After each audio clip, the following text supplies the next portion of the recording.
is a presentation of the iRacing Esports Network.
Welcome, one and all, to the biggest event of the year. This is the one that we've all been waiting for. This is the one that we've had hyped up for so long. 161 laps around the Mount Panorama circuit in a whole bunch of big, heavy, powerful, loud V8 supercars awaits us today. This is the VRS V8 Supercar Online Premier Series. This is part of the CPR Kart Parts Endurance Cup. This is the Bathurst 1000. Welcome to the iRacing Esports Network. We are V8s Online. Hello to everyone around the world tuning in. My name is Reese Gardiner. Joining me in the commentary box, Jay Kennedy. Jay, the big day has arrived. Yes, Reese, it has. I've been looking forward to this for a while. It's been a massive weekend at V8s Online, and to top it off with the Bathurst 1000, it's going to be an epic day of racing. You can already hear the voices already gone with a big day of sim racing already here with the VSR Showdown on at the same time. But could we ask for anything to finish the weekend off? A Bathurst 1000? Can't ask for any more. No, you certainly can't.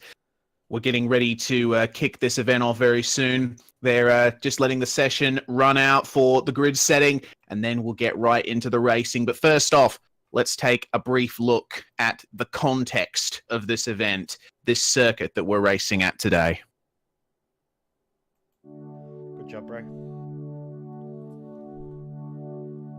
Nestled in vast, picturesque country New South Wales, right next to the big town of Bathurst, to many motorsport fans, Mount Panorama Circuit needs no introduction. It is the Australian racetrack, the place where people plan pilgrimages, the Southern Hemisphere's answer to Spa, Suzuka and the Nürburgring, all in one insane piece of road. It is fast, it follows the terrain, and walls are close at all times. Only the best triumph here, both in real life and in sim racing. Mount Panorama is subject to more waxing lyrical and commentary cliches than any other track in Australia, but suffice to say that that is not without very good reason. Like many of the tracks we visit for the V8 Supercar Online Premier Series, Bathurst's history of motorsport goes much further back than is immediately apparent. There has been motor racing activity in the area surrounding Bathurst since the start of the 20th century. The first circuit used in the region was the Peel Circuit in 1906, connecting the towns of Peel, Clear Creek and Kelso. The second was the Yetholm Circuit, a triangular loop around the localities of Kirkconnell, Meadow Flat and Sunny Corner. This track entered use in 1914 as the host of the first ever Australian Motorcycle Grand Prix. The third was the Mount Horrible or Sunny Corner Circuit in 1926, which combined parts of the former tracks and extended all the way up to Palmer's Oakey to create a massive 100-kilometre loop. And finally, during the 1930s, racing was held on the Vale Circuit, a track shooting through paddocks pretty much right next to the future site of Mount Panorama. Bathurst, as we know it, had its beginnings in the Vale Circuit period. The mayor of Bathurst, Martin Griffin, wanted to create a permanent home for motor racing in the region, to construct the greatest circuit in the world. Unfortunately, Griffin had the problem of the world being in the midst of the Great Depression. The Australian government was not willing to commit funds to something like a motor racing circuit. So, Griffin hatched another plan. He and the Bathurst Council approached the government with plans for an employment relief scheme, a tourist drive going up and down the Bald Hills. The economic benefits seemed obvious, and this plan got greenlit. But as the new Mount Panorama Scenic Drive was constructed from existing tracks on the hill, it was noted that it would make a very good motor racing circuit. How very convenient, Mr. Griffin. Mount Panorama Circuit hosted its first race in 1938 for motorcycles. From then on, the track's fame only grew. After the Second World War, the circuit became the most popular motor racing venue in Australia. In 1963, it poached the Armstrong 500-mile race from Phillip Island, which come 1973 was extended to 1,000 kilometres. As the Bathurst 1000 was born, the legend continued to build, and many of the most famous moments in Australian motorsport history took place here. It was also at Bathurst that Australia's Ford versus Holden rivalry was truly established, as regulations and series evolved with the track. The 1987 Bathurst 1000 was selected as a round of that year's World Touring Car Championship, but changes had to be made to comply with the FIA's new rulings, which stated that they would not sanction races at circuits with straights longer than 2 kilometres. The Chase was constructed in response, but that remains the only layout change made to the circuit. Apart from this challenging diversion off Conrod Straight, Mount Panorama follows exactly the same route as it did when it opened, but with the former paddock fences and rock faces replaced by gravel traps and concrete walls almost the whole way around. Unfortunately for motorcycle enthusiasts, these same walls meant the end of bike racing on the mountain. The last motorcycle race meeting was held in 2000. The whole history of this venue up to the present is so rich and storied that we would need the 6 hours it takes to run a Bathurst 1000 just to cover everything. Suffice to say that Australian motorsport, world motorsport, owes a stupendous amount to the presence of this venue. This track, this race, is one of the greatest spectacles and tests of skill and endurance that the motorsport world has to offer, real or virtual. And now, you get to watch more than 100 of Australian sim racing's best tackle it.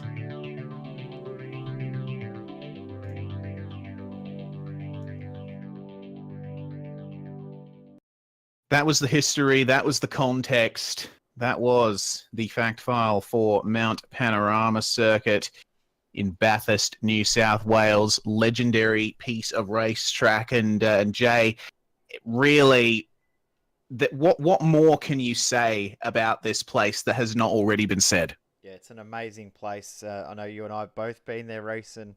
It's so inspiring. It's so spine-tingling. You see that Mount Panorama on the side of the mountain as you head into the town of Bathurst. It's an amazing feeling.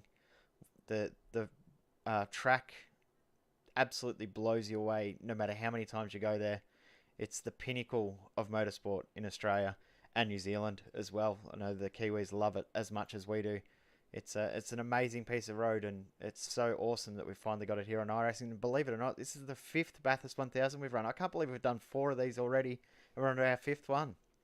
Yeah, goodness me. That's 4,000 kilometers worth of racing over the years. And, you know, we cover quite a bit of ground in a V8 Supercar Online Premier Series season.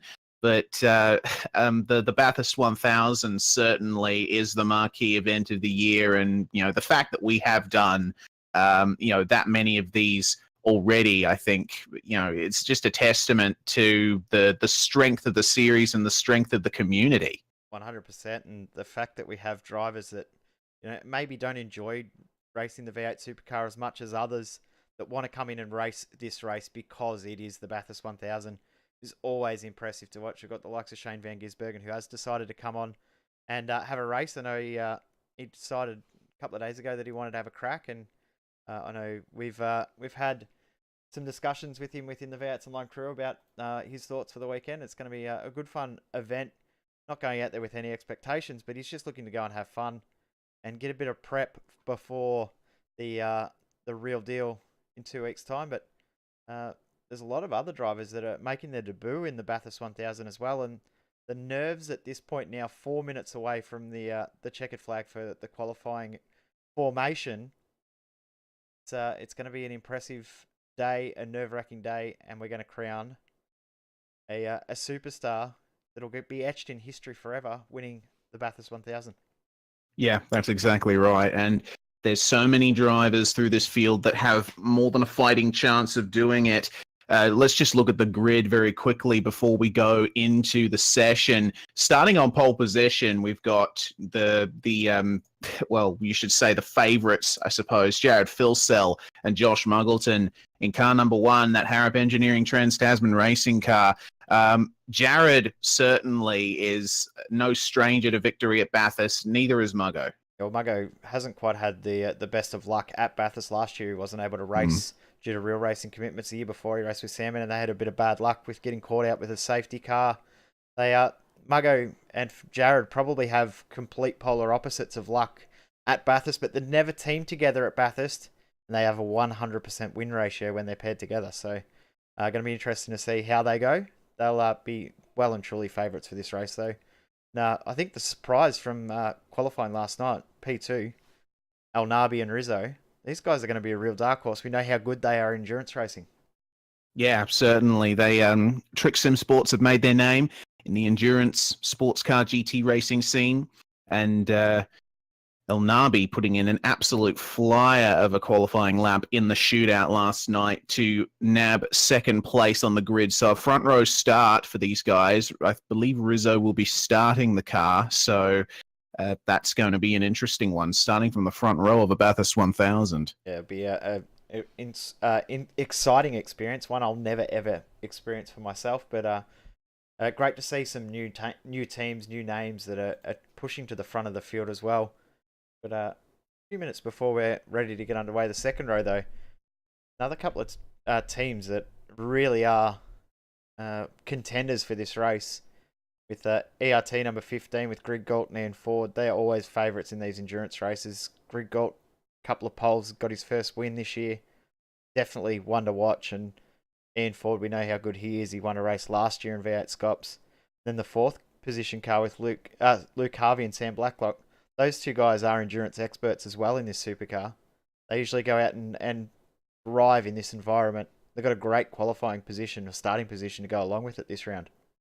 Yeah, they certainly do. Blacklock doing a fantastic lap last night as well. So starting from the second row, that's going to be the second hope for Trans-Tasman Racing in this top 15 of the race. So looking forward to seeing how they go.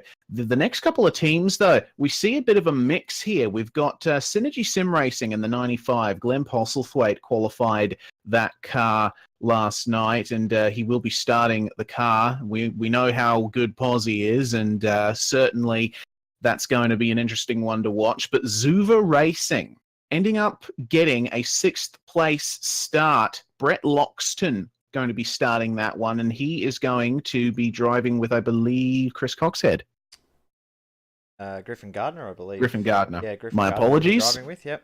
And I think Brett is definitely one to watch out for, not only in this race, but I think in the second half or the remaining rounds of the V8SCOPS season and next year as well. He's one to watch. The Zuva Racing guys are always very, very competitive. They're very, very intelligent with their strategy as well. So look to see those guys moving their way forward. The next row, the fourth row of the grid, SSR and ASM.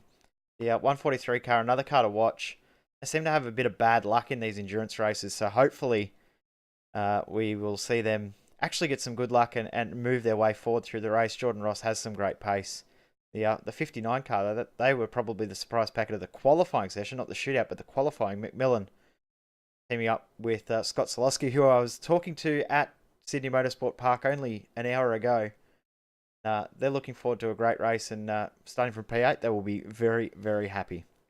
They certainly will. Another Synergy Sim Racing car starting in 9th position. Wayne Burke starting that one. They're one to look out for sure. Certainly one to be looking at throughout the Endurance Cup. Synergy Sim Racing have always had a good run at these endurance events, but rounding out the top 10, we've got the number 77 car, Madison Down and Jake Burton. Now, these guys, well, they did not have the run that we expected at Imola in neither the qualifying nor the race, and certainly they'll have a bit of work to do here as well. We would have expected them at least a few places higher. Yeah, I'm a bit surprised by them starting from P10, but they'll work forward. They're very, very clever in how they race, so they'll be not too stressed. We'll go through the rest of the field a little bit quicker because we're 4 minutes away from the actual start of the race, so I'm getting excited. Next row will be Marlon McMullen and James Scott in the MJM Racing entry. Then Josh Rogers and Jake Maloney in position number 12 in the TTL Esports number 92. Have the next row race. Yes, indeed. The number 88 car, Michael Schreier starting this one. Brenton Hobson driving alongside him in car 88. Evolution Racing Team number 25, Riley Blythe starting that machine, managing to put it in 14th. And the 61, ASM Rack Corp, that's Thomas Hins and Benjamin Smith. They unfortunately did not set a time in the shootout, but they will start from 15th place. Looking forward to seeing what they do there. And rounding out the 8th row of the grid, we've got the number 22 TTL Esports car, Cameron Dance and Joe Burkett in that one. Then on the next row, the 17th position, Zuva Racing. These guys are one of the few pairings that have been the same in every single Bathurst 1000 that they've raced together. So those two guys know what they're doing. Also have had some good results in this race as well. So look to see that car to be a mover throughout the field, throughout the day. Michael Taliantich and David Kidman in 18th position. Last two spots in the top 20, Kyle Stokes and Scott Nolan. A new pairing for those guys, both new to Synergy Sim Racing. And then the final car in the top 20 Evolution Racing teams, Jamie McKnight and Cooper Webster. Starting in 21st, we've got the number 18 car, Michael Healy and Lee Ellis starting in that one. Hyperstimulated TTL Esports, number 28, Mitchell Cialak and Richard Hamstead in that machine. Will be interesting to see how they go as we have 30 seconds left in the session. Evolution Racing Team number 27 starting from 23rd place. Michael Cracknell starting that one. CMR Team Black. We've got Craig Jones and Chris Moretta driving in that machine. And the number 111 DPR Benmax Racing in 25th. KRF Arch Template, Hire and Sales. Guy Leach starting that one. Interesting to see how they go. Leach usually racing under the Sky VR 46 Racing banner. So we'll see how they go with KRF. Number 27, we've got the number 47. That's Emily Jones and Adam Highland racing in that. The number 37 starting from 28th position, John Latham starting that one. Fuel Autotech TTR number 31, Sean Kelly at the wheel for the start of the race in 29th position. And rounding out the top 30, we have the Middle Finger Racing number 222 car with Jackson Southland Harlow starting in that one. The rest of the field is going to be rounded out by the Geodesic Racing entry. That's Blake Neck and Carlos Vila, I believe, as Cross Continental Motorsports starting in 32nd in the 100. 33rd, we've got Synergy Sim Racing, Todd Parks in the 040. And we've got two Redback Racing Team LeBlanc cars starting from 34th and 35th. Ian Bird and Kyle James at the wheel of those ones. PRA Race Stars number 4 and 36th. 37th, SSF Penrite Racing, All-Star Motorsports 2 and 38. Rounding out the top 40 here, Jay, we've got Lit Motorsports Red and HBA Race on Oz. Tyler Blackburn at the wheel of the 07. Quickly go through the rest of the field. We've got the Redback Racing Team 149 in 41st with Velocity Sim Racing 99 in 42nd. 43rd, Middle Finger 019 with the 351 SSR Watercraft Racing 44th. The last few rows are Allstate Motorsports Young Guns, Beast Racing in the wildcard position, 46th. Underpush Racing, Shane Van Gisbergen and Dylan Carroll, they're starting way back in 47th. TTL Esports number 112 will start way back in the field. We get ready to go. We're almost underway. Here we go. Yep, certainly. We've only got 15 seconds left before the 2-minute grid timer is up, and the lights will go up. 161 laps ready to go here at a virtual approximation of the Mount Panorama circuit as it was a few years ago. The timer is up. The lights are up. We're going to get ready to go. Phil Sell versus Rizzo on the front row. And that is a reasonable start there. Rizzo's actually blinking a little bit, but we've already seen going to the inside. That's Blacklock. But round the outside at turn 1, Glenn Postlethwaite trying to get a run here. That's a great run from the 95, almost making contact side by side up Mountain Straight for the first time. Phil Sell maintaining the lead, but Postlethwaite and Blacklock still continuing to fight here as they come down to Griffin's Bend, more side by side running in the background. Jordan Ross getting past Thomas McMillan as Wayne Burke and Madison Down battle behind them, but the rest of the field filtering into Griffin's Bend. That's looking like a pretty clean start so far, Jay. They don't want to push too hard on this opening lap. Exactly right. It's amazing to think we've actually got through the first part of lap 1. It's a bit side by side coming up the mountain, but Thomas McMillan and Wayne Burke side by side. One sorted out. Madison Down looks like he's being held up. Josh Rogers already making moves as well as he's got past Marlon McMullen. We've got through the first half of the lap clean. This is where it's going to bottleneck again. Hopefully we make it through safely. Yes, indeed. Going through the S's now. Phil Sell continuing to lead. The top two have managed to gap Ian Ford.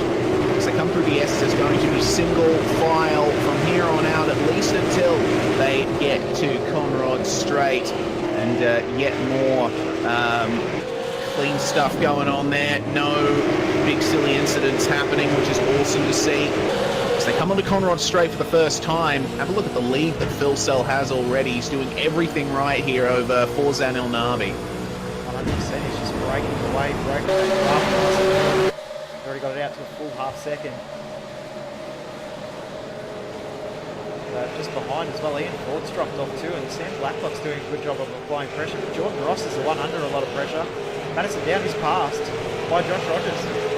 Yeah, he is. So Rogers well and truly on a charge as they come up to the end of lap 1. Meanwhile, behind them, looking like a move possibly being made by the 027. Cooper Webster trying to put one on Kyle Stokes, but not quite getting up far enough. So that position at the bottom of the top 20 remains yet to be decided. It's decided now. Ciolak had to give up that spot. Of course, Ciolak racing with Richard Hampstead, who just raced in the VSR Showdown only an hour or so ago. He'd been knocked out of that last race. So we'll see how he goes when he finally gets back to home in a couple of hours to continue in this race. Yes, indeed. It's a bit of an interesting one. A few drivers doing double duty this weekend at Sydney Motorsport Park and in V8SCOPS. But Josh Rogers really gapped Madison Down now, catching up to the number 89 car. It's slide too from Rogers coming up and out. Pushing hard. Yes. Trying to get every single bit of pace out of this car early, trying to make moves after not the best qualifying performances. Off the track goes Wayne Burke. What you need to do coming up the mountain. Certainly. Very easy to run into the grass there. Yeah, most certainly. I'll tell you what, interesting development up the front. El Nabi has actually managed to really stay with Phil Sell, even eke out a little bit of an extra bit of pace over him over the top of the mountain that time by, because they are following each other across the crest up Conrod Straight. The top two well and truly ahead of the rest of the field as we speak. Yeah, 100%. He's close, 2-3 tenths coming down Conrod Straight, as we just see Wayne Burke as well has just lost a spot to Josh Rogers. So Rogers now really starting to make moves. Already up to 9th, started in 12th, making moves well and truly. Yeah, certainly. Burke just having a bit of a look. Marlon McMullen having a look there at Madison Down coming into the last turn. But Rogers continuing his charge. His next target will be Thomas McMillan, who continues to hold 8th in that number 59 car. Good battle just ahead as well, Reece. Brett Loxton applying a lot of pressure to Glenn Postlethwaite. As we said before, Loxton is the one to watch at the moment. He is the driver that is on the charge. He's a driver in form as well, so it's going to be great to see how he goes here, whether he gets moved done on Aussie. Yeah, certainly. He hasn't got many opportunities to get it done until they go across the top of the mountain. It's possible to get a move done at the cutting, but you wouldn't try it under normal circumstances, so it's definitely a case of just follow the leader from this point on as they continue through the concrete jungle. Bit of a slide from Postlethwaite. Currently on lap 3. Brett Loxton is looking very smooth, very controlled. You can see that Postlethwaite really working the wheel as they make their way across the mountain. There we go, Loxton just getting into the wall, so that's going to harm him a bit. Not what you want to do at this point of the race. We're only 14, 15 kilometres into this 1,000 kilometre race. You don't want to be already working with some damage in the car. Of course, there's no master repair, there's no spare cars in this race. As we used to have previously, last year was the first year that we've gone with no spare cars. I think it's a good move as well. It really changed the mindset of a lot of drivers in this race. Yeah, certainly did. You know, the ability to just get your car instantly repaired as you come into the pits was a bit of an encouragement to try some risky moves that you otherwise wouldn't. So these guys racing a lot more carefully now in the early stages of this race. But I tell you what, that lead battle, and we can definitely call it a lead battle now, is starting to heat up. And I get the feeling that Forzan El Nabi is just lining up Jared Filsell here. But Filsell, you know that he is big experience in terms of leading races, in terms of taking wins, and he'll put on that defensive play very, very soon. Yeah, for sure. He'll start working out how to position the car to make sure Forzan goes through. And saying that, Forzan might not even look to make a move. He just wants to stick in the draft. What does Trick Sim Sports do as good as anyone else in the entire sim racing community? Save fuel and tyres. Forzan is in a great spot here to get a big advantage at this early stage. That is a very good point you make there, Jay. The fact that Filsell does not have anyone to draft, he doesn't have anyone to save fuel with, is very significant. And the fuel that is being saved by Trick Sim Sports now, especially on the run down into the chase, that's going to pay dividends for them later on. And if there is a safety car, which we know there probably will be at some point in this race, then it's the opportunity that Trick Sim Sports will have to make that jump and stake their claim for victory here today. Yeah, 100%. They'll be already working out strategies from now. They'll be working out all different possibilities for this race. It's just behind them as well. The battle for the last one on the podium is really heating up. We said Loxton was getting on the back of Postlethwaite. But Blacklock's been stuck right behind Ian Ford. Those four cars have come back together. There was a bit of a gap a couple of moments ago. Now it's a real four-car battle for this third spot. Yeah, it definitely is, actually. It looks like Ian Ford is the slowest out of the third to fifth cars. There's a little bit of technical issues there, I think, for Postlethwaite. But Ian Ford, 208.4 on the last lap, 208.1 from Sam Blacklock, but a 207.9 from Glenn Postlethwaite. So he is mighty quick. Josh Rogers making the move at the chase there on Thomas McMillan. So McMillan's car too, it's really damaged. It's really beaten up on the side of that car. I don't think they'll be too happy with how that's going. They don't want to be in that sort of situation. They've got 155 odd laps to go. Heavily damaged car. Yeah, that's exactly right. Looks to me like it was a bit of a glance of the wall coming up through the S's, but other than that, it looks like the car is reasonably okay. You can see Rogers is gapping him very quickly. McMillan coming under pressure from Wayne Burke, and now Josh Rogers will be looking to overtake Jordan Ross at some point. You know, my biggest surprise out of this entire start, what's happened with Madison Down? He's Yeah, going backwards has through the happened field. He's with back Madison to Down? 11, so he's lost a spot from his starting position. But not only has he lost a spot, he's lost a huge amount of time. Rogers started 2 positions behind. He's already 3 positions ahead. Yeah, that's not what I would have expected, honestly, because we know from previous seasons that Down and Rogers, along with Phil Sell, have always been together on track there or thereabouts. But yeah, that's very odd to see the 77 losing that amount of time, and Madison Down doesn't seem to be making all that much of a charge on Wayne Burke. But you know what? It's entirely possible that they might just be driving at maybe 9/10 or thereabout, just try to keep up with the cars in front of them, play it safe. Oh, McMillan went wide in Forest Elbow there, so Wayne Burke has gotten past him, and that might open him up to an attack from Down, but Madison continuing to hang back. Just happy staying in the run, maybe just using a strategy to save some fuel. Looks like though Rogers, a little bit of a run coming into the chase. I don't think he's going to be close enough to get a move, but he's going to right up the inside. Of course, Rogers, another driver doing double duty, but of a different sort. Of course, raced in the Formula 1 Pro Series last night. Out there now.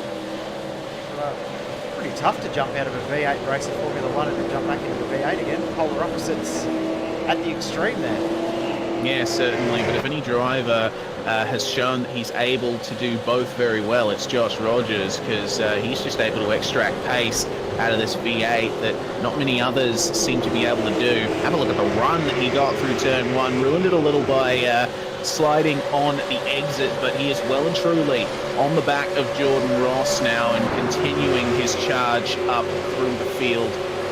No change in the battles that we are looking at up ahead. Ian Ford, Sam Blacklock, Glenn Postlethwaite and Brett Loxton are continuing to stick together here. And you know what? With Rogers and Ross behind them, this is on the verge of becoming a 6-car battle. It is, and Rogers looks really, really racy at the moment too, so wouldn't be surprised to see Rogers get a move done, maybe even coming into Skyline. He looks very, very racy, looks very, very stable in his car, looks very, very happy with how the car's behaving and set up. I think we're going to see him move very, very quickly. Rogers is going to try and get to the front of the field in this stint. Yeah, that's exactly right. Just try and get themselves up into that top position and then play out the rest of the race from there. Maybe the strategy in the number 92. Go hell for leather in these opening laps when everyone else is taking it nice and easy. Gap at the front stretched out too, Reese, with Phil Sell now to 1.5 second lead. So Boseno Nabi just not quite able to match the pace of Josh Rogers. Interesting too, the track temperature has gone up 1 degree since the start of this race. It was around the 39, it is now 40.6. So the track is getting warmer, the track is getting hotter, it's going to be tougher to race. Tyre wear is going to be more extreme. It's going to be a really interesting battle with tyres, more so than fuel throughout this 1,000 kilometres. Yeah, certainly. And Ian Ford, a little bit of drama on the exit of the chase, just running over the curb, and looks like Sam Blacklock is really pressuring him now in this little part of the circuit. Glenn Postlethwaite looking to get in on it as well as they go into turn 1 for the 7th time. Rogers still has not gotten past Ross, but Ian Ford may be in trouble. Yeah, Blacklock great. gained 2/10 on him in the last lap. Yeah, he's looking really good now. Interesting too. Race Control have already had their first little bit of drama throughout the day. I think it's a record though for a V8SCOPS race. No penalties until lap number 4. But the car number 99, Velocity Sim Racing number 2 car, Michael Harris at the wheel, have received a drive-through penalty for contact with the 019 middle finger racing entry.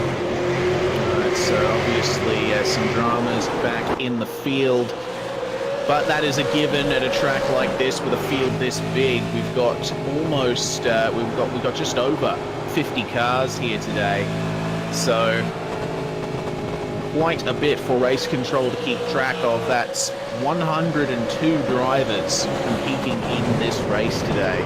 Huge numbers. Yeah, it's a amazing effort what goes on in behind the scenes. I don't think people realise how much work goes in race control to make sure that there's people to cover the race, people to watch the live action, people to keep up to date with what's happening on the circuit and watching back at incidents. It's a really tough job to do this for an endurance race, and well done to the team at OSR for their work behind the scenes in helping out in race control. It's a real thankless task, and we appreciate them for their work that they do behind the scenes.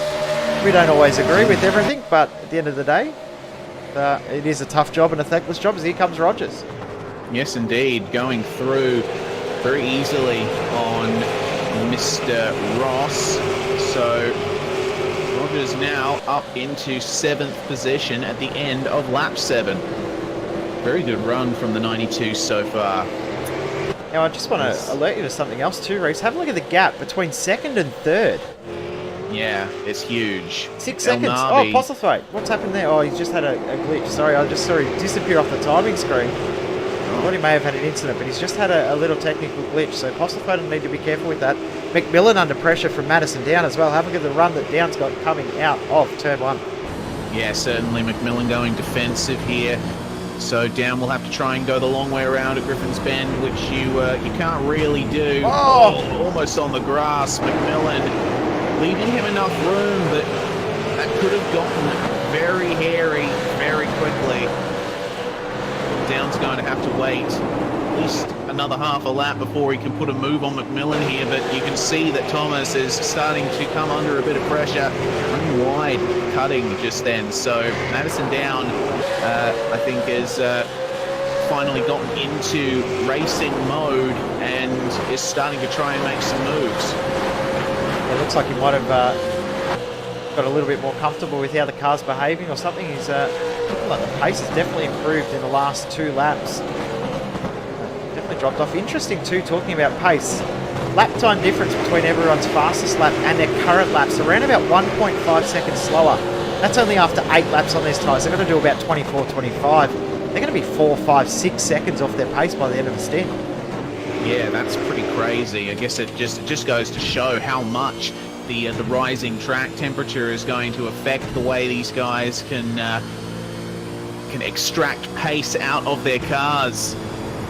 You know, obviously we're in pretty sunny conditions here at Mount Panorama today, so we've got a lot of sunlight hitting the track, a lot of UV heating up that tarmac surface, so it's going to be very difficult come the end of a stint. Yeah, for a little look back in the field a tiny little bit, because the driver that everyone's been wanting to know how he's going is Shane Van Gisbergen. Yes, that is Shane Van Gisbergen, driver of the Red Bull Racing 97 Holden Commodore in the real life supercar series, and I must say that is one of the most amazing liveries I've ever seen on a car. Yeah, honestly, that's that really is something special, isn't it? It's something. It is definitely something. If you can't quite see what's on there, that is the Muppets on the car, and on the front it does say driven by a Muppet. So good to see these boys having a bit of fun, Dylan Carroll and Shane Van Gisbergen. We know that Dylan does love a bit of a laugh and a little bit of fun while he's out there, and it's quite a good delivery, that one. And see if Shane can make his way through the field. Already up into 37, so he's passed about 10 cars already. He's doing a good job. Indeed, a drama for the Geodesic Racing boys. Carlos Vila has had to bring that car out of the pits after Blake Neck had some technical dramas. And they've lost quite a few positions from that one. Real shame for them. Yeah, they've had a really terrible endurance campaign. Of course, at Imola, they were unable to compete at all because they had technical issues. And now another issue for this event. Hopefully the next race at Montreal, they can have a little bit of good luck on their side, because if it wasn't for bad luck, they'd have no luck at all. Yeah, that's exactly right. So comes Rogers. Oh yes, Rogers going through now, continuing his run. So this will be for 4th place. Big draft up Conrod Straight. Glenn Postlethwaite. More technical issues as Rogers goes by for the braking zone of the chase. Wayne Burke having a bit of a look. at Jordan Ross, but no move done there. But Rogers now continuing to fight up, and Sam Blacklock and Ian Ford continue their stalemate. Ian Ford just going slightly wide in Murray's corner, so you can tell that they're not entirely comfortable with that number 15 car. Have a look at this pack behind the 22 car though, Reese. Behind Burkett, you've got Hins, Coxhead, Webster, Taliancic, Ciolak, Stokes and Lee Ellis all in there. There's a bit of shuffling for position with Coxhead pushed wide at the chase. Coxhead looks like he's struggling a little bit at the moment. To get a rhythm back, this is for top 15. Yes, it is. And Joe Burkett and Thomas Hins were having a big battle in the last few laps. It looks like that has abated, but that's a proper train there behind them. And the number 28, Mitchell Ciolak, behind Michael Taliancic, is looking pretty racy as well. So this is a real train going on right now. Lee Ellis bringing up the rear of it. Probably the fan favourite driver out there as well is Lee Ellis. Every time Lee gets on screen, we get the Go Lee chat happening everywhere. So, a big sideways moment though for Ellis. He's lost a heap of ground. That was a pretty wild moment for him. Yeah, it definitely was, and that's a very easy spot to have a slide happen as you go over that bump. There's a lot of places up the top of the mountain where you can stand to lose an awful lot of time, but Ellis has managed to cause some of it back, coming down through the S's as he tries to get up to the back of Kyle Stokes. Just going to draw your attention away again, Reese, because have a look at Rogers, Blacklock, both applying pressure to Ian Ford. They're both wanting to go through a contact between Rogers and Blacklock at the fastest corner on the track. Wow. Oh, don't want to get that racy that early, boys. Take it easy. Going to get a CPR Kart Parts replay that, because that was insane. Certainly, going through the chase, it's one of those turns that, God, you really don't want to put a move too early or get in too much of a draft. You want to try and complete the move in the braking zone, but good thing that didn't result in too many dramas. What that has done, though, is it's given Ian Ford a slight bit of breathing room. I don't think that breathing room will last too long. The gap between El Nabi and Ford is now at nearly 7 seconds, so he's losing ground and losing ground quickly. Drivers' fastest laps around the 206s for El Nabi and Phil Sell. Everyone else at 207s, maybe 208s. They are all over 2 seconds off their personal best lap times on that last lap. Phil Sell, 2.5 seconds off his best. Yeah, wow, that's a huge drop-off already. We're only 10 laps in, so Phil Sell doing 209s. Certainly not something that we would expect under regular circumstances, but that just goes to show how much those tyres have fallen off the cliff. I think that's a big thing about the new latest update on the hot tracks. The tyre wear is quite extreme, which I think is a much better thing from what we've seen in the past race. I know that we've both commented about the tyre wear not being like it used to be back in the olden days. We used to love how much the tyres used to wear and how the strategy for tyre conservation was more important than fuel.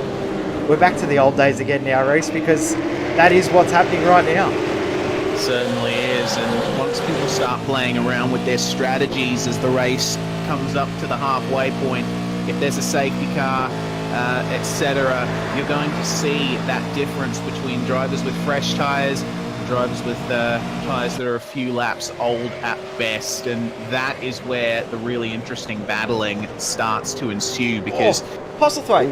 We just saw Rogers go through on Blacklock, and Postlethwaite absolutely missed his braking marker, locked it all up in the chase, just held on. Brett Loxton now looking to pounce.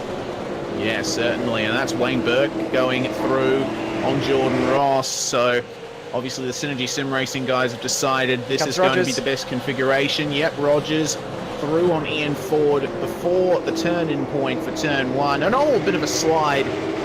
Tiny bit of damage on Rogers' front end from his contact with Blacklock, but now Ian Ford has someone to draft and save fuel. This is pretty significant. Rogers going defensive, staying in the middle of the track, but Ian Ford not going to go for any move here at Griffins. Rogers is now the locomotive at the front of this train of V8 supercars. Tell you what, all aboard the Rogers train, choo-choo, because there's 9 cars in this train now. Rogers, Ford, Blacklock, Postlethwaite, Loxton, Burke, Ross, Down, and McMillan. McMullen's not too far off these guys as well. These are only 1.2 seconds behind, so he's in this train as well, pretty much in the draft out Conrad Straight. So this is a huge gaggle of cars, and I definitely don't have an overlay that goes at me. Yeah, certainly not. I'll tell you what though, Rogers has gapped Ian Ford massively over the top of the mountain. You can tell that that's a bit of track that the 92 car absolutely adores. So Ian Ford will be quickly losing that draft, I think, down Conroe Straight. And he'll continue to face this pressure from the big train of cars behind him. Well, look at the run that Loxton got coming out of Forest Elbow, and he's going to try and make a move here. Loxton, really good exit, but just hasn't been, doesn't look like he was as close in the latter part of the corner there. He was right on the tail. I thought he had a much better run, but have a listen to that too, Reese. Have a listen to how early they're getting off the throttle in the kink. Yeah, certainly. Yeah, that's the effect of being in the middle of the train because... Whoa! Brett Loxton! Whoa, okay. Getting onto that curb on the exit of the chase can really unsettle you, Loxton finding that out. But lifting off into the chase in the middle of a train is something that makes a lot of sense because obviously you don't want to hit your rivals up the rear into the chase, so you'd much rather just lift off a bit early, start easing onto the brake, and just make sure that you're able to get into that corner nice and cleanly. So we'll see what the drivers do once they're out in their own clear air later on. One thing about that corner too, Reese, I'm sorry to cut you off there, it's probably the most deceptive corner in the entire circuit because it's actually off camber. You don't realise it. You think, I've just had this heavy braking zone, nice easy little kink to get myself back onto the straight. But it's not as easy as you think. It's really, really tough corner and it catches a lot of drivers out, especially ones that are inexperienced on old tyres. Yeah, that's exactly right. This track is one of those circuits that when it bites hard. It sinks its teeth right in, even bites a chunk out of you if it's feeling particularly greedy. But Ian Ford still car in the fence back in the field in front of the train. What? Sorry, back in the field. We just had Kyle James run really, really wide into Griffin's Bend, and he's just clipped the wall in the 911 car. It looks like he's got out of it okay. Just flicked back because Shane Van Gisbergen was about to make 2 in 1. Couldn't quite get it done, but in the background we saw Kyle James hit the wall in the 911. But have a look at SVG. Sorry, I'm just going to cut back to him because he's ready to make some more moves. It's a little bit too far back at the moment, though. Yeah, just a bit. Go back to our choo-choo train, though. Yeah, certainly. Ian Ford is now the lead locomotive as Rogers has decided to run light engine to the depot. That's a railway term for you that not many people will probably get. There'll be a few out there. There'll be a few that are like you there, Reese. It's Loxton off in the grass again. Oh, yeah, he's having a bit of trouble on the exit of the chase, isn't he? He's coming under quite a bit of pressure. I would expect Wayne Burke to jump at this chance. I agree. I think he will. I think we might see something coming up Mountain Straight into Griffin's Bend. And back on lap times again. Most of these guys in this pack best lap 207s. They're doing 209s, 210s. Yeah, wow, that is a big, big drop off. And you know what? They just continue getting slower and slower the further down you get. Rogers actually doing 208s, amazingly enough. 208.9 on his last lap, and these guys are at least 7/10 behind him on that pace. Yeah, no car faster than Josh Rogers on that last lap either. Only driver in the 208s as well, so Rogers is doing a good job making his way back through the field, but this pack's really intriguing behind Ian Ford, isn't it? Yeah, it certainly is. You know, these guys will all be taking that opportunity to fuel save. Ian Ford I would presume, would jump at the opportunity to be behind one of these guys, have the ability to lift off into those braking zones, extend his mileage a little bit, but he's not able to at the moment. So all of the drivers behind him will be well aware of the implications for their strategy here. And though they may make some moves if they feel they are faster, it would still be optimal at this stage to be within draft range of the car in front. Yeah, 100%. You need to be as close as you can. Save fuel. Don't need to make moves. And of course, there will almost definitely be safety cars. We saw the random safety car in effect at the last endurance round. Of course, it's done with a random number generator, so nobody knows except for the one person throwing the safety cars when there will be one, if there is going to be any. There is the option for there potentially to be 0. So, I don't think we've ever had a Bathurst 1000 with no safety cars though, Reese. I think last year we had 10 or so, as here comes Wayne Burke up the inside, finally on Brett Loxton. Surprisingly, it was the one time he actually got the exit of the chase right. Yeah, that's it. But unfortunately, Wayne Burke got the better exit, evidently. So he is now through into 7th position in that number 89, and Madison Down getting very up close and personal in turn 1 with Jordan Ross. A move may very well be on soon. But yeah, you make a good point. The last year, the number of safety cars in the first half of the race was absolutely insane. It really became a question of when the next one would be rather than if there was going to be another one at all. Yeah, exactly. It was a really tough race too. A lot of drivers really struggled with the conditions, the car setup, the car behaviour. I just noticed Postlethwaite had a massive slide going through Griffin's Bend through turn 2, so we are starting to use those tyres up. And I wouldn't be surprised to see some drivers maybe go strategy as Postlethwaite almost in the wall. Maybe some drivers that are struggling a bit with tyres come into the pits early, knowing that there will likely be safety cars coming, to get a fresh set of tyres, maybe make some adjustments to the car, change some tyre pressures, get an understanding of how the car's behaving, knowing that they can get a free pit stop maybe in a few laps. As long as you stay on the lead lap, it doesn't really matter too much until later on. Yeah, that's exactly right, and it really is the optimal time to pit a few laps before you're scheduled to, just because the end of a stint, as drivers are on old tyres, they're sliding around a bit more, and the I guess a mixture of fatigue and complacency sets in at the end of a stint. That's when there's the most potential for safety car causing incidents. Car in the fence. Oh, well, there we go. Craig Jones, he's going to limp this car back, but he's really, really heavily damaged in the CMR car.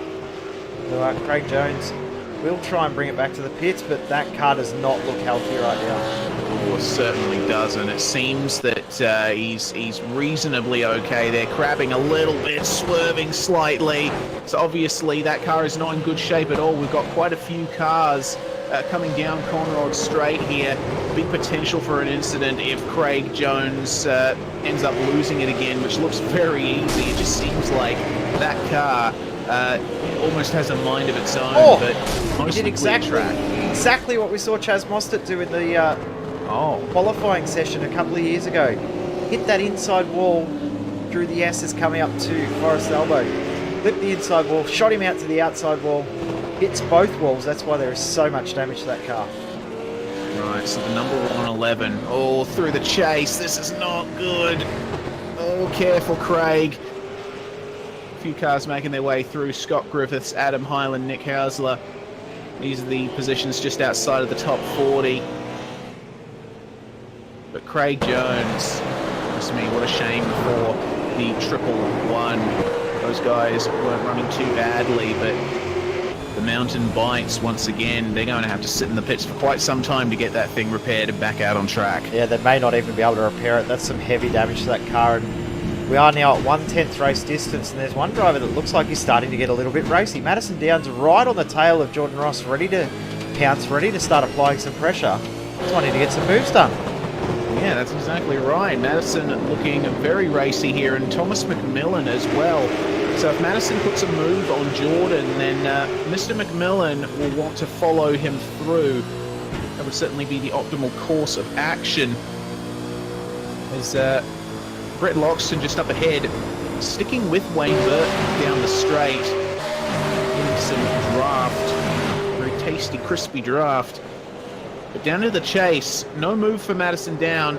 There's Glenn Postlethwaite continuing to have his technical issues, and I think Wayne Burke is getting a bit spooked by that, because when you see a car disappear in front of you in the sim, then it really gets to you. It really, that uncertainty gets into it. Yeah, 100%. Obviously, yeah, you don't know when they're going to reappear, if they're going to reappear, you know, in a place that will cause an incident. So Wayne Burke, obviously, you can see he's actually losing a bit of pace there. And Postlethwaite, now that he Bents there, around. Sorry. Oh no. Bruce bents around at the exit of the chase. In a battle with Jackson Susan Harlow as well. It's really checked up the field behind. We'll see if we can get a CPR Kart Parts replay. Look at what's happened. Sorry to cut you off again, Reese. No worries. That's oh wow, that was not messy coming to the chase. No. And there's contact there. I believe there's contact between Bents and Sean Kelly. And Kelly was right over on the curb on the right-hand side of the circuit. So I don't think there was anything that he could have done. As I just noticed Lee Ellis dropping down the timing sheets as well. Dropped all the way back to 22nd. That is very interesting. So Did he hit the wall? A little bit of damage to the side of the car? Not sure. no, I don't believe so. He doesn't seem to have been. Well, he was overtaken in turn 2 by Taliancic. Okay. Doesn't seem like he's had many issues. Okay. Maybe just seeing things at the moment. It's been a long weekend. Might be getting a bit delusional. Go back to this battle pack though. Yeah, certainly. This battle pack of Ian Ford, followed by Sam Blacklock, Glenn Postlethwaite, Wayne Burke, Brett Loxton, Madison Down, Jordan Ross and Thomas McMillan. Actually looking like a very small gap now between Ford and Blacklock as Burke has a look up the inside of his teammate and Postlethwaite. It's only a matter of time before the number 89 car gets through and Ian Ford in the tries pits. to pressure these guys. Was that Ian Ford driving in the pits? Yes, I believe it is. So Ian Ford, the first to take a scheduled pit stop, it seems. So the 15 here, throwing the strategy a little bit. We'll see what they can do with this. Yeah, 100%. I'm a bit surprised to see that as the car that come in first. Would have thought it would have been one of the other cars in that battle pack. Not necessarily Ford, who was leading the train. We're actually going to see a driver swap too, by the looks of it. Ethan Grigolton has jumped into the car. Maybe there's a little bit of a strategy call. They're doing the shorter stint now to get themselves a bit of track position later on in the stint. Not sure on the call, but those guys know what they're doing. They're very, very clever. They often think the strategy, in some ways, maybe even overthink the strategy and work out what they're doing. I'm sure they've got a plan here. Yeah, certainly. That would be interesting to see how that eventuates. Ethan Grigolton now out of the pits.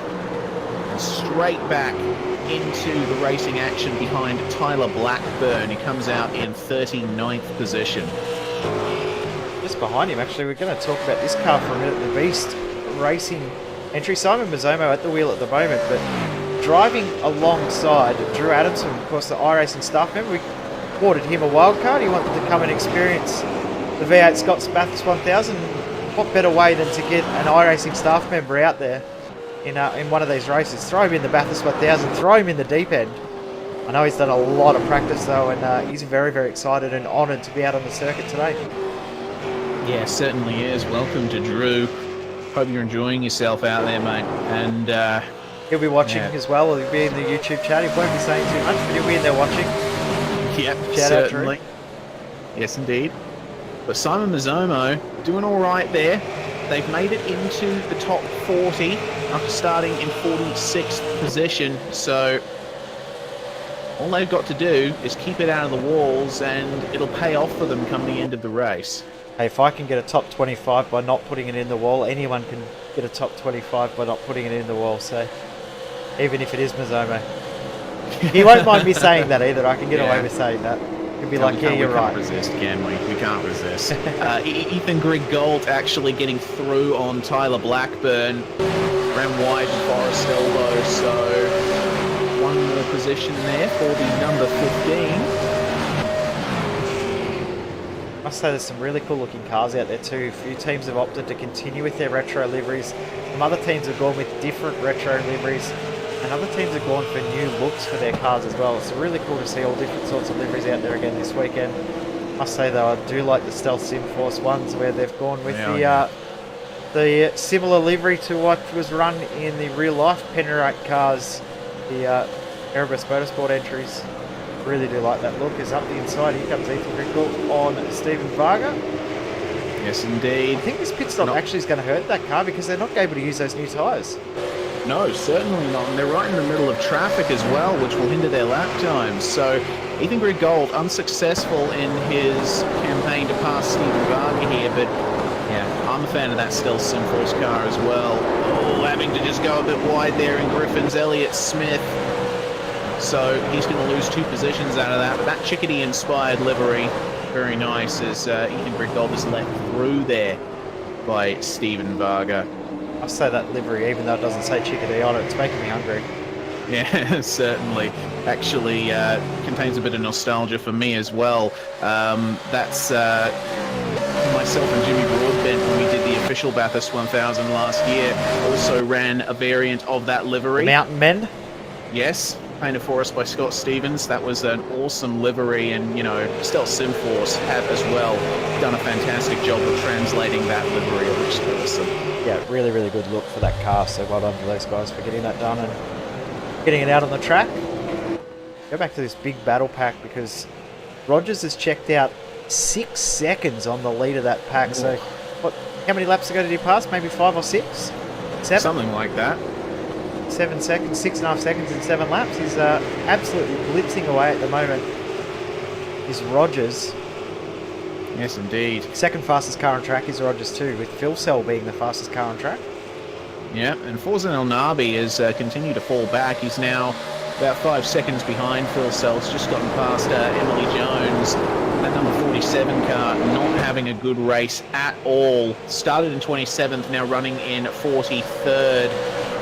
So Jones and Highland are going to have to bank on a few strategy games to try and get themselves back into contention here.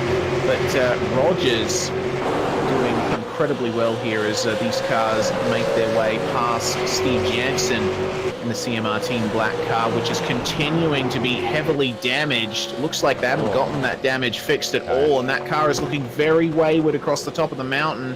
I think they've just come out of the pits to see how the car's behaving, and it doesn't look like they're too comfortable with it through the dipper. Watch out, this is going to get really messy because here comes that intense battle pack. Yeah, certainly. Oh, this is going to get really awkward at the apex. Well, fortunately, no big incidents there. So that's a real shame for the CMR car, and my apologies. I did mistakenly say Chris Moretta was paired with Craig Jones. It is, in fact, Steve Jansen. But, into you made me second-guess myself. I make a lot of people second-guess themselves, I think. The amount of mistakes I make. But this is not optimal. Same kind of incident that we had a few laps ago. The 111 car not in the best of ways down Conrod, just occasionally lurching. Loxton, to the driver's into the pits. right. Loxton's hit the wall. Oh! Look at the damage for Loxton. Ouch! Where has Loxton hit the wall? He's got heaps of damage on the right-hand side of that car, bringing it into the pits. Where did he hit the wall, though? I'm going to rewind and have a look. It just seems like he grazed the wall coming through Metal Grate. Okay, CPR replay up on screen now. A little bit of damage before that point. Yeah, so Griffin Gardner has jumped in. You see it right here now, crunch into the wall. That car won't be handling all that well. Now, a few cars actually starting to come into the pits as we hit lap number 21. Yes, indeed. Got a few cars jumping in. The 116 coming in too. Guy Leach for KRF, and that's going to be another driver swap there. Matthew Deere into that car.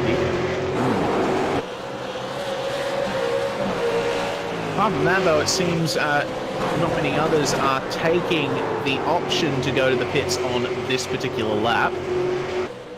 Tell you what, Reese, I am so surprised by this race. This is not what I was expecting it to be. I thought we would have already had a safety car. Would have thought we've already seen a big crash. Would have thought we'd already seen big shuffling in the field. I would have thought we'd already seen a lot more heartache.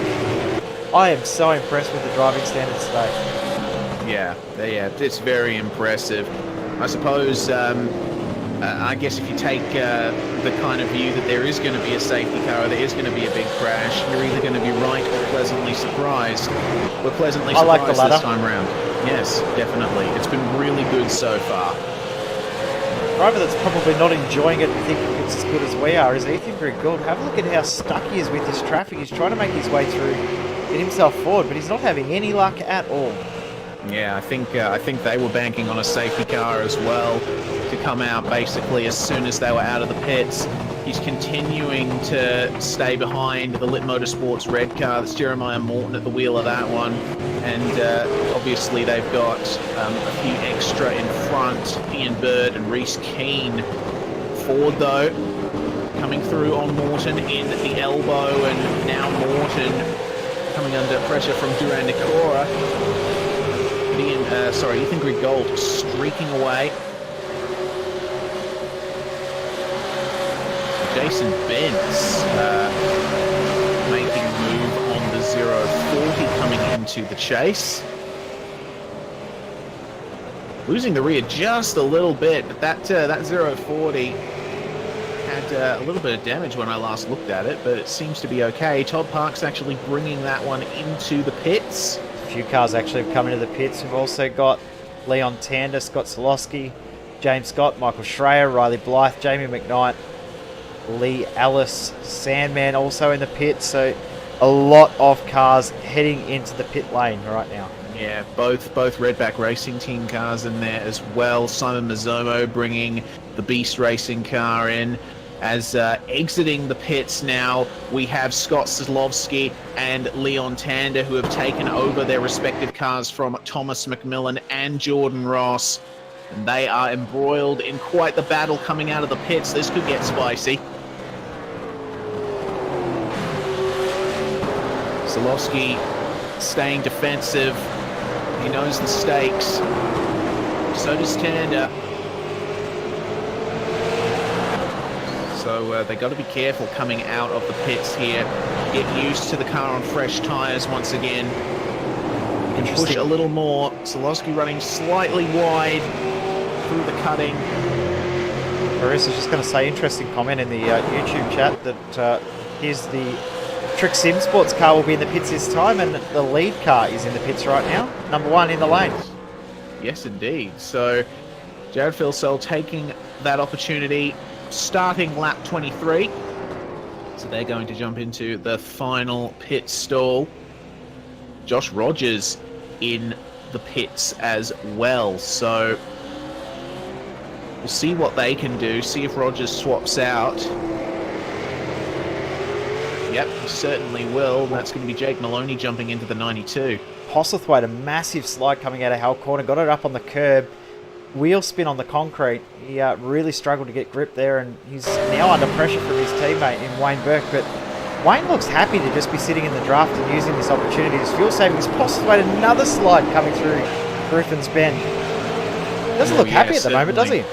Yeah, bad run out of Griffin's, but Burke is not going to go for the move here. Ooh, or is he? Have a look at this. Postlethwaite having some pretty big issues, it seems. So these two Synergy Sim Racing cars, it won't be too optimal for these guys to be running in this configuration, I would think. But as you said, Burke seems very comfortable there. He just looks happy to just to sit behind. I'm just noticing as well, the pit lane is absolutely lighting up at the moment. We've got, what, 20 odd cars in the pits at the moment, 15 cars in the pits. Yeah, certainly. Madison Down has stayed in the number 77 car, so no driver swap for them. Kyle Stokes has stayed in the 018, and Thomas Hinds staying in the number 61. So interesting to see a few drivers staying in their cars, double stinting. Now, of course, in regards to driver stints this weekend, there is no maximum stint length. There are 2 rules in regards to driver stints this weekend. The first being minimum for each driver is 54 laps, which is 1/3 race distance. So each driver has to do at least 54, and there has to be at least 2 driver swaps in this race. As Forzen Olnabi comes in, Postlethwaite comes in. Only rules in the race for pit strategy is that, so you can have a driver do the first 54 laps, put your co-driver in, do 54 laps, and then swap out again and complete the race and do 107 for the main driver. You can pit and change drivers as many times as you like. No maximum stint length, but you wouldn't want to do too many more than 40, 50 laps in a stint, would you? No, certainly not. You at that point, you really need a break. But I know there are quite a few crazy people who have done an entire Bathurst 1000 by themselves. Don't know how you can work up the stamina to do that. Have a look at the pack that Madison... Sorry, I'm just going to say, pack Madison down. Scott Solosky have found themselves in here as they've come out of the pits. But Tyler Blackburn yet to pit. Leon Tander tucked in behind and James Scott. Yes, indeed. And Blackburn under quite a bit of pressure as Elliot Smith goes into the pits, bringing the Stealth Sim Force car in. So Blackburn facing a run here from Solovsky. This is going to be a move at turn 1, surely. Solovsky firing it up the inside, and away he goes. Tander may follow him and through. Postlethwaite coming out of the pits at exactly the wrong time as well. He's going to get caught up in this battle. Oh dear, this is bad. So it's Bruce Kiley in that car. Driver swap for that one. Yeah, so bad for the 95.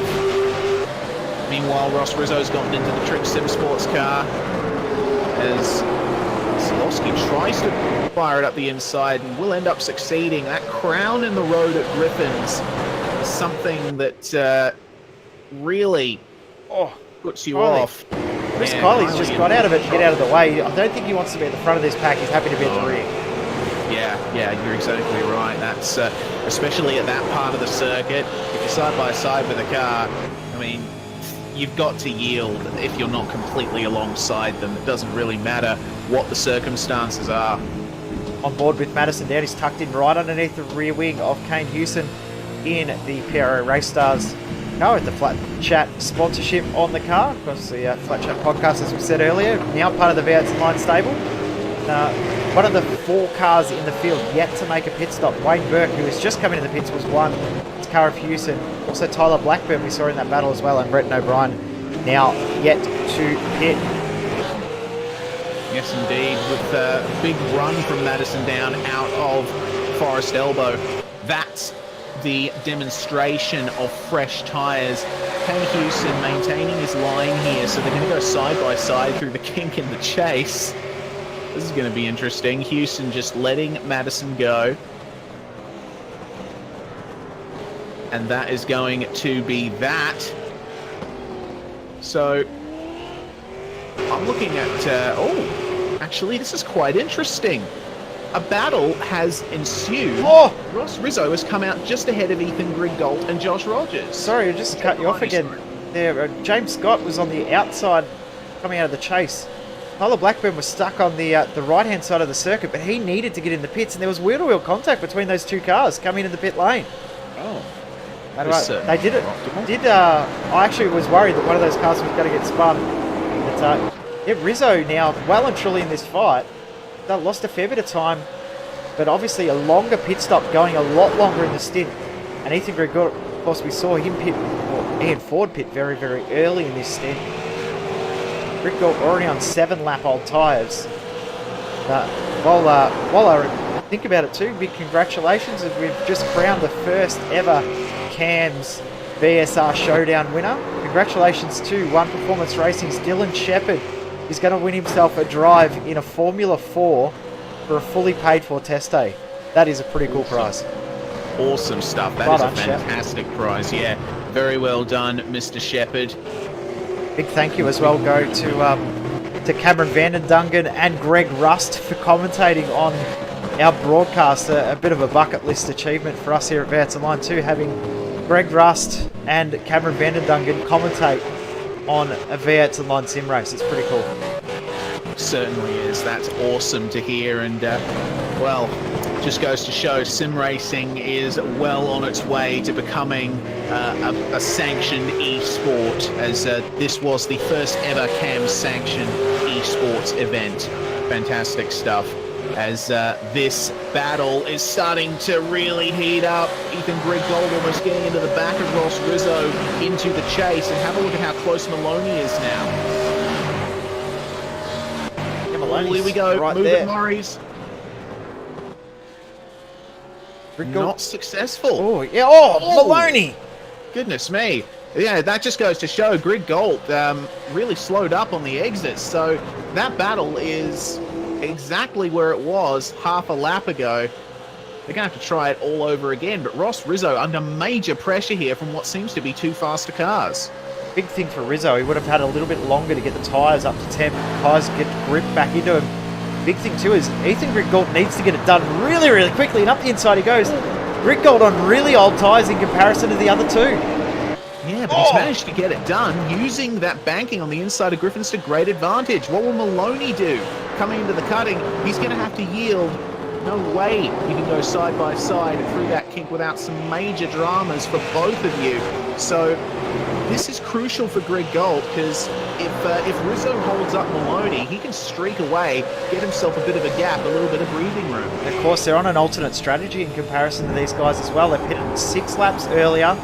They do that again at the next stint. That puts them well and truly on a different strategy. That'll put them maybe into a whole different league come the end of the race, because we know that in previous years we've seen drivers have to do the splash and dash in that last stint for maybe 3, 4, 5 laps of fuel. I'm wondering if that's the ART plan at the moment to get themselves back out on track a bit earlier, use that splash and dash strategy or mentality early in the race, and hope that the safety cars fall in their favour. Yeah, that's it. That's the Ford and Grig Gold sort of deal that we see quite a bit in this series. So from their perspective, I suppose it is business as usual, but no move so far for Maloney on Rizzo, but he's having a bit of a look at the chase, really drawing up in the braking zones. You can tell that that number 92 car is hooked up.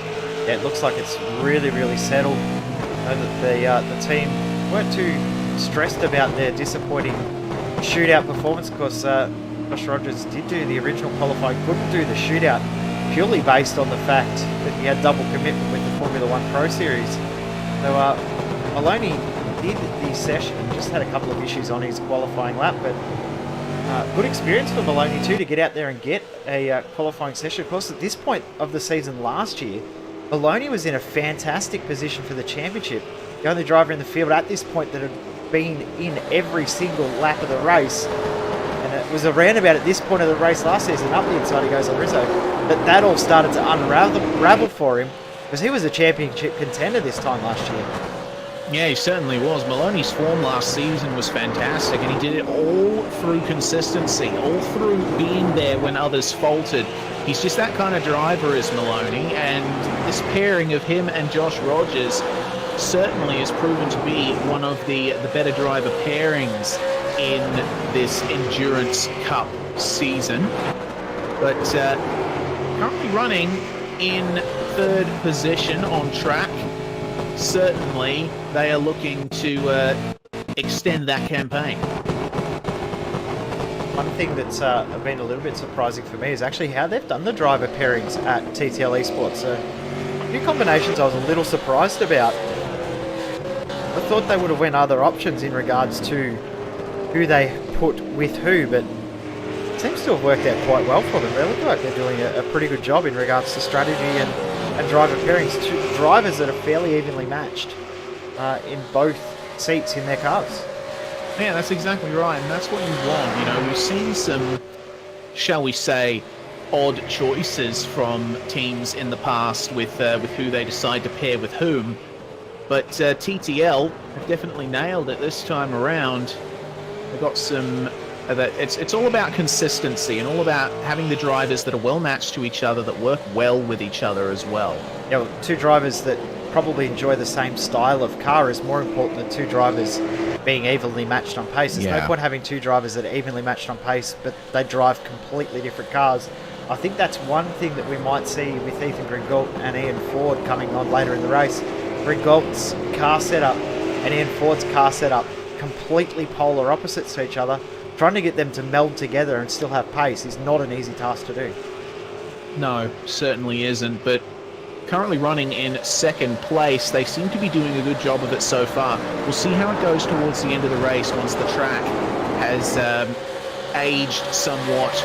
Not so much like a fine cheese, but you can get the idea. I kind of lost track of that analogy halfway through. I know what you're trying to say, bro. It's been a long, long weekend.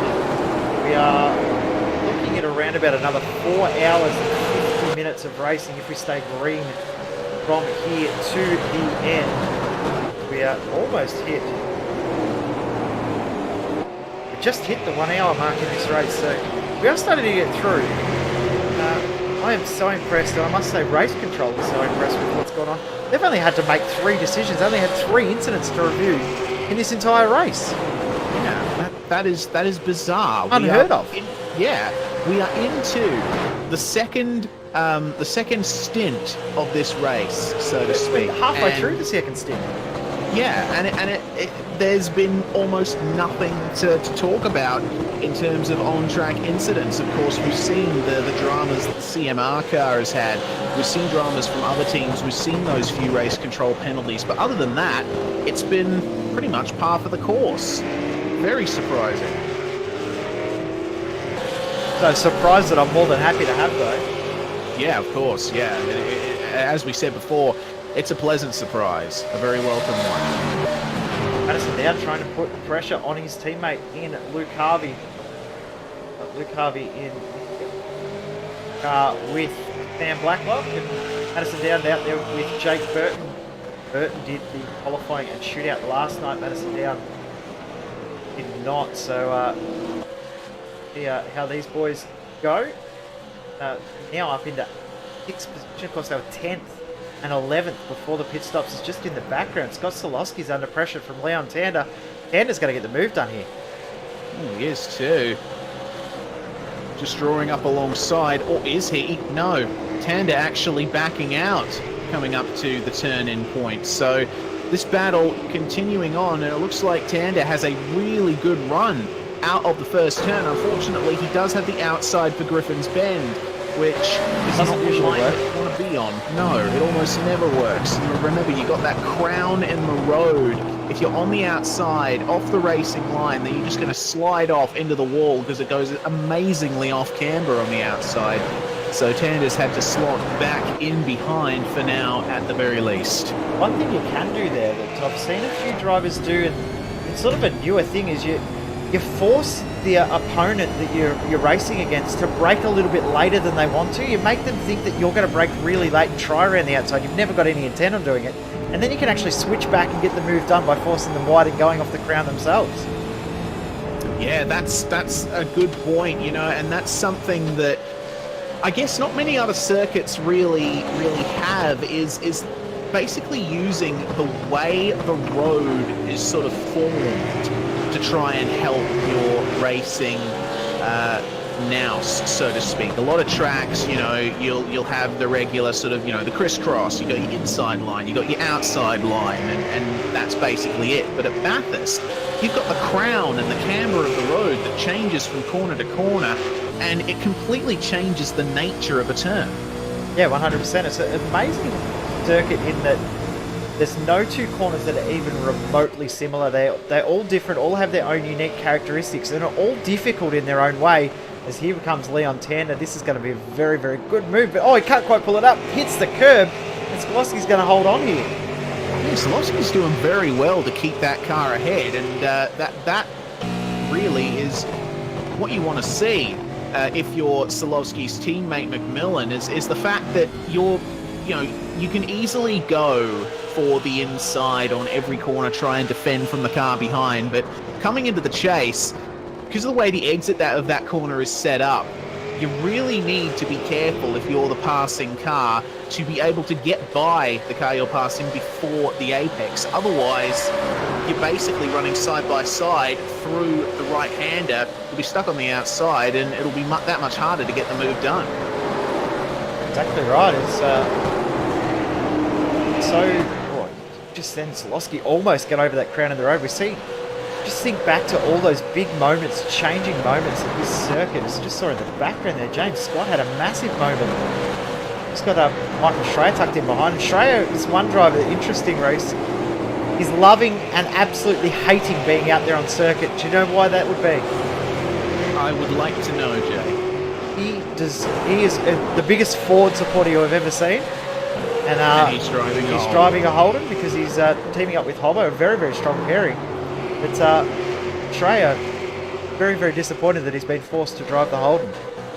Yeah, you know, I guess commiserations then to Mr. Schreier. I mean, you know, I've always been a bit of a General Motors guy myself, but I can understand when you drive your non-favoured car, it's certainly certainly not optimal, even if they drive exactly the same. But Michael Schreier doing a good job at there in 14th place, chasing down. Yeah, very close, but he's managed to keep it out, and he's got an all-right run here on James Scott. He's going to have to stay behind through the chase, though, but you get the feeling that the move is going to be on pretty soon. 2/10 slow on the last lap, but he's staying with him. Just in the background, though, too, Kyle Stokes has just gone past. Cameron Dance coming back. Ooh. Cam helping out in the YouTube chat not that long ago. He's jumped back in the car, and he's... of course, that's no surprise to see Cam in the YouTube chat while he's in a car, though, is it, Bruce? No, certainly not. Cam facing more pressure from Kyle Stokes, but stays ahead coming into Murray's. So we'll see if Cam makes any other appearances in the YouTube chat during this stint. No doubt we will. Cam, if you're listening, he probably please. is too. Yes, most likely. And streaming at the same time, probably. Yeah, goodness me. He loves does to multitask, everything. doesn't he? Yeah, he does. He certainly does. And he also loves qualifying really poorly and then racing up. As he's actually got a move put on him almost by Kyle. Stuck on the outside is Cam. Oh, watch out! Base. Oh, I thought he was going to end up in the wall there. Yeah, very close it seemed, but managed to keep it out. So this battle, I think, is going to continue on for quite some time. No, I agree. Up ahead, though, I'm noticing Webster, Schreier, and Scott are now a well and truly three-car battle. Yeah, definitely. I was also looking as well. I've got a few cars in the pits that are in a bit of trouble too, but we'll stay with this battle. As I just bring up the wrong graphic on the screen. It's going well today. There we go. That's better. Got Gavin Cox in the 019 middle finger racing car. They are looking like they are out of the race. To make things worse, middle finger racing 222 Kai Sloggett looks like they are also out of the race. So the two middle finger racing cars look like they both might be day done as James Scott. Massive slide coming out of Forest Elbow. Goodness me. And down the straight. Doesn't seem to have hurt him all that much. But Schreier and Webster getting together quite a bit here. Could be a move. Oh, look out, Cooper. Oh, goodness me. He manages to get through on Schreier, but almost took out James Scott in the process. That was really, really messy. Lucky that they got through that safely. It was a bit scary. Managed to get through okay. At the front of the field, that battle we were watching after the pit stops too, Ethan Greg-Gould has pulled 2 seconds on Maloney, who's pulled 3 seconds on Ross Rizzo. Madison down 5 seconds behind. Luke Harvey, second behind. Then O'Brien, 7 seconds behind. Solosky and Tander still going at it. Then, pretty much this battle that we're watching here, Cooper Webster, Michael Schreier, James Scott, this is the battle to watch. Yeah, definitely is. You know, and it's a battle for 13th, 14th, and 15th, but it just goes to show, once again, we say this every round, it doesn't matter where you are in the field in this series, there's someone wanting to fight you. Yeah, it doesn't matter what pace you've got too. You've always got someone to battle. There's not many cars out there that don't have people to battle. That's probably the guys that are way out in front. Yeah, that's exactly right. You know, all of these people who are hopefuls, wanting to get their sponsors out there, get themselves out there at this top level in Australian sim racing.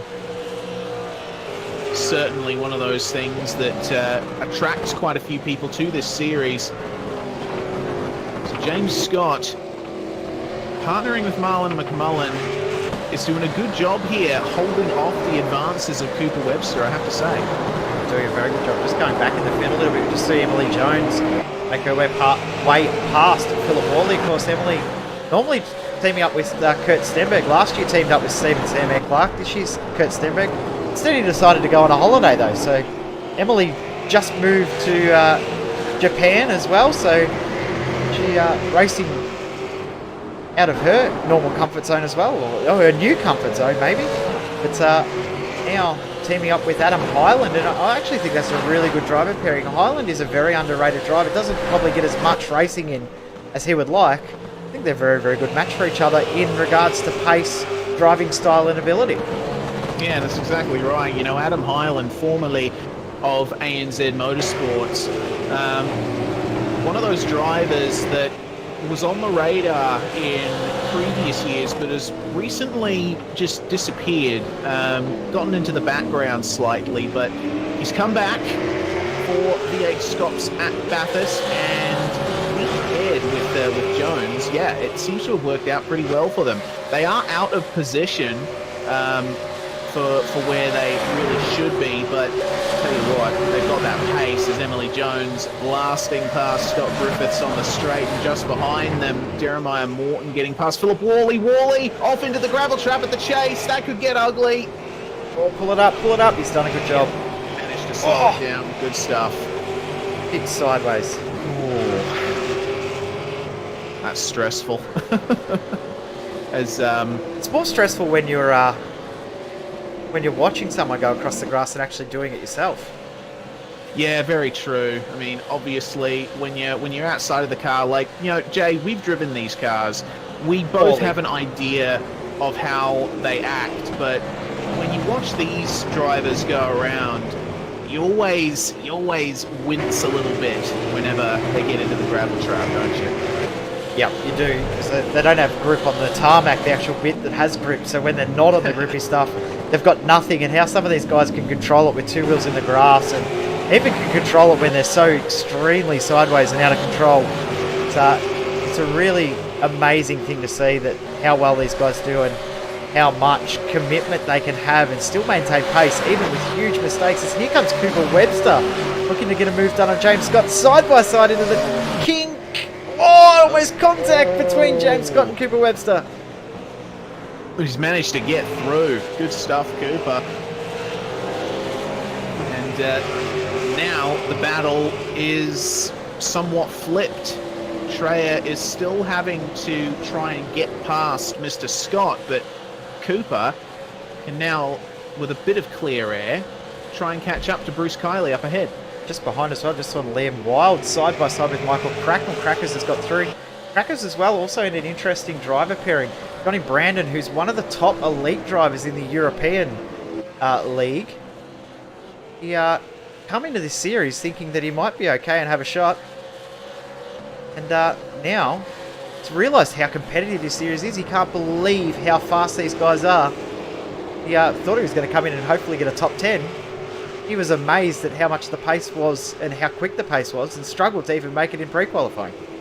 Yeah, that's exactly it, and that just goes to show, like, V8SCOPS, we are, I guess, somewhat isolated from the rest of the sim racing community, especially on iRacing, in terms of, you know, the kinds of drivers that take part in this series. We don't get many international drivers competing for more than a few rounds at the time, at the very most, but tell you what, it's managed to foster some really close competition and some really strong, fast competition too.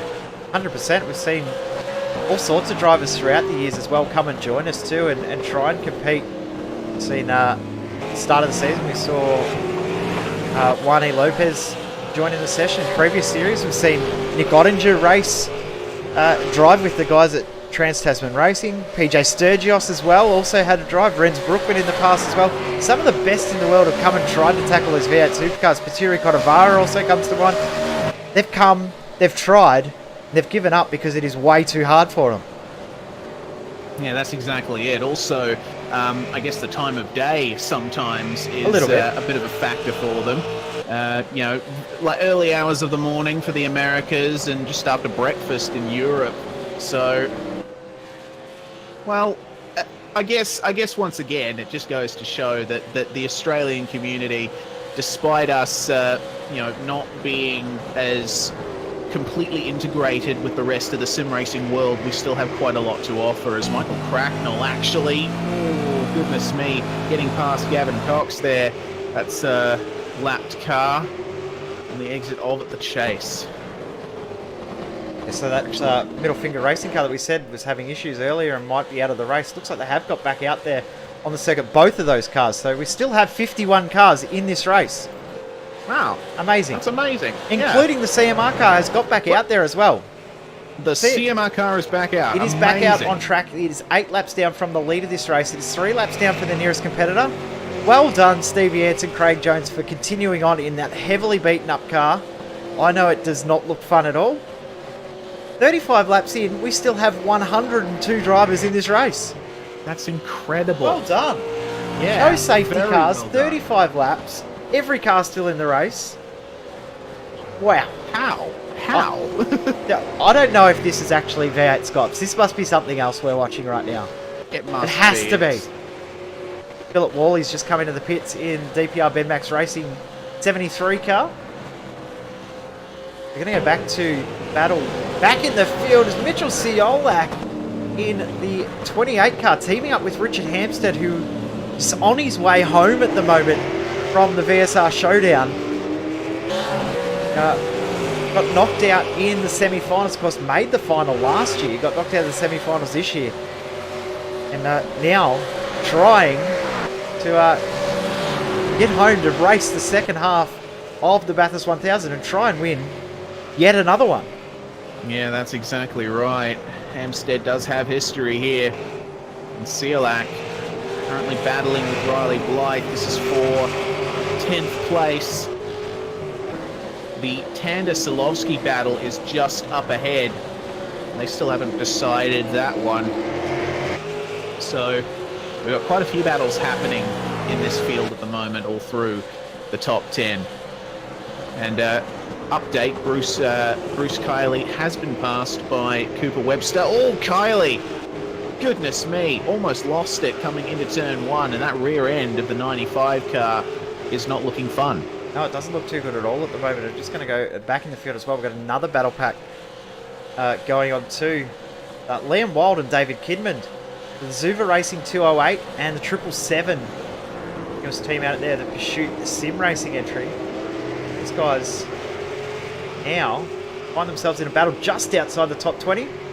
These guys will be looking to improve on that and could potentially see both of these cars as top 10 cars by the end of the day.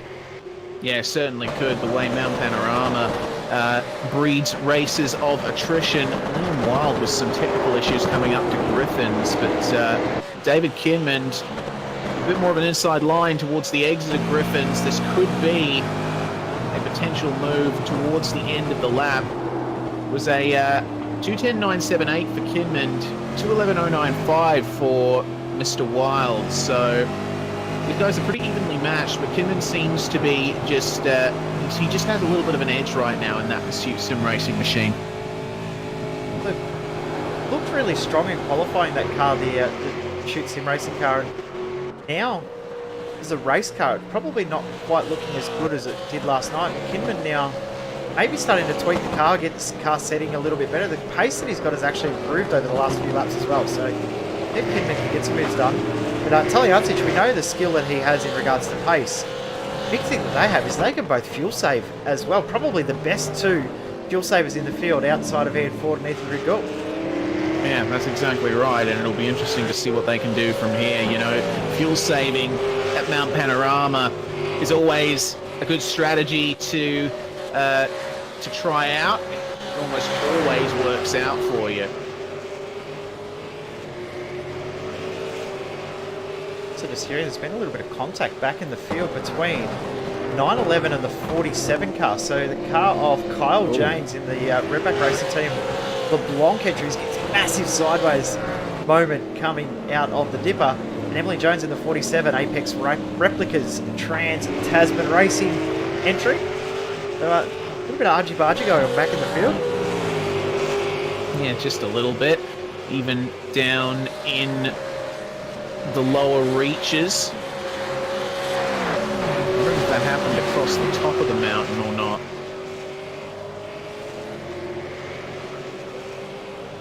Well, either way, Jones, as they make their way past the CMR car, Jones is looking very racy, and that front end looks like it's absolutely on point right now. Car just squirming on the exit of the chase. Emily looks like a little bit more comfortable. Got into an incident earlier on. Not 100% sure who that was with. We have been told that there was an incident that shuffled that car back. It was sitting just outside, or just around the top 20 now, back in 34th. As here comes Jones, not quite close enough into Hull Corner. But we'll see if she can make some moves and get herself forward. 34th is not where we would expect to see that car, especially with the talent that both of the drivers have. Yeah, certainly. Probably more a top 10 car. Yeah, certainly. But Jones on James into Griffins is going with to Jones happen. in the background. Yes, certainly. But Emily Jones getting through there on Kyle James. James seemed to have a bit of a good run through the second part of Griffins, but unfortunately not able to keep that going. So the number 47 going to continue their climb through the field. Obviously not in an optimal position. Or just Richard going back in the field. Hamstead. Sorry, Reese. Kyle Stokes, James Scott almost made contact in the chase. Sorry, go ahead. Oh, sorry, that's okay. That's okay. Richard Hamstead actually has connected to the server, so we might be seeing him in the car very, very soon. Also just seen Madison down, just passing Ross Rizzo into the second corner. So Rizzo is dropping back. He did say that, watch out everyone, I'm going to drop back through the field, and maybe he wasn't joking, but in saying that, another one we talk about when we talk about the best fuel savers out there, he's another driver that's always at the top of the list. One driver that can keep it clean, keep it consistent, and save a bucket load of fuel. That's exactly right. You know, Rizzo, yeah, as you said, not just one of the best fuel savers, but one of the safest and most level-headed drivers Australian sim racing currently has.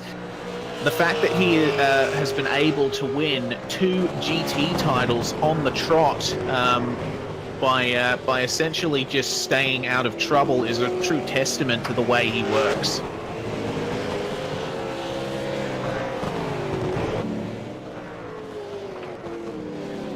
So we are about to complete lap number 38. Reece, we're nearly a quarter of the way through this Bathurst 1000. And we're... Oh, I'm going to... Hang on, where's the table? Touch wood. We've gone incident-free, effectively, pretty much. We've had one car hit the wall heavily. A couple other cars been involved in incidents. We haven't seen the track block. We haven't seen any of that sort of stuff at all. So it's been a bizarre Bathurst 1000 when we look back at the history of these races that we've had here as part of V8 Supercar Online Premier Series. Yeah, that's exactly right. You know, oh wait, hang on a minute. We touched wood, Jay. It didn't work. Safety car is out, and I cannot see any cars stopped on the circuit. So this is a random safety car. This is changing the game. This is interesting.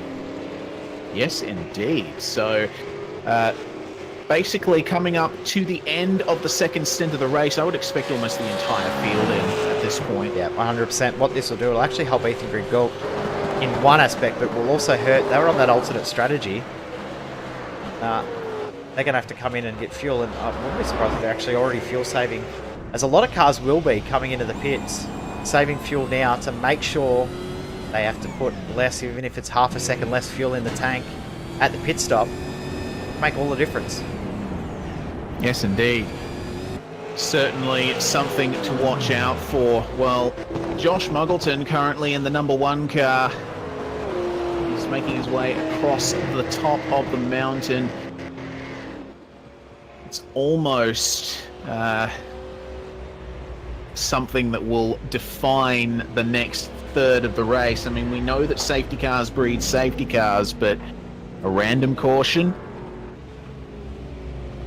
wondering how that is going to affect things, whether or not the mindset of the drivers is going to change as a result of this. It would likely change some parts of the mindset for some. It'll definitely make them think on their feet in regards to strategy. They would have already planned out what their ideas were, and now they'll have to go and rub out their plans, and hopefully they haven't written their plans in pen, because they'll need some whiteout for that and start all over again, because this will really change how some teams and drivers think about what they're going to do the next part of the race. The drivers that have looked around the 20 lap stints that pitted on lap 20 actually going to really help those guys, but those guys that have gone really, really long, they now may be finding themselves in a little bit of difficulty in understanding what to do and how to play the strategy from here. Yeah, that's exactly right. Well, we've got some time left before we can get going racing again. The safety car is out and around the circuit, just bringing up the leader. Probably a good opportunity here, Jay, to take a very quick commercial break.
Nestled in vast, picturesque country New South Wales, right next to the big town of Bathurst, to many motorsport fans, Mount Panorama Circuit needs no introduction.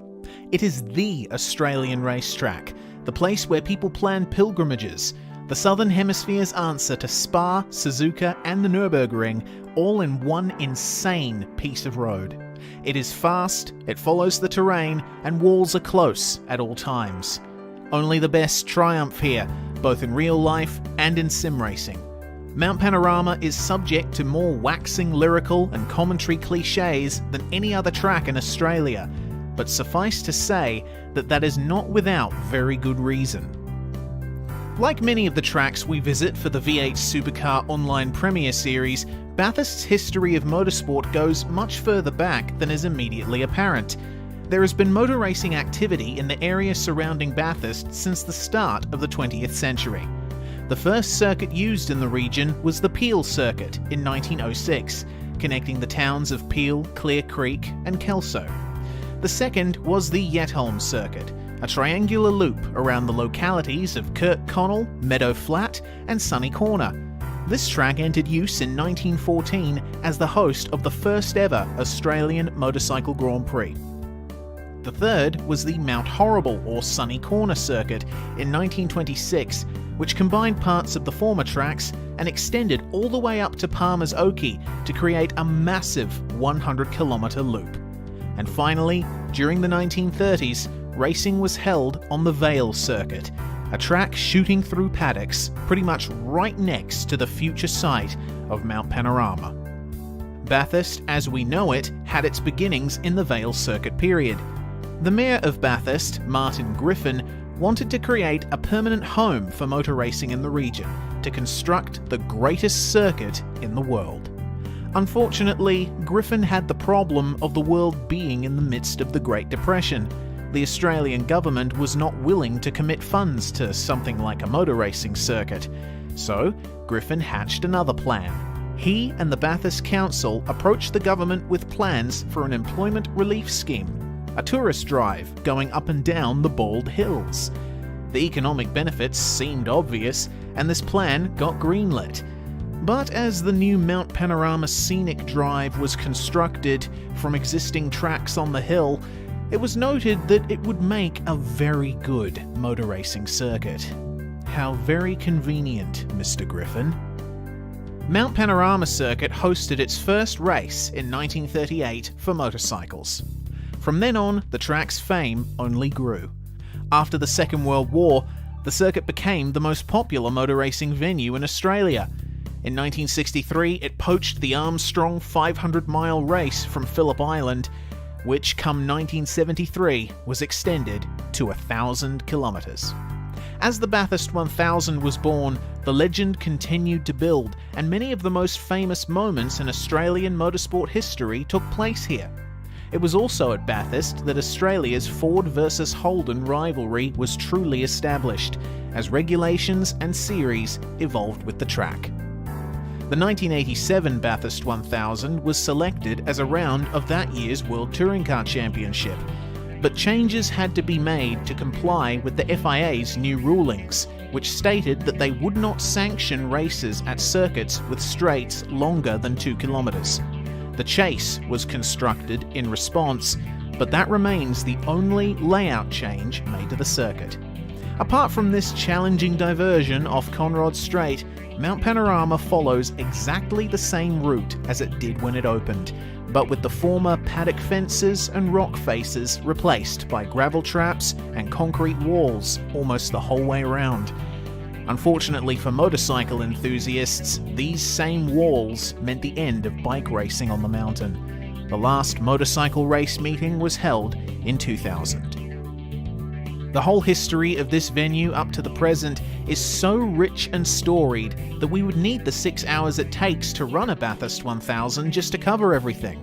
Suffice to say that Australian motorsport, world motorsport, owes a stupendous amount to the presence of this venue. This track, this race, is one of the greatest spectacles and tests of skill and endurance that the motorsport world has to offer, real or virtual. And now, you get to watch more than 100 of Australian sim racing's best tackle it.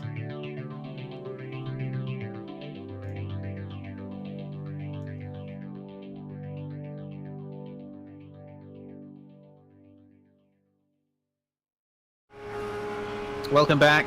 This is the Virtual Racing School V8 Supercar Online Premier Series. Currently under caution, the field have taken their pit stops. Lights are out on the safety car. My name is Reese Gardner, and Jay Kennedy, we are going green this time by. Yeah, definitely going green, and looking forward to... No, hang on, we're extending the caution. That's good. Good to see. We're extending the caution so that we can get the lap cars, or the cars between the leader and the pace car waved around so that they can get back on the back of the field. So we keep as many cars on the lead lap throughout this race as possible. Good to see. It caused a bit of controversy a few years ago when we didn't wave those cars by and caused some massive incidents. So happy to see it go one extra lap. Not a bad thing. And I'll tell you what, the tyres squeal on board from the roof of the pace car here. It loves squealing those tyres, that car does. Oh, he's pushing it, isn't he? He is pushing it.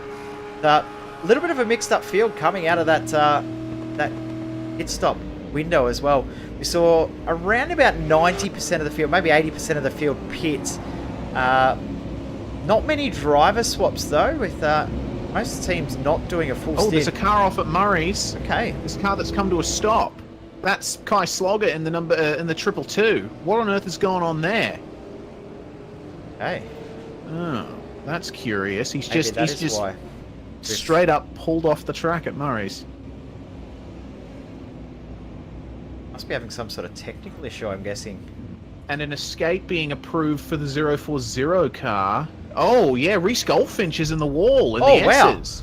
What on earth? That'd be part of the reason why the caution's been extended. Yeah, definitely. What on earth? That was not what I was expecting to go to when you said that 040 is in the wall. I wasn't expecting a literal in the wall. Wow. Yeah, and Having a go. continuing to stay in the wall. He's done this all on his own by the looks of it. He's coming down the mountain, just banging into the wall. Emily Jones, or Adam Highland, I should say, almost made contact with him and just slammed into the wall, and the front of the car just heavily damaged and stuck. But that was all by Wow. himself too. That's the weirdest thing about this. It's all done on his own.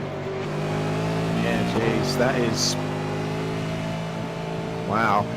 And under caution, no less. That's really... wow. It's a lack that's of really- concentration, isn't it? Yeah, quite disappointing for them, I would presume, because you know, that 040, another Synergy sim racing car, they were running reasonably well, as they usually do. They started in 33rd, but unfortunately they've had to bring it back to the pits. Yeah, that's disappointing for those guys. They'll now have a real tough job as the cars start to get waved by the safety car. iRacing Roof first safety car. Means that we have 41 of our 51 cars on the lead lap. Now, bizarrely, we said safety cars breed safety cars. That wasn't really what we were meaning, was it? No, certainly not. Of course, race control taking the step to manually wave by these cars, and some incidents happening under caution. So, I'm still amazed by that one that we just saw, though. That was... yeah. I mean, we've seen it before, and we see it every year, but it still amazes me every time. Probably doesn't amaze me as much knowing that I've done it myself, too. Very true. But yeah, I do think there's a distinct sense of irony in the fact that we didn't have any big incidents until we had a safety car. It's a bit bizarre that we've now got a safety car that has brought out an incident as opposed to an incident bringing out a safety car.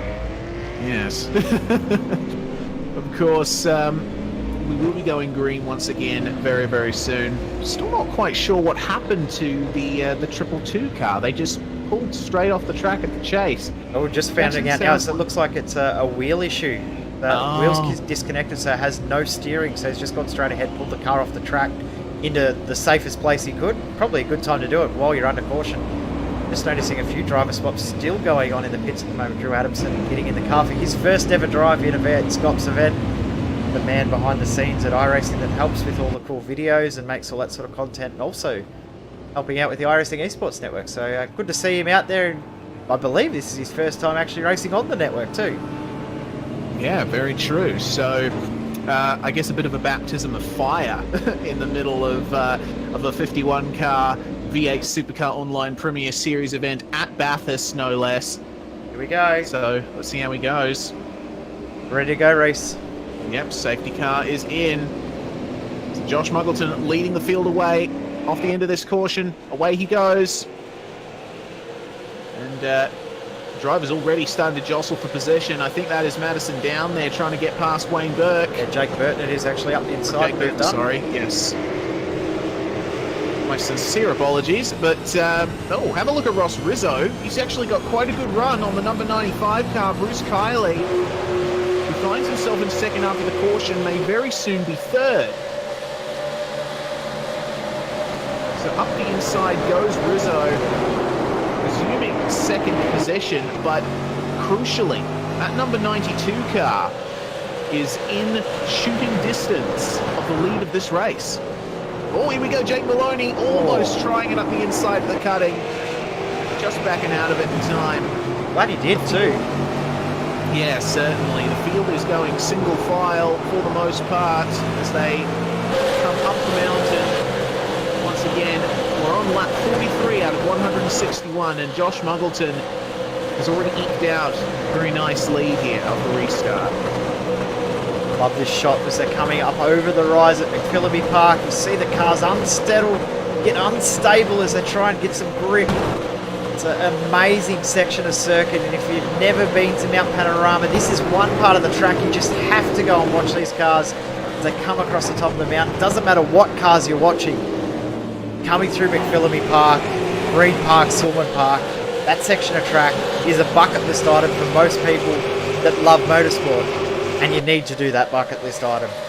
Yeah, you certainly do. I know we've both already done it, but I think it'll just continue to be a bucket list item that we keep ticking off again and again and again. I write it back on the bucket. Here comes Maloney up the inside. Yes, indeed. Maloney on the inside of Bruce Kiley, sorry, up at the chase. And now this is opening him up to Sam Blacklock and Jake Burton and company.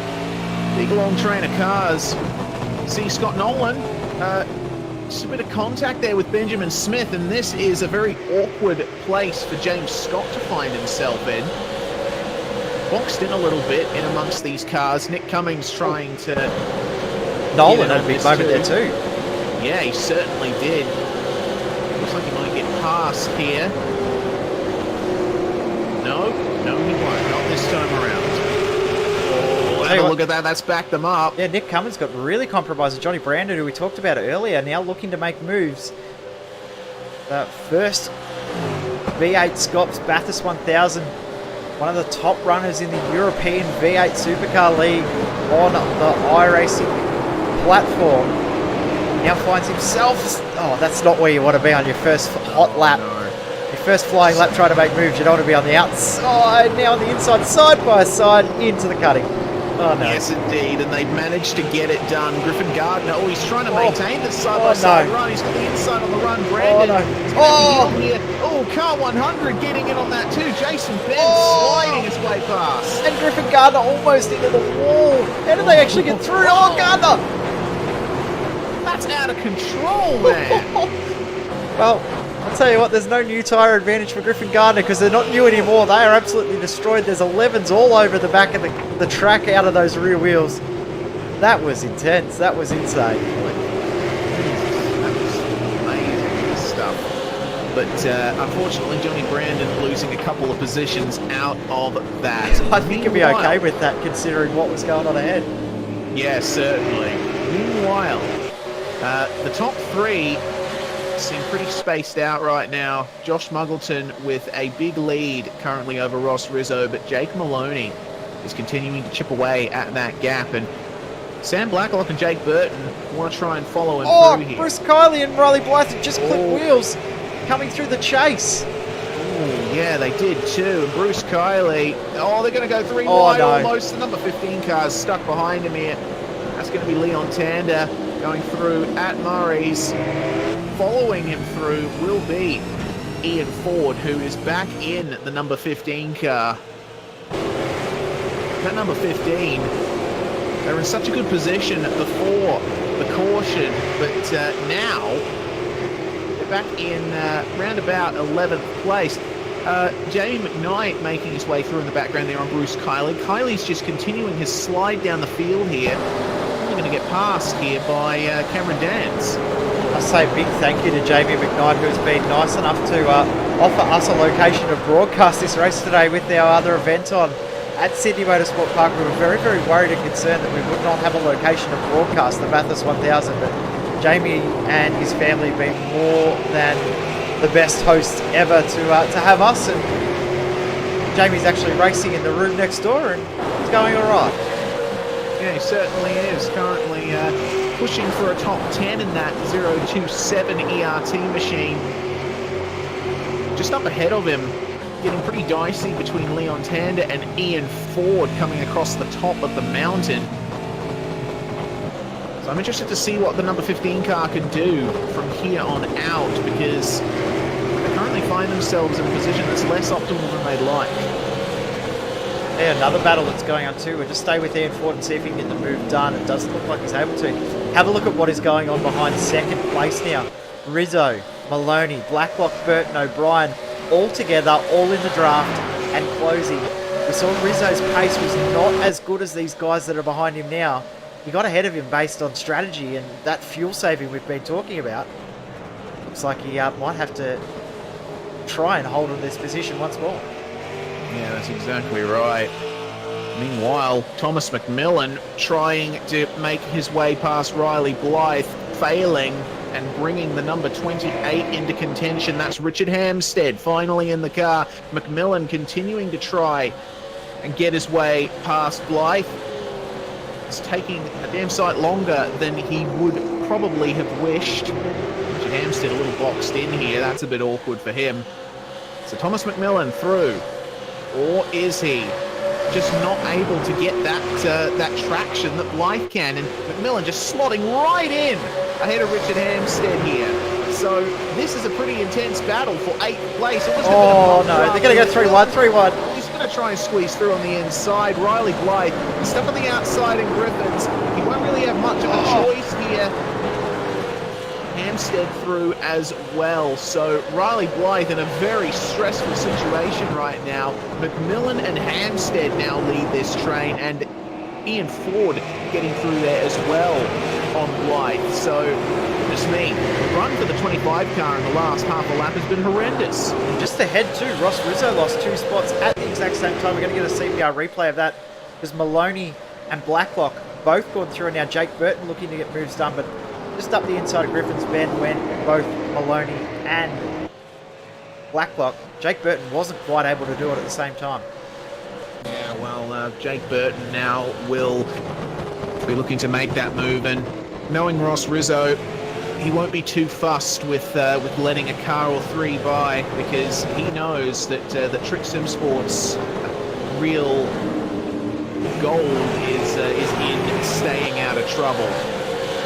One thing that Rizzo just needs to do, he just needs to try and hold on to as many positions as possible and just be as close to the leader as he can, knowing that Forzen El-Nabi, who was the fastest driver in the warm-up and had the provisional pole position right up until literally the last second of the shootout last night. We know that there's pace in Forzen's car, so we'll see if he can bring that car forward after Rizzo's good stint. Rizzo might, though, have Burton for company in just a moment.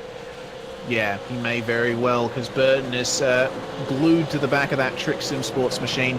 Update on the CMR car, they have pulled it back into the pits, so big shame for them. The 040 car seems to have retired as well, and just coming into the pits, interestingly, I can see is the number 100.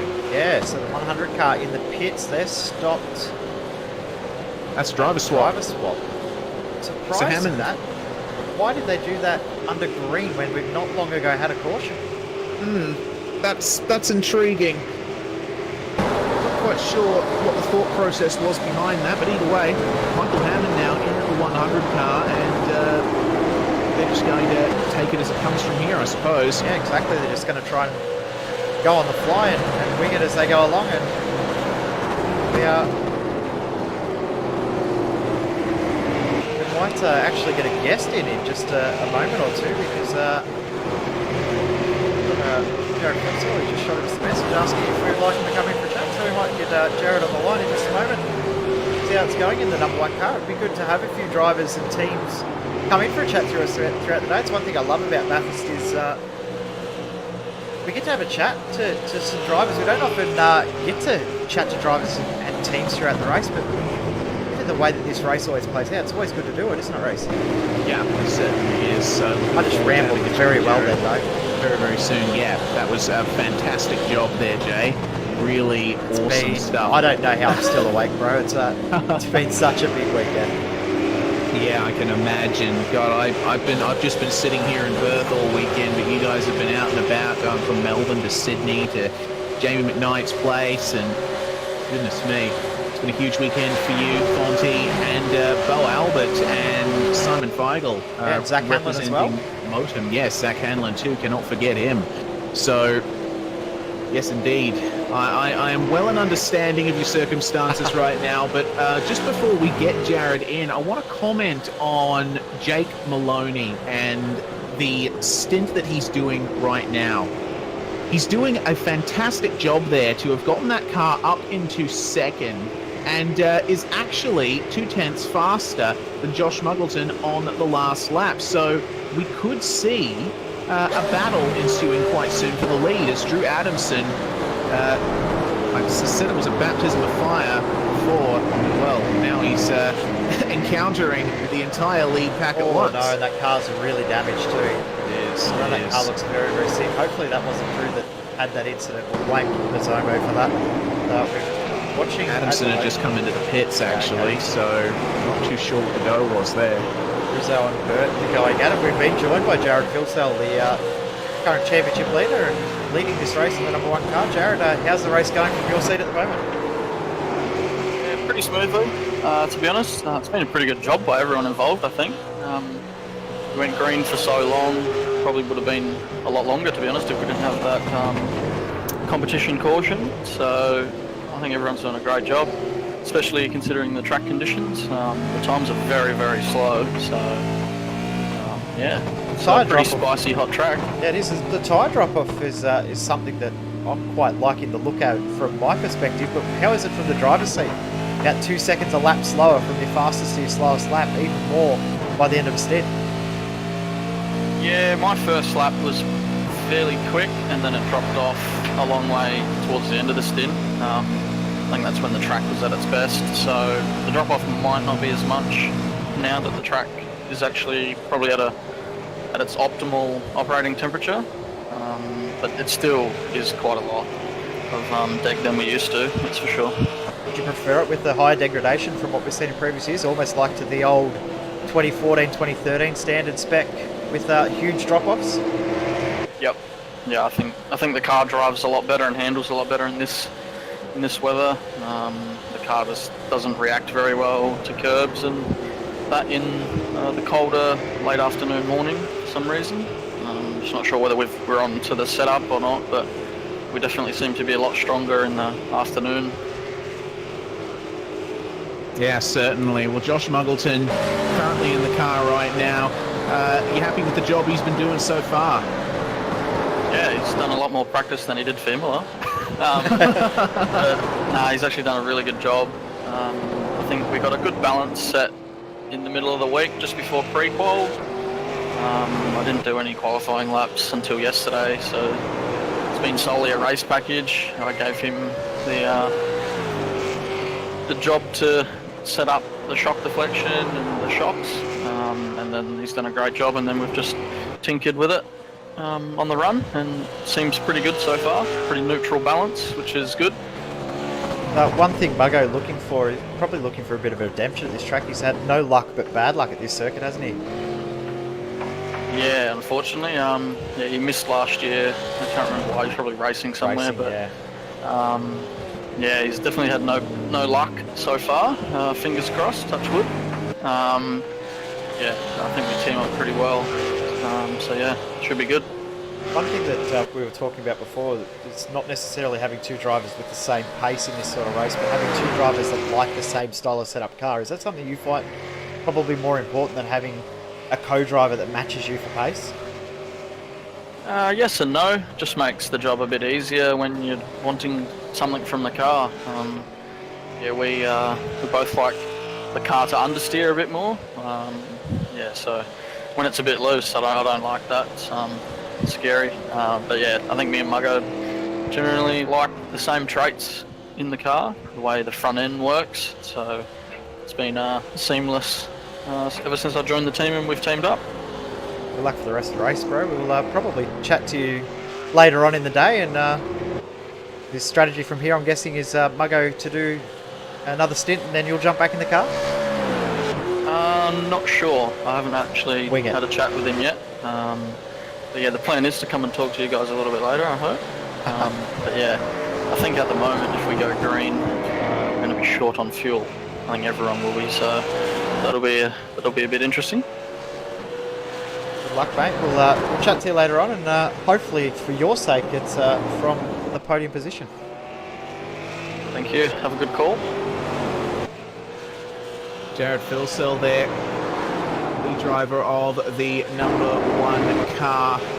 Josh Muggleton continuing to plug away in the lead of the race there. Now, Jay, there's a couple of battles really going on back in the field that I find quite interesting.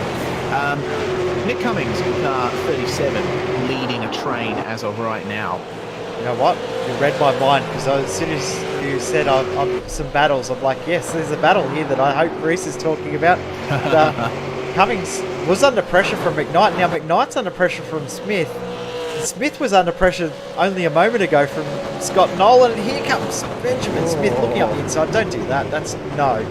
Yeah, that's something that I've always been curious about, taking that narrow line off Skyline into the S's. I remember watching shootout laps from, I don't know, the mid-2000s, something like that, when drivers would take that narrow line into the S's. Why? Why did they do that? Well, I'm not sure, but that has been a section of track that not necessarily been reprofiled, but they've done a little bit of work with the way the escape road sits. So whether there's now a different way that the track is actually held together, or whether there's, you know, a groove in the road or a crown in the road that's slightly different from what there was previously, that they don't do that now and they did back then, I'm not sure. But you're right, they definitely ran a totally different line through Skyline in those shootout laps than they do now.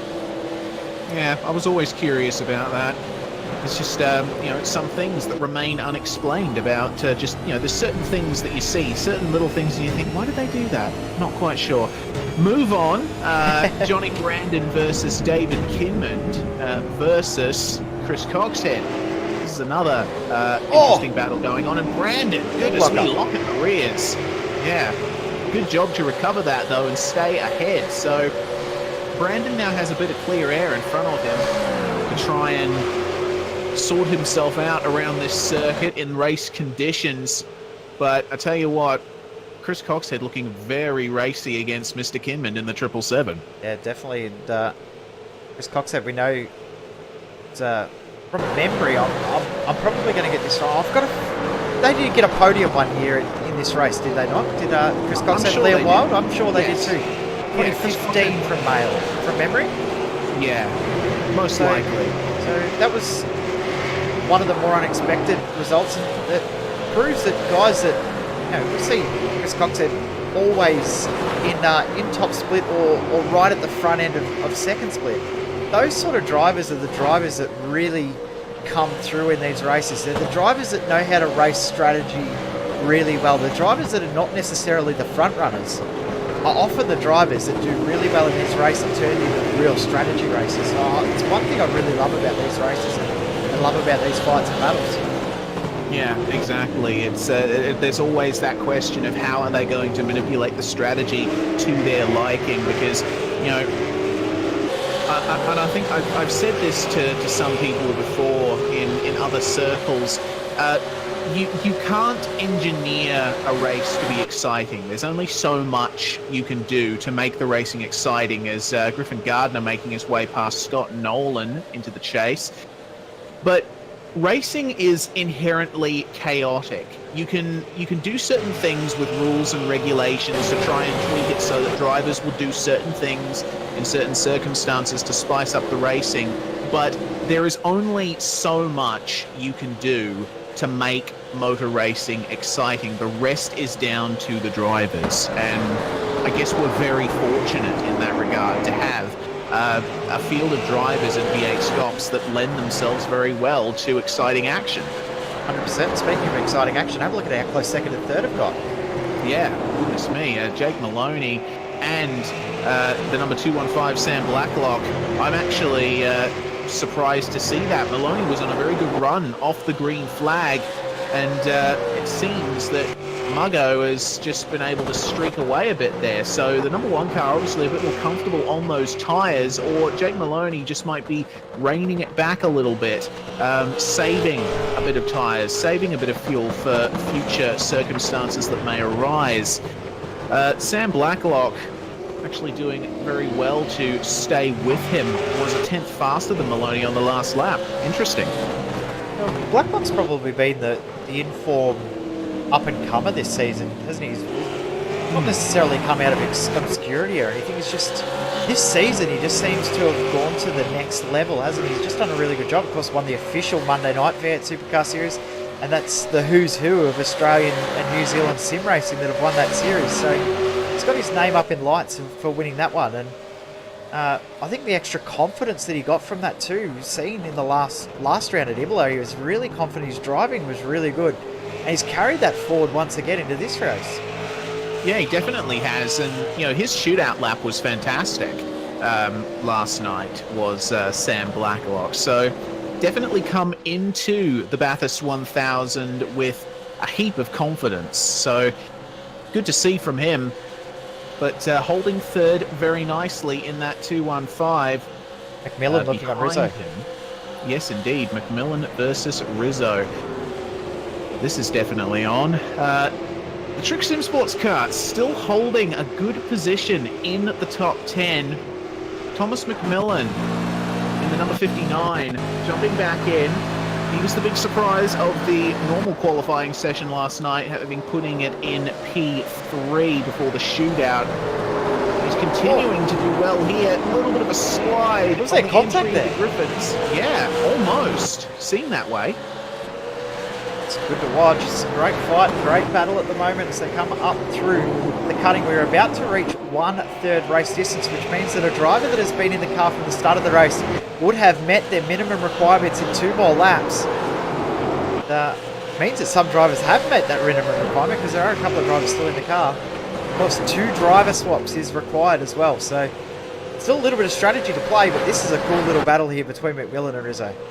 It definitely is in the middle of the top 10 as things stand, and you can see McMillan seems much more confident on the brakes in that initial part of the S's. Right on the bumper now of Rizzo coming through, run up to Forest Elbow.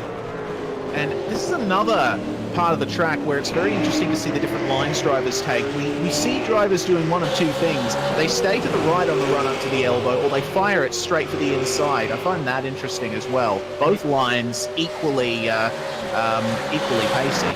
But yeah, they both seem to get the exact same edge. It's more about what you feel comfortable doing. I'm one of those ones that like to hug it on the inside because I can't judge. Oh, good move from McMillan here though if he pulls it up. Very good. I'm one of those drivers. Oh, yeah, good job.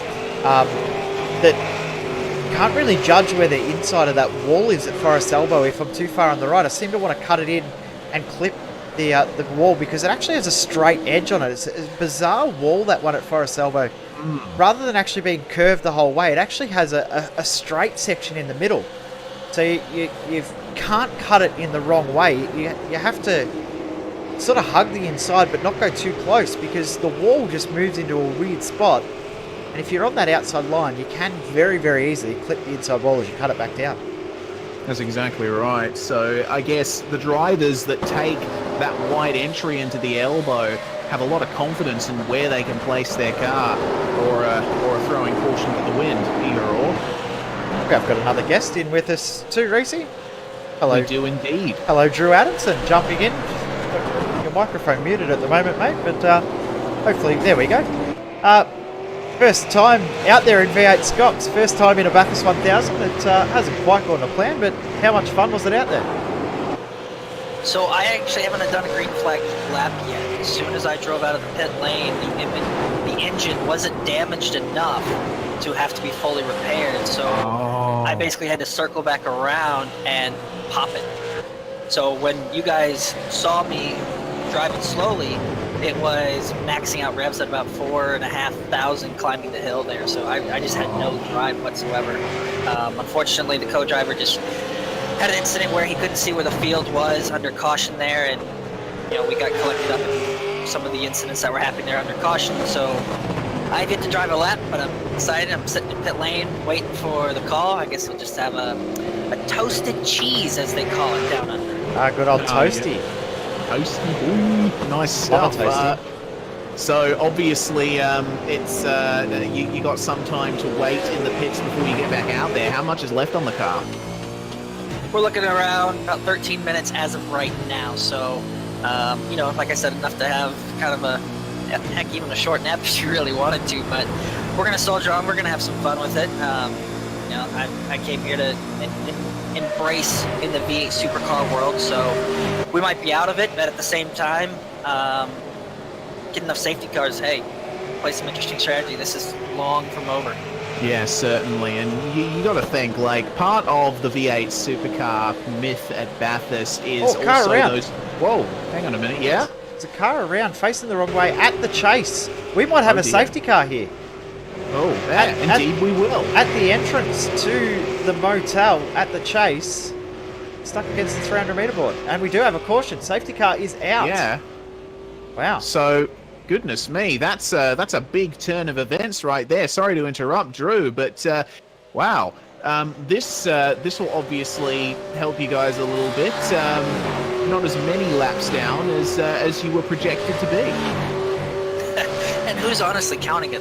You know, we're here to have fun and we're here to try it out. And you know, it's going to be interesting either way. You get enough of these things, we might be able to cycle around and pull some interesting strategy. That's the thing, and you know, I was going to say that a big part of the Bathurst legend, the Bathurst myth, is those teams that find themselves out of contention but still plug away anyway, and they might pick up some positions at the end. So obviously, what you guys are hoping. Exactly. We'll see how it kind of goes. I know it's a long way, and I know maybe a podium's out, but we'll see. You know, we've seen some of these things come down to the end, like we've seen at Le Mans, stuff like that. So it's not a done deal. We're still gonna have some fun either way. Simon felt awful for what happened. I'm like, dude, don't worry about it. Like, we're here to have fun. We're here to enjoy this. Like, let's just laugh about it and move on. Well, don't worry. We'll make sure we rub it in later to him because he does like to do that back to us. But one thing I will say, you will feel the biggest sense of achievement if you can finish the race. Doesn't matter how many laps down you are. If you can finish a Bathurst 1000, that is a major, major effort. So good luck to you for the rest of the race, mate. Appreciate it. Thanks, guys, for having us. No worries at all. Thank you for having us do some things with you in the background as well. I know you know how big a weekend we've had, and it's been a massive one behind the scenes with everything that's been going on the iRacing Esports Network at the moment. It's been a fun day of racing, I will tell you that, between World Championship Grand Prix and Camel GT, and then the showdown you guys put on before this. Even for us here in the States early this morning with qualifying and the GTE challenge. It's been a great day to just tune into the iRacing Esports Network and watch racing. You know, that's what the design of it was for, and it's been a fun project that I've been tasked with. And the goal was to bring sim racing to everybody all the time, every day, and we're starting to achieve that more and more. And thanks to broadcasters like V8's Online, GSRC, LSR TV, and RaceBot, we're able to do that. So we really appreciate it, and we appreciate as well our sponsors who are on the car. I got to shout that out real quick. Sorry about that. But yeah, the iRacing Esports Network has been great so far, and we're glad everyone has been enjoying it as much as they are. And it's been great to just get tastes of different elements of races and drivers and forms of motorsport from around the world. 100% agree. It's been great to be a part of it. I know that there's bigger plans in the future coming on as well, so we're looking forward to being a part of it as well. Thanks for jumping in and joining us too, Drew. No problem. Thanks for having me. Drew Adamson from the number 082 Beast Racing entry. This is an interesting time for this safety car to come out, Reece. I don't know if it helps anyone in regards to strategy. No, definitely not. It's come at a very odd time, and I just reviewed that incident. That was the 911 car. Very odd, to say the least. Stuck in the wall there. Tom Curran is still stuck in the wall outside the exit of the chase, and obviously not too happy with things as they stand. I'm wondering why he hasn't escaped yet. Has he been given approval? I'm not sure. Maybe I know that the plan was to let the guys sit there a little bit longer as the field come past and make it a bit more of a realistic time for them to be sitting in the car like they would be in real life. We wouldn't be able to move the car yet. They wouldn't have even had the tow truck come on by yet, so no advantage for them to not sit in the car for a little bit, or no advantage for them to get out of the car. So well, the engine is off. That engine is completely silent, so Tom has no chance, it seems, of extracting himself from this situation he finds himself in. The field is coming down Conrod Straight right now, the pace car with its lights on. So we may be on for at least another lap or so. Oh, here we go. Curran is revving up.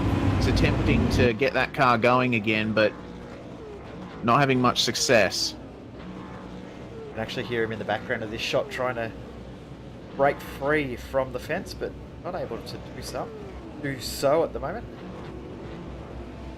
But I will be guessing that everyone will jump into the pits here. 56 laps complete, so if you break it up into 20 lap segments, it pretty much means that we've finished the third segment of the race and into segment number 4. Current's still stuck in the wall. He'll be pretty disappointed and pretty devastated with how it's played out. I know that the RRT guys were hoping to have a really big and great performance here this weekend, and most cars they've ever had in a Bathurst 1000 this weekend, so for them to have one in the wall, I know they'll be very disappointed. The pit lane absolutely lights up. We're probably right in saying that everyone's coming in. The only car staying out is a car that is a lap down. Yeah, that's Jordan Gollow in the Velocity Sim Racing 2 team. So he will stay behind the safety car, but pit lane, meanwhile, absolutely lights up, and it will be interesting to see who does what in this instance, because this is one opportunity that teams will have to try and put in maybe a couple less litres of fuel, try and get themselves a car length or so on a car in front and put themselves in a good position for the rest of the race here. Interesting thing is we have a new race leader, Bruce. We do indeed. 060 is in the lead of the race. Joel Kenton, Kane Hewson decided not to pit, which I'm a tiny little bit surprised about. I don't know what the strategy call would be to pit. Yes, indeed. I just saw something very interesting. Goodness me. If we could get a quick replay of the exit from Sam Blacklock and Josh Muggleton, something interesting just happened. It seemed like Blacklock got a big jump on Muggleton, but you saw that Muggo remained in front just as they crossed the pit lane exit cone, so Blacklock had to give that position back. Wow, that's disappointing for Blacklock. He was trying to drag Muggo off. It didn't look like Muggo launched to get away at all. He was probably trying to save a little bit of fuel, probably thought he'd take his time. And yeah, that's a bizarre one there. Probably a little bit unlucky for Blacklock, but the positive for Blacklock is he's jumped Melody and jumped Rizzo. Yes, indeed. A very good pit stop from Sam Blacklock for sure. You would almost be in the corrected race lead, but nonetheless, he finds himself in second corrected. Our actual race leader remains. Amazing to see that 111 CMR car still out on track 2. It's just behind Joel Kenton, and it is a long way back in the race. Also too, noticing the 31 car in the pits and been in the pits for a long time. That's Sean Kelly and Stephen Sandman Clark. I'm not sure if there's an issue with that car, whether they're just getting a little bit of damage fixed while they're under the caution, but they've been in the pits for a long time, nearly 2.5 minutes. Yeah, that's very odd. Of course, Sean and Sandman, both drivers that have been around for quite some time. So, obviously not something that they would like, having that level of bad luck at the mountain. They are currently in and around the verge of the top 30. So, going green this time by the looks of it. We so are. That means that we can get back underway. Joel Kenton will lead the field, and what this actually does, there is a car between Kenton and Muggleton.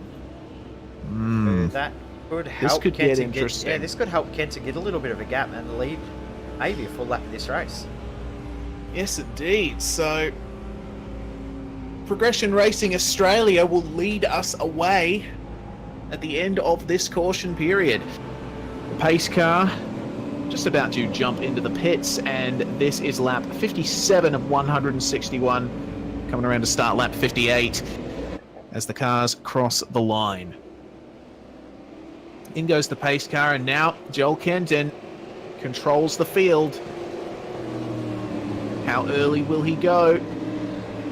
He's going to wait until after the apex of Murray's and have a look at Jake Maloney. Already trying to get a run here on Blacklock. Blacklock moving to the defensive line. So now Craig Jones right over on the exit of turn 1 to let all of the field by. Very embattled, that 111 car, but Kenton continuing to lead this race. The ball sprawl out side by side coming into Griffin's Bend. Jake Burt and also Thomas McMillan up on the curb to try and get a move done. That was almost contact between he and Dean O'Brien. And here comes Ian Ford, almost runs into the rear of McMillan. Yeah, and Ian Ford's going to have the inside line here for the cutting, but McMillan might be able to pick it up on the exit. Oh, no! Big incident! Ian Ford and Thomas McMillan making contact there. That will surely be a caution. Surely! That is really unsafe. Ian Ford manages to get back going. McMillan gets back going as well. Race control just hesitating with that caution button, and it looks like it will not be needed after all. So both of those cars with major implications for their race. What a shame. That's devastating for both of those cars. They're going to need a CPR replay to pick up what happened there. It all started after McMillan went for the move, coming into Griffin's Bend, and there was contact between both cars. I think they both thought there was a little bit more room between each other, and that's pretty disappointing for both of those guys. They were two contenders for this race, both now be limping back to the pits with some damage. Yeah, Sam Blacklock bump drafting Josh Muggleton as they pass Joel Kenton. Oh, Maloney onto the grass coming up to the chase, and Kenton having to yield to this lead pack. So he falls down the order, but still remains with this lead pack. Josh Muggleton is now once again our race leader, and Jake Burton making a move on Ross Rizzo. So the 77 car moving up, and the 89 might follow them through here. So Dean O'Brien making the move into turn 1, and Ross Rizzo just lets it go. Water off a duck's back. They might come back later. Rizzo's not stressed about these sort of moves at all, is he? Just knows that, that they'll get it back later on in the races. I also just see Thomas McMillan in the pits to get damage repaired. Yeah, well, you might as well do it now, wouldn't you? Drew Adamson actually stopped at pit exit, I'm noticing, letting these cars go. See what the 082 car can do from here. Obviously, they've had more than their fair share of issues. So, Cameron Dance just getting through Kenton. Wow. Ooh, yeah, McMillan's actually out of the car. So there's a lot of damage to be repaired on that thing. Obviously decided to take a bit of a break. Yeah, why not? Might as well jump out and go and get a drink, go and, I don't know what you do. Yeah, just de-stress, I suppose. Cry. Because after something like that, yeah, probably one of those things. That's a real shame to have that incident happen. But Joel Kenton now facing pressure from the likes of Tander, Blackhall, Schreier, Gardner, Cummings and McKnight. That's the train at the moment.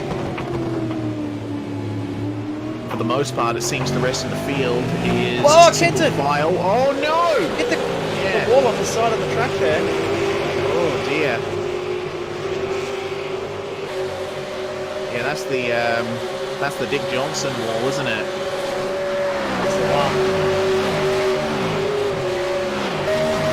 A lot of cars into that wall over the years. And the pace car hit it quite a few times as well. In iRacing, that is. Of course. Of course, the lawnmower, of course, hit it at Bathurst last year as well, a year before. Rolled over at that wall. Yeah, certainly did. Has quite a bit of history, that one.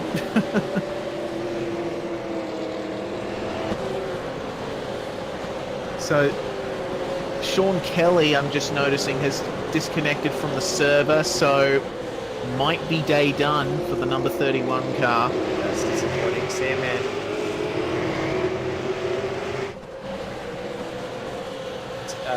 Back active driver in that car, but it doesn't look like he's able to make a move. Side by side, Kenton now with James Scott. Well, it's great that Kenton got to lead a lap of the race. Don't know if this strategy call is going to work for these guys. Yeah, I'm not too sure. It's going to be interesting to see how this one turns out. We're almost at the magic lap, Reese, that we always get excited about every year, finishing lap 61. We're on to lap 60. Yeah. Once we get to 61, we've got under 100 to go. It's the downward spiral from that point. It certainly is. It's just a case of counting down the laps from that point. Muggleton continuing to lead from Blacklock, from Maloney, from Burton, and that second, third and fourth fight is actually really closing up as we get to that magic mark of 100 to go. Yep, so Blacklock and Maloney, they've been involved in this battle for a while, and Burton teaming up with Madison Down. So at the start of the race, that car had no pace at all. They've either found something that they can adjust to get that car working better for them, or they're now just maybe going at 95% instead of the 90% they were going earlier. I'm not sure, but it's good to see them out there as moving forward, as we're hearing that there's some sort of issue with the 31 car in regards to their pit stop. They're not actually able to get into the car, so they're having some sort of bizarre glitch that means that they look like they are out of the race. That is a real shame, and something like that happened to a couple of teams at Imola as well, so obviously not optimal for those guys. 88 was one of those teams that had that issue. Pit lane penalty, car 61 passing before the start-finish line of the restart. Right. So that is the car of Benjamin Smith and Thomas Hinds. So Smith, who is now in the pits, serving that drive-through penalty. He was battling with Liam Wilde. Just behind Liam Wilde, we've got Stephen Lattimore out there, and Dylan Carroll, Ryan O'Sullivan. Now, Ryan O'Sullivan in the 26 car, teaming up with Brendan O'Brien. I actually thought that car might have been a little bit higher than where it is at the moment. Yeah, they're currently down in 31st at the moment after starting from 49th, and obviously you only need to take a look at the front end to see that they have had a few issues so far in this race. Currently chasing down Dylan Carroll in the Underpush Racing number 97. Best livery in the field, that one. Easily. It's a thing of beauty. I love it. But Ryan O'Sullivan obviously missing a few panels, and with his front bumper crunched in slightly, still managing to keep up with Carroll, and Lattimore seems like he is under some major pressure here in the Harvey Bay Auto Glass sponsored number 07. Carroll looks like he wants to get a move done, and of course Dylan Carroll teaming up with Shane Van Gisbergen, and both of those guys are very, very familiar with racing with each other. But I don't ever remember these two teaming up for a V8 supercar race. No, they definitely raced each other on track, especially in the earlier days of V8 supercar racing on the iRacing platform. But actually teaming up and driving together, no, this is a first. So incident between Ian Ford and Thomas McMillan has been deemed a racing incident. Right, and that makes sense as Carroll going for the move. Oh, Sullivan just got chopped off though. I thought that O'Sullivan probably thought he was going to get straight through, but wasn't able to. No, certainly not, but he's going to try it at Murray's. Will Lattimore let him go? Looks like he will, so there we go, move done, and they will continue that fight. But yeah, I'd be inclined to agree with that race control decision. It just seemed like both drivers underestimated or overestimated just how much space was between them, and that ended up putting both of them at the same kind of disadvantage. So I guess play on. Interesting, we talked about the decision for John Kenton to stay out. Now is back in 27th position, still yet to make a pit stop. So this is a pit, lose all that time from a pit stop. They're going to be basically out in no man's land. So I don't know if that was the right call for those guys. Yeah, certainly. Way sure. So, moving on, we'll correct myself slightly on my previous statement. The ASM cash-centric car, I believe, did come off quite a bit worse than the number 15. Just at the time that the incident happened, they both had the same sort of loss, but obviously things that have happened since then have meant that the number 59's been relegated to 2 laps down, 41st position. So, update. Still leading Josh Muggleton, but this second, third, and fourth battle is continuing to rage on. It's quite interesting to see the way that it ebbs and flows between these guys, and Blacklock has really come on song in this middle section of the race. Jake Maloney continuing to fight, but he's looking reasonable here. Just hanging back slightly. Hanging back, saving a bit of fuel, saving a bit of tyres, but Jake Burton is behind him, and we know how racy Jake Burton can get, but I think the context of the race as it stands at the moment will be in the favour of Burton taking it easy. Still pushing very hard coming into Griffin's Bend, and I believe I am joined by Ponty? no one, it seems. No, by Unfortunately, Ponty? That's a bit of a shame. By, you are joined Burton by... continuing to... There you go, Reese, hello. As they come off the mountain. Oh, goodness me, out of nowhere, Mr. Scott Fountain. G'day, Fonty. How Hello, are you? mate. Yes, I'm very good, very good. Great to be here for this event. Come straight from Sydney Motorsport Park to take over Jay, give him a bit of a break. So it looks like a pretty good race so far, mate. Yeah, certainly. It's had quite a bit of interesting eventuations, not least of which was our mammoth green flag run to start it off. But once that random caution came out, we started seeing the incidents happen, and we've actually had a few cautions come out from incidents on the track. So, yeah, I just saw the last incident just after the restart there. It was a bit unfortunate for those guys, but it's like that TTR car of Josh Muggleton and Jared Philstall is pretty unstoppable in this race so far. yeah, certainly. Muggo and Philstall have been the class of the field so far in this race. Rogers and Maloney are another pairing to watch, but how about Sam Blacklock and Luke Harvey so far in this one? Currently running in phenomenal. second. Burton actually wanting to try and put a move on Maloney at some point, it seems, but yeah, that number 215 car has been fantastic. Yeah, you can see them. There's certainly not a position I would expect to see them in this race, but they've obviously kept it pretty clean, and they're working well as a driver pairing, so hopefully for those guys, they manage to finish up there at the pointy end.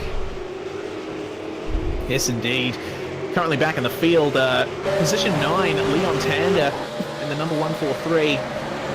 Michael Schreier just behind him in the 88 is involved in a battle with Nick Cummings for the final position in the top 10. I mentioned that Schreier was racing a bit against his will, having been put into a Holden and not a Ford, but he seems to be doing pretty well there in 10th place right now. Yeah, not going too bad for them at all. They're going pretty good at this stage of the race. Still a little bit of a race to go. What are we, lap 64 now? So still anything can happen at this stage though. Yeah, that's exactly right. We are under 100 laps to go, and there's still plenty more action to come. And I tell you what, at this point, I think the drivers have gotten back into race mode, back into the mode that we saw them in at the start of the race. And now, just driving at 90-95%. Putting enough pressure on their rivals ahead, but still not trying any silly moves. And that's going to probably net us another big green flag run.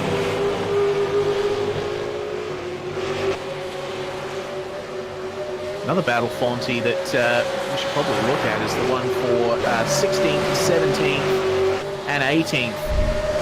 car at the rear of that battle pack is one that is attempting to recover what has turned into a bit of a horror race for them. Number 15, Ian Ford, incident with the number 59, Thomas McMillan at the wheel at the time. All over the back of Guy Leach. Yes, certainly. And that number 116, and you can tell Ford is really wanting to get past these guys and try and salvage some kind of result for the number 15, but David Kinmond and Guy Leach not making it easy for him. No, you're exactly right. I think, yeah, with this stage of the race, there's still anything can happen, but probably thought he will be wanting to get into that top 10 as we're just getting one of those Trans-Tasman cars popping out of the pit lane there now. Michael Healy and the number 18, it seems. So he's just going to lift off there and let these guys go because he is quite far down the standings as it seems.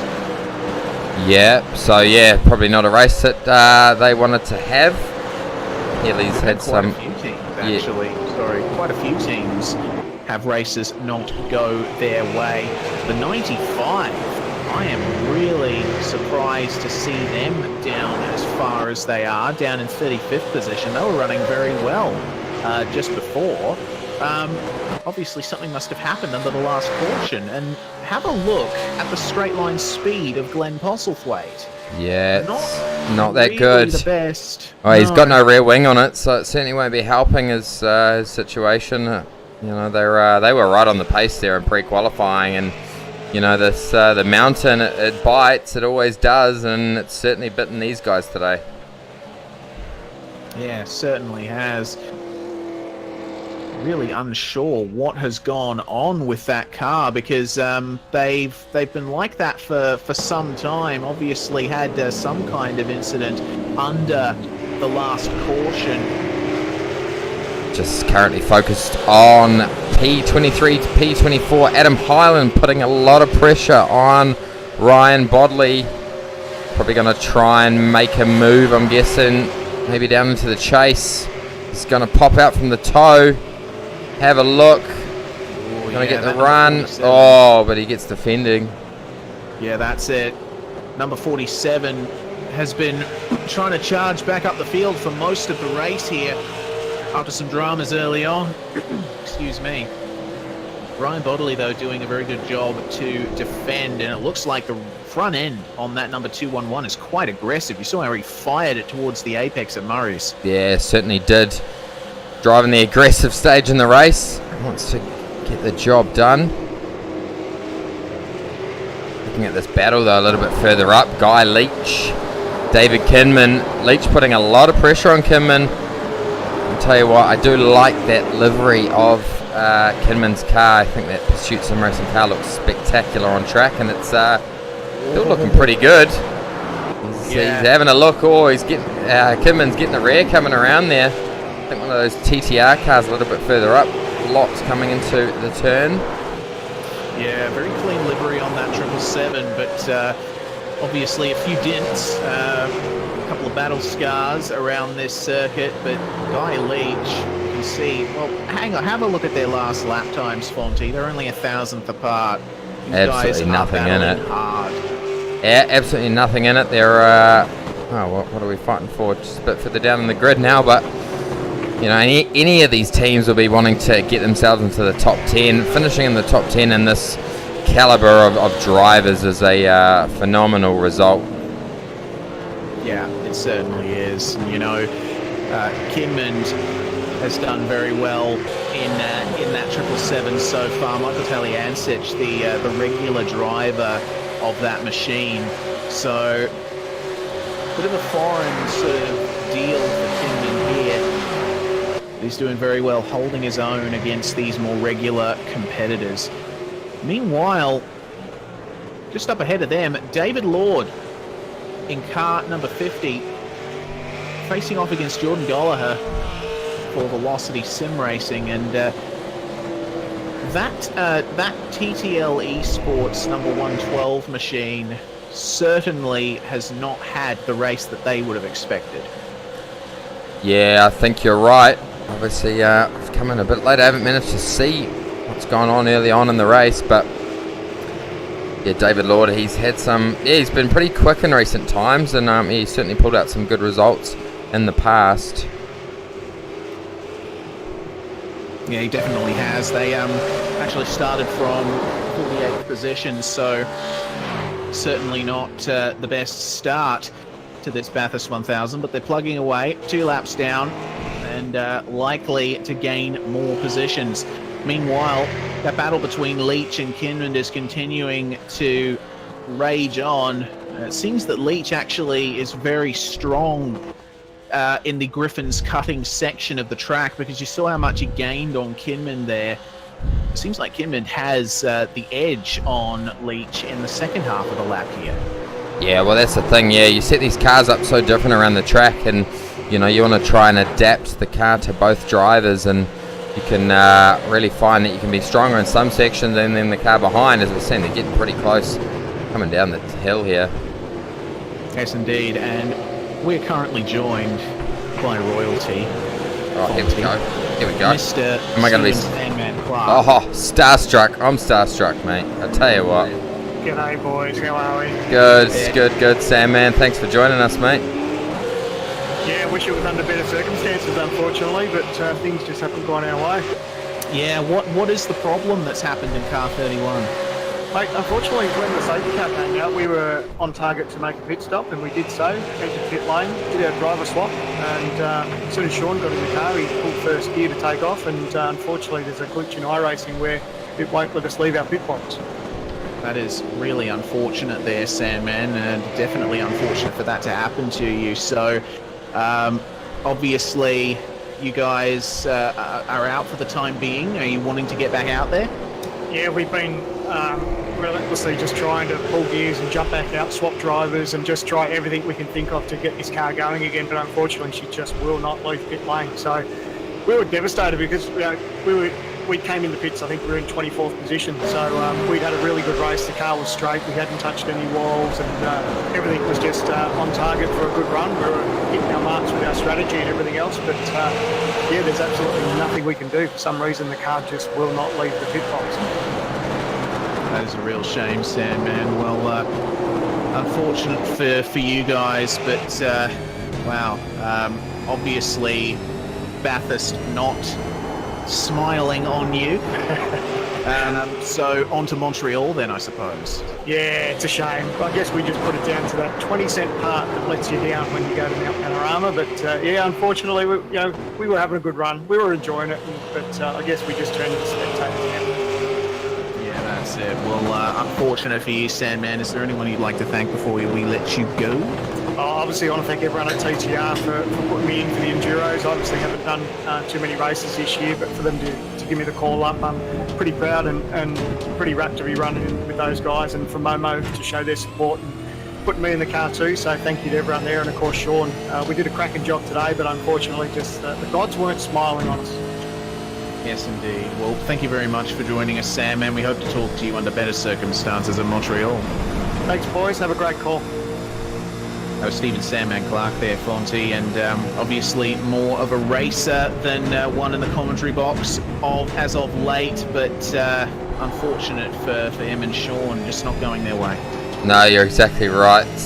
Yeah, that's one of the things in sim racing. Like Sandman was saying, a 20-cent part can let you down like it does in the real world, and yeah, really unfortunate for those guys to get caught up like that, but I'm sure they'll come back bigger and better at Montreal. As I'm just riding on board here with Nick Cummins and John Latham, throwing it up the inside to make the move on Schreier. I was watching him coming down the straight there, and he grabbed the grass on the left-hand side, threw the car sideways, and he regained it very well. So yeah, good move there from that driver. Yeah, certainly, but he's continuing to face a bit of pressure from the 88 car, going preemptively defensive, but Schreier yields then to Cummings, so that's going to be the 37 car up there. Now Schreier has Griffin Gardner to deal with behind him, and Gardner is looking pretty racy. Yeah, certainly is. Gardner, he's no slouch in this V8 Supercar. We've seen him come along in recent times. He's with a great great team, that Zuva Racing. Kind of have an alliance with the team in front of him of Synergy Sim Racing. They're a good bunch of guys over there, and he'll certainly be wanting to have a good race today. Yeah, certainly. Of course, the Zuva Racing guys, they've always had a good run at Bathurst. Of course, I think that Chris Cox and Liam Wilde, the only driver pairing in the field to have stayed the same for every Bathurst 1000 we have held in the VRS V8 Supercar Online Premier Series. But Griffin Gardner joining up with them for the endurance campaign. And Brett Loxton as well. There we go, just watching a move here. Jake Burton, he's underneath that car of Maloney. Oh, very good pass there. Well done to Burton. He managed to do that one cleanly. I thought he was going to come across and wipe the nose off that TTO Esports car, but he's managed to get the job done.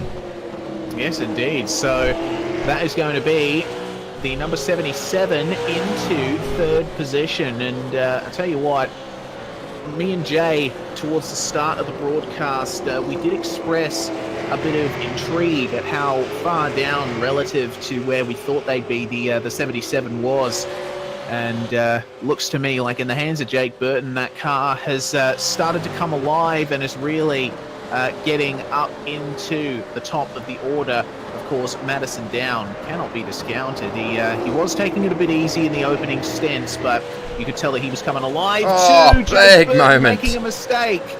Yeah. Big mistake there, and that is going to bring Maloney right back into it. Well, the thing these guys need to think about, Reese, is they don't want to battle too hard. They want to try and catch that Sam Blacklock car a little bit further up the road. They've got a 2.1 second gap to that P2 car, and then there's another 2 seconds up to P1. So these guys could work together and really pull in that Blacklock car. Yeah, they certainly could. You know, and that's the issue that I think these drivers face in these circumstances is, well, I've actually noticed Maloney's dropping back a bit from Burton. There's a car stop in the S's that's just escaped. Yeah, so, not too sure that we do have a no. It's not escaped. No. Not escaped. That's the 351 car. Henry King is just having some technical issues there in the runoff area. So, obviously the 351 not in the best of spirits. Looks to be some pretty major damage on that thing. He was going slow for quite some time. Oh, he actually blew the engine. There we go, an unfortunate thing for those guys. That's, yeah, one of those things. Just potentially been sitting it on the rev limiter too often, changing down the gears, and, well, this is a long race, and as we all know in real life, motors tend to expire when you give them a bit of a hard time, and that's potentially what we've seen today. Yeah, that's exactly right. Well, King's managed to get that thing going again, but obviously with greatly reduced power. Hopefully they can get that thing back into the pits and get it prepared. Just looking at this battle here for the two teammates as such. Evolution Racing Team 027, Jamie McKnight, and the Evolution Racing 25 car of Jake Blackhall. And then that boost car behind them as well. Yes, indeed. Those guys fighting hard for their positions as well. The number 25 actually running in their starting position, but the 027 up 7 from their starting position. James Scott and the number 85, meanwhile, has really had to... he's actually faced a few difficulties. They're starting a bit down from their grid position. Mullen McMullen, the first driver in the car, and then Scott has taken over from lap 22 onwards. So, bit of a long stint here for James Scott, just getting his co-driver stint done and dusted. Remember, 54 laps is the minimum driver stint here at Bathurst. So these guys are probably going to have McMullen in for the rest of the race. McKnight actually doing very well there to pull a bit of a gap over Blackhall in that top of the mountain section of the track.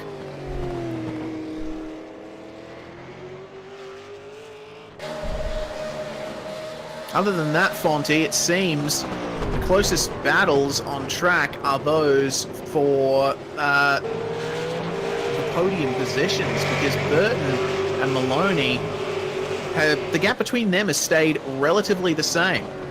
Yeah, certainly has, and Blacklock's managed to catch up a little bit to Muggleton, so not even a second separating those guys now. This front battle, I reckon it's going to be right on to the end. I can't wait to see these last 10 laps and how it all unfolds. We're not going to really know what all these teams' strategies are until the dying stage of the race, which is something I absolutely love about endurance racing. And yeah, only the best teams manage to triumph here and stamp their name on that trophy. Yes, indeed, that is correct. The battle for 11th and 12th, or actually 10th, 11, and 12, staying relatively consistent at this stage, currently on lap 72. Michael Schreier keeping that gap to Griffin Gardner, and actually a few hundredths of a second faster than Nick Cummings on the last lap, so this battle could really spice up in the next few corners. Yeah, just riding on board with Gardner now. Comes up over the hill. Such a difficult section of the track. I drove the iRacing V8 Supercar for the first time just a couple of days ago. Well, the first time in a very long time, and it was amazing how difficult it really is coming over this section of the track. You have to be so easy on the throttle. This guy's absolutely struggling with all the oil and rubbish you can see on the windscreen. I know myself that when you drive and you really start to get the oil laid down on that windscreen, it's so hard to see, and you can make a mistake very easily. Yeah, you certainly can. It's quite easy to make a mistake anywhere around this mountain, especially at the exit of that corner that they just came out of. Wall at the exit of Forest Elbow. We saw Joel Kenton earlier come a bit asunder at that part of the circuit. Meanwhile, it looks to me like this lead battle is starting to heat up slightly. Sam Blacklock and Josh Muggleton very well matched in terms of lap time up the front. Yeah, they certainly are. Blacklock, as we spoke about, we've seen him have some tremendous results in recent times. He won the Oceanic Sim Racing Wednesday Night Series last season, and he managed to claim his first official iRacing V8 Supercar season. We've just seen Sam go from strength to strength. I think we're going to see him fighting for a championship win in some stage in the near future. Obviously, with Jared and his dominance at the moment, it certainly will be helping Sam to progress. And I know that Jared and all the teams work well. They want to see their teammates improve, progress, and really take it to them. So yeah, Sam, mate, we're going to see him stand on that top step at some stage soon. Jared getting very close over the hill there to that wall. Yes, indeed. Muggo doing exactly what he needs to right now. There we go. So used to calling Jared in that car, but yes, Muggo, he's come back and he's having a run. Yeah, it certainly is, and he's done exactly what he needs to at this stage. He started the car, handed over to Jared. No, actually, my mistake. Phil Sells started the car. See that the fatigue is starting to get into all of us here, Fonty. Not alone. Phil Sells starting the car, handing over to Josh Muggleton on lap 23. So Muggleton will be on the verge of reaching his minimum co-driver laps, so Jared can get back in the car. Yeah, Jared is he's super fast, and I know he'll want to stamp his name on this trophy. It is, what are we now? Lap 73, so we're not too far away from that halfway point of the race. It's absolutely flowing by. Yeah, definitely has, and it's these long green flag runs that really contribute to that. Obviously, we had a couple of cautions in the last hour or so, but now that the drivers are back into this rhythm, back into that race mode, the laps and the minutes are just flying by here. Elapsed time in the race of about 2 hours and 50 minutes. Oh, bit of a mistake from Muggleton. Bit of an oversteer moment coming out of Griffin's Bend. Just going to grab that on the CPR replay. We managed to miss that, but let's see how he got on there. Might need to change his underpants after that one by the sounds of it. Yeah, that was so close to absolute disaster. Oh, was it ever? Yeah.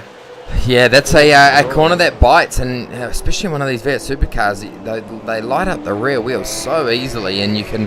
You know, you grab that curb in the wrong way, you're on an older set of tyres, well, you can generally find yourself facing that wall very quickly, is what we just saw Josh Muggleton have. He's a very experienced V8 supercar racer. He's one of the longest members that I think we have around here. He was certainly involved when I was got on the iRacing service back in 2011, and he's certainly showing his skill out on track today.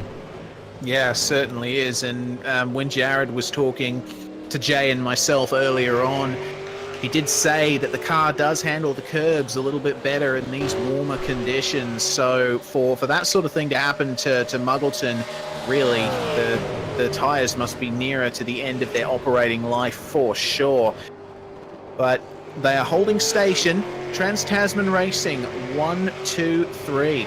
And Jake Maloney still managing to hold his own in 4th place in the number 92 as well. How about Dean O'Brien, though, in the number 89? That car's currently in 5th. Good job from those guys so far. Yeah, fantastic effort. We don't normally see Dean O'Brien way up the pointy end, but, you know, these guys keeping it clean, keeping it consistent. That car is in excellent condition, which, you know, if you can keep it out of the wall around this track, you generally find yourself in a pretty good position later on in the race.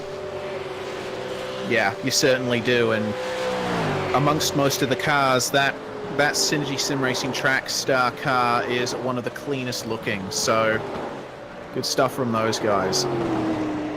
Back in the field, I'm just having a look once again at the battle between the 116 and the 777. It looks to me like there we Michael go. Healy. He's Michael up the Healy, inside. staking his claim here. He is down on these guys, out of position. A couple of laps down on them, but obviously he feels he should be past these guys because, you know, Michael Healy, very quick driver. We've seen his performances in the V8s Online Porsche Super Cup Australasia. He's a good steerer, is Healy. So if he can get by these guys cleanly and get some clear air, he might be able to salvage a result here for himself and Lee Ellis. Yeah, certainly something that you want to do when you have an incident early on in the race. You just got to try and salvage yourself. Remember, the championship isn't decided in one race, so you know they do have another endurance round to go. The second of 3. It's the famous Bathurst track, and then we go to Montreal for the last round of the Endurance Cup, which I'm sure that's going to bring some exciting racing there, Reese. Yeah, certainly. Montreal, sort of like a very flat Bathurst in that walls are close at Montreal. Car letting the leaders by Luke Emerton in the All-Star Motorsports Young Guns car, 39th position. He's just let the top 3 go. But yeah, Montreal, very flowing and fast circuit with very racetrack-like construction, but built as roads that are accessible to the public. So walls very, very close, and they can define the way a race goes there. So I guess the top of the mountain is pretty good practice. Yeah, I absolutely love this track. It's such an iconic place in the motorsport all around the world. It's known everywhere as probably, well, it is the hardest track in the world. I may be biased because it's down our end of the world, but you know, we get cars, teams coming from all over the world to race in the Bathurst 12-hour, and it's it's a place I would certainly love to race around myself one day. Yeah, certainly. I think everyone can say that to some extent if you're into your motorsports.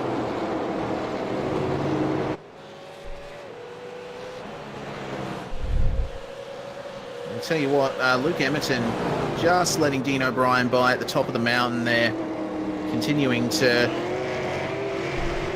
make his way through. Comparing lap times, I'm noticing that Jake Burton is faster at the moment than both of the top two. 209.5 from Muggleton, 209.24 from Blacklock, 209.13 from Burton. So Jake's really pushing right now. Yeah, Jake, he's a good driver. We've seen him get tangled up in a few incidents this year, and a few run-ins with his own teammates of Jared Filsell early on in the season. But yeah, can't take anything away from Jake. He is a fantastic driver in this V8 Supercar. We saw him win his first race in his V8 Supercar Online Premier Series career, which I know he was absolutely rapt about. And I'm sure he'll want to line up. But looking at that gap out right out front now, Sam Blacklock putting a lot of pressure on Muggo. Yeah, certainly. Right up on the back of the number one car now. And Sam Blacklock, Jay and I were talking before about his recent form. It's been fantastic. Coming off winning championships in the V8 Supercar and other series. So now he's actually starting to pressure the number one crew for the lead of this race. It was another 209.5 from Muggleton, but a 209.3 from Blacklock. So he's got pace in that 215. Yeah, he certainly does. He's putting the pressure on. I'm just wondering if there's going to be any team orders here to stay behind, or are they racing an out-and-out race here? These guys will want it. They've got 1, 2, and 3 here at the moment. One thing they do have to worry about is that car, though, sitting in 4th position. Once Josh Rogers jumps back in that car, you can almost guarantee that he is going to be hunting down those front guys. We saw a tremendous battle between himself and Jared Filsell at Imola. They were going door to door. They were launching on 2 wheels. They were really battling at it, and I am sure that we are going to see that today. Yeah, definitely. That's on the cards for sure. All Jake Maloney has to do is keep the car in contention for Rogers to get in and extract that bit of extra pace. He's doing a very good job of that at the moment. Top 3 staying line astern for the most part, but other than that, I'm actually surprised at how calm things are in this race at the moment, Fonty. You're exactly right, mate. They're very calm, and we are nearly at that halfway point. So, yeah, I'm sure that once we hit that lap 100, things are really going to start to happen. Yes, indeed. Got 2 cars that are almost getting involved in a battle down in the lower reaches of the field. Got the Middle Finger Racing number 019 and the Geodesic Racing number 42. They are on different laps, but the Geodesic Racing car is one of those machines that really should have had better luck than they have had. Of course, at Imola, they didn't even take the start due to an issue with registering themselves for the session in the wrong team, no less. But here at Bathurst, they have not had a good run. Blake Neck with technical issues, meaning that Carlos Villa has had to jump in that car earlier than expected. And 4 laps down on the leaders. Certainly not what they'd want. No, you're certainly right, mate. It makes it really hard when you're that many laps down to keep the drive, to keep on going, you know, but you've got that teammate next to you. There is a championship at stake. You know, although those guys aren't in the hunt for the lead, they're, you know, to every lap, every round counts to your overall finishing position, and you just got to keep going, don't you? Yeah, that's it. And in a race like this, that is exactly what you got to do. You just got to keep plugging away.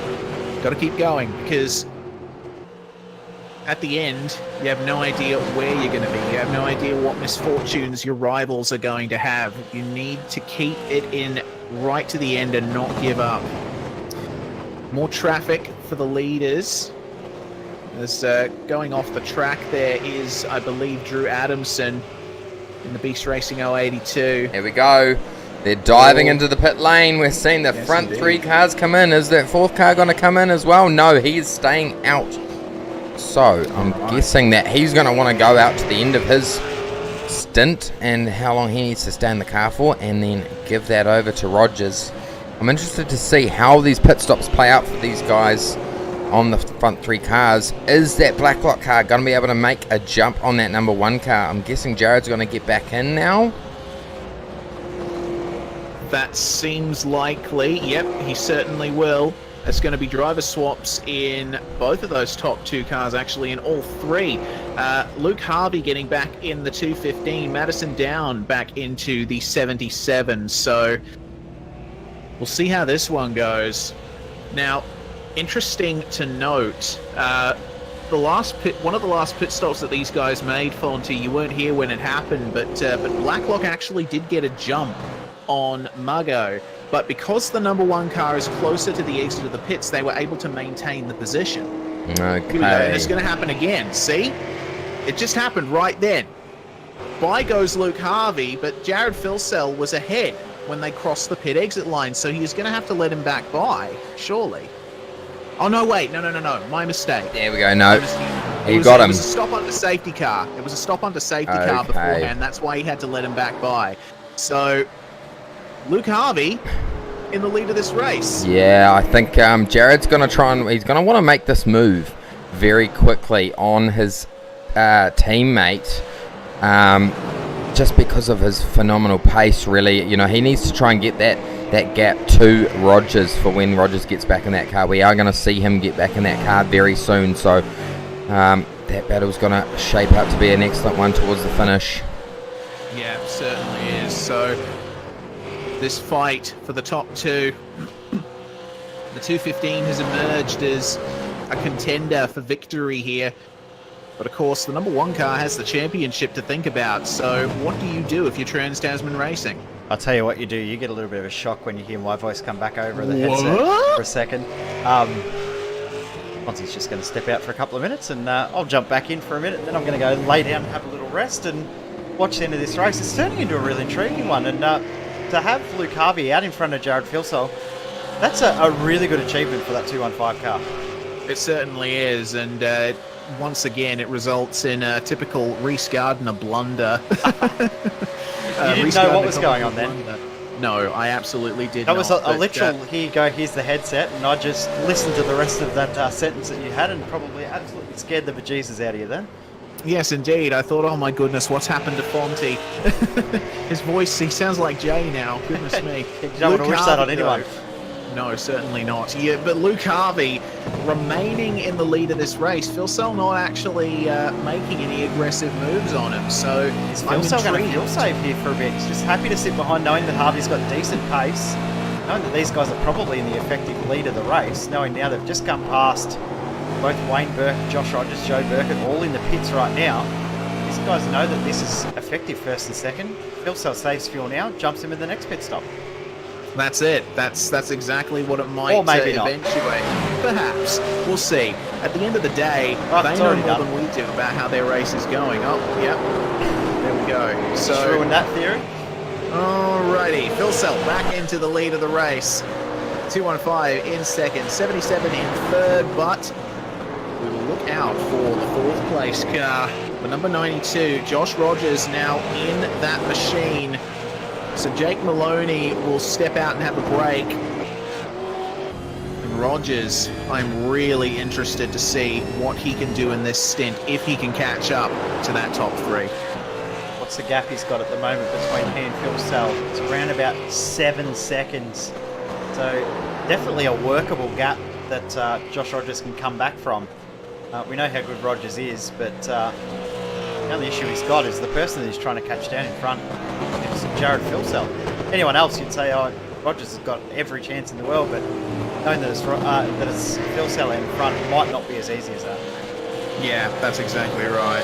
And Roger's also coming up on a bit of traffic as well. That's David Miller in the red back at number 149. I would expect Rogers to be let by on Conrod Straight. Well, that's quite the gap that Rogers has to the likes of Down and Harvey and Philsell. They themselves have just made their way past Nick Hausler in the Stealth Sim Force 035. Oh, and there's a car off. Yeah, that's David Lord in the 112 TTL Esports machine. Their day has not gone well from the second that they joined the server. They've joined in the wrong car, so they received a penalty because they then got the wrong car number on their car. So their day did not start well from the second this race server went. And Reece, guess what? Halfway, brother. Halfway through this race. Halfway. There we go. Lap 81.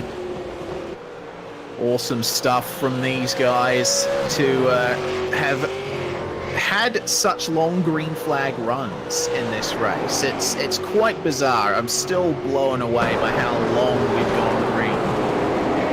It's been great. We've only had one actual safety car period for an instant. We have had one random safety car period, and I'll tell you what, when we had it last year, we had a safety car. I think it was lap 4. We had 10 for the day. I was thinking and I was ready for something similar.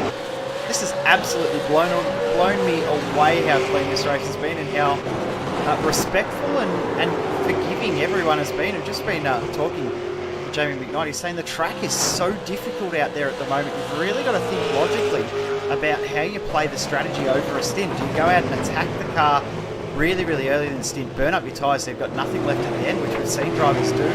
Or do you just pace yourself? Don't push too hard at the start, knowing that you've still got some tyre left at the end of the stint. Yeah, that is the issue that the drivers face. The 097 coming into the pits now. So Ross Rizzo bringing that one in. And he has been in that car since lap 23, so he will be handing back to Forzan El Nabi, and I would expect El Nabi to stay in for the rest of this one. Hearing that the issue for David Lord is had a wheel disconnect. Oh. They are race done. They've received a meatball flag. They had a wheel disconnect, hit the wall. They are race done. They're out of the race. No more running for those guys, which is really unfortunate. Oh, no.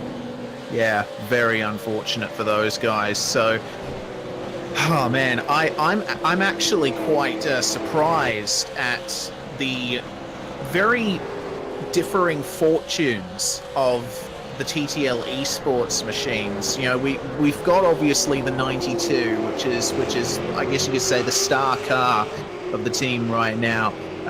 You got the number 28, Hampstead and Sealac. Sealac back in the car at the moment, just plugging away in 8th position. Madison down, sorry, Madison down past Sam Black, sorry, Luke Harvey was left through. Yeah, so Madison obviously feeling that he has the superior pace here, and they'd be better served flying in this formation.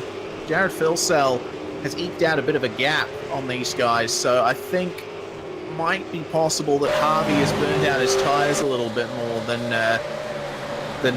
his Trans-Tasman compatriots.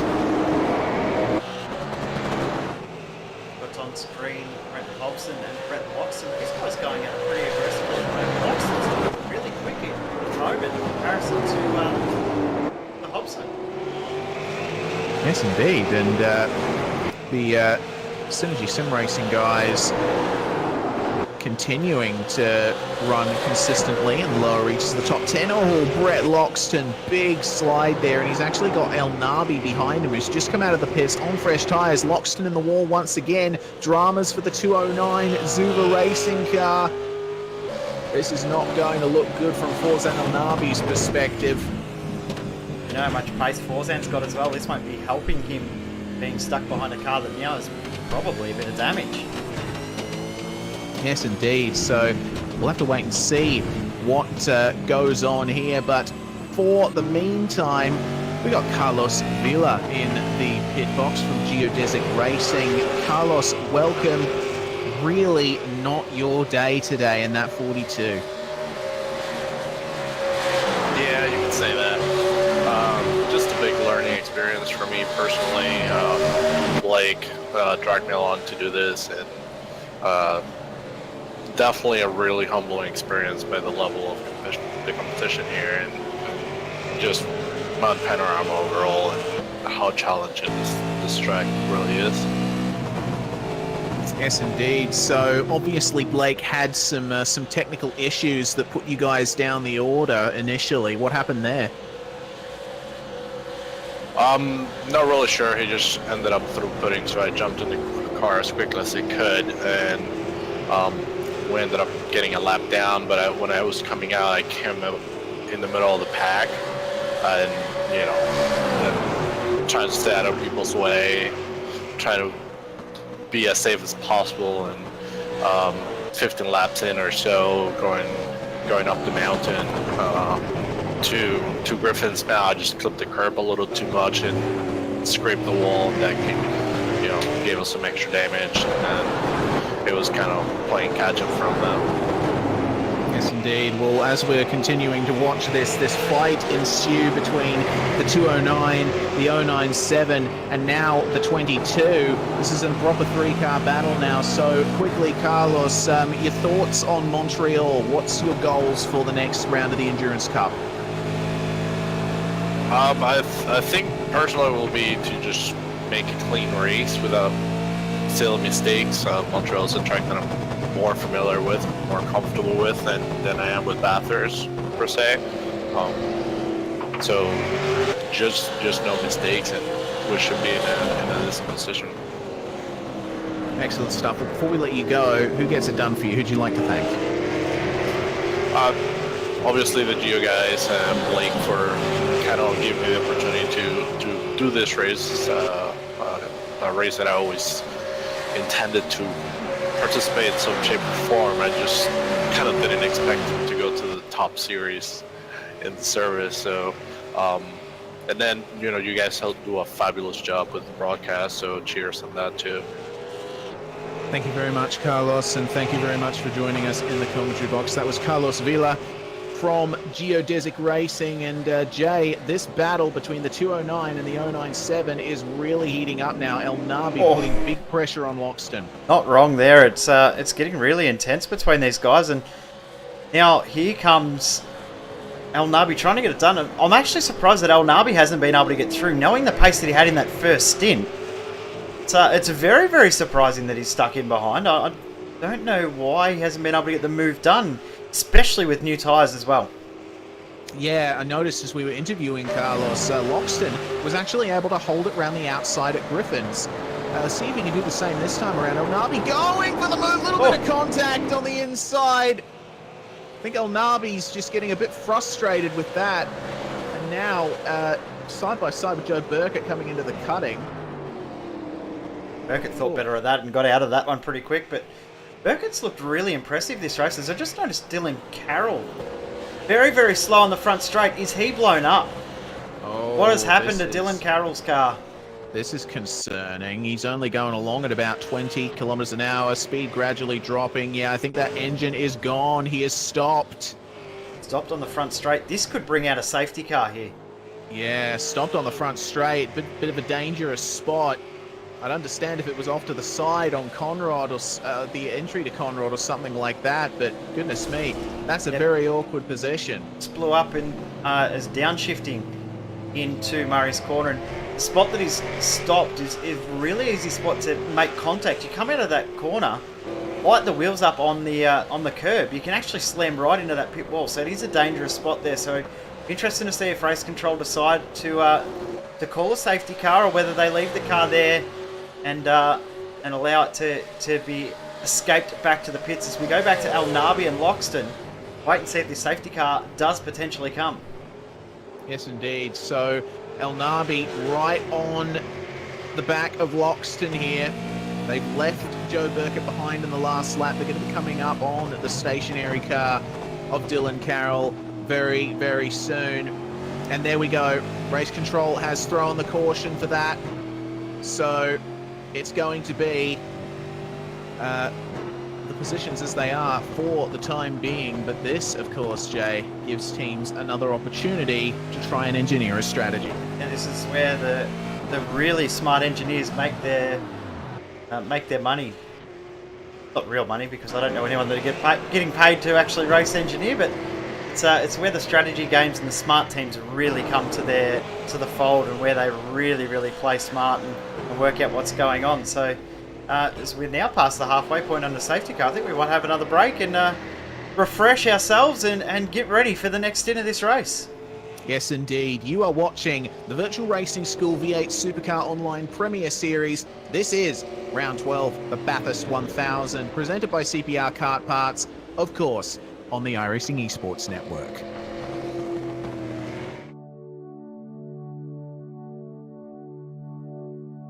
Nestled in vast, picturesque country New South Wales, right next to the big town of Bathurst, to many motorsport fans, Mount Panorama Circuit needs no introduction.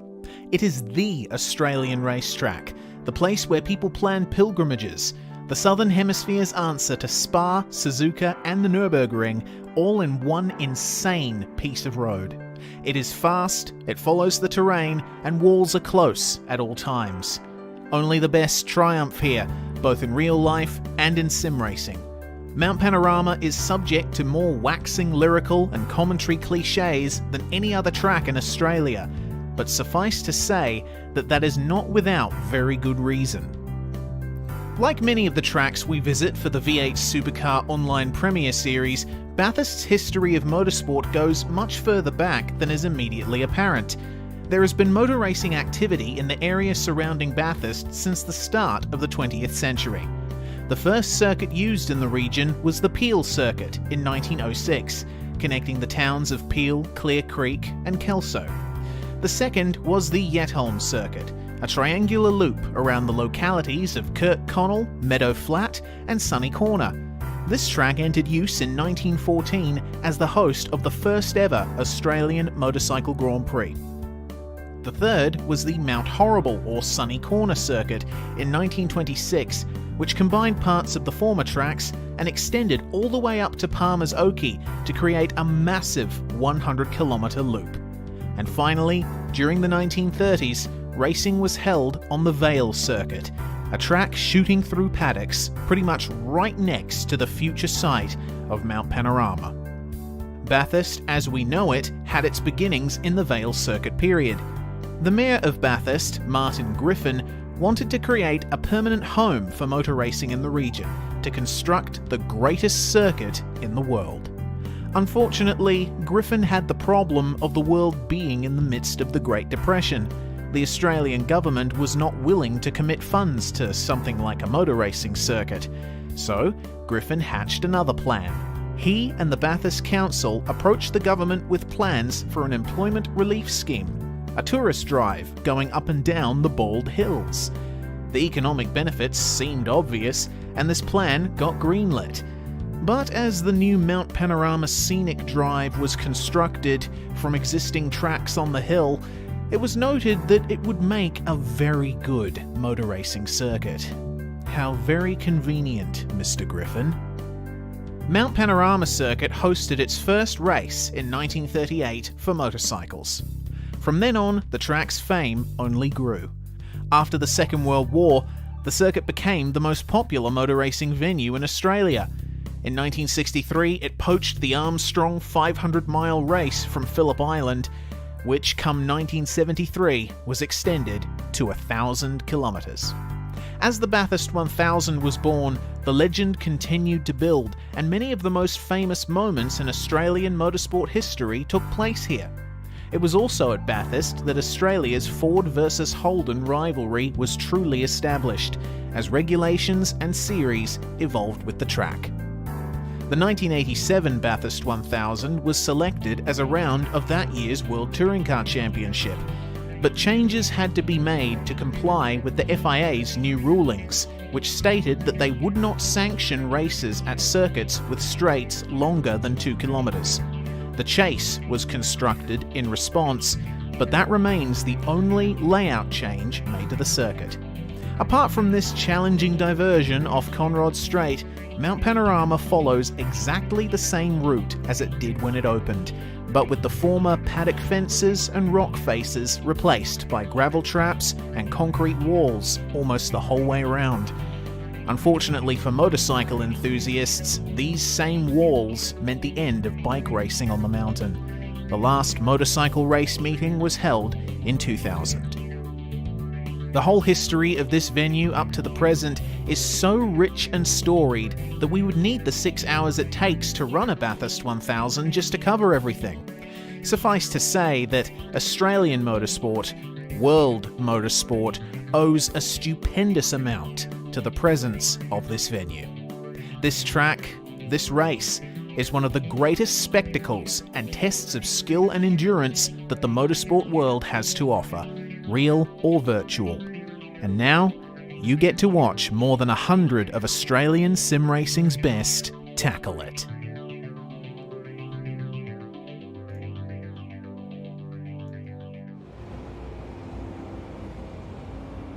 You're watching the iRacing Esports Network. This is the Virtual Racing School V8 Supercar Online Premier Series. The Bathurst 1000.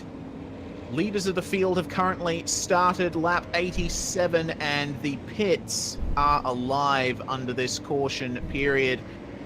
We've got a few cars in. We've got the number 15. We've got the Stealth SimForce machine. Ryan O'Sullivan bringing the ERT number 26 in. Greg Sharp jumping in the 035. Cooper Webster just exiting the pits in the 027. So a little bit of jostling back in the pack. We'll see the positions shifted around. The number 100 in back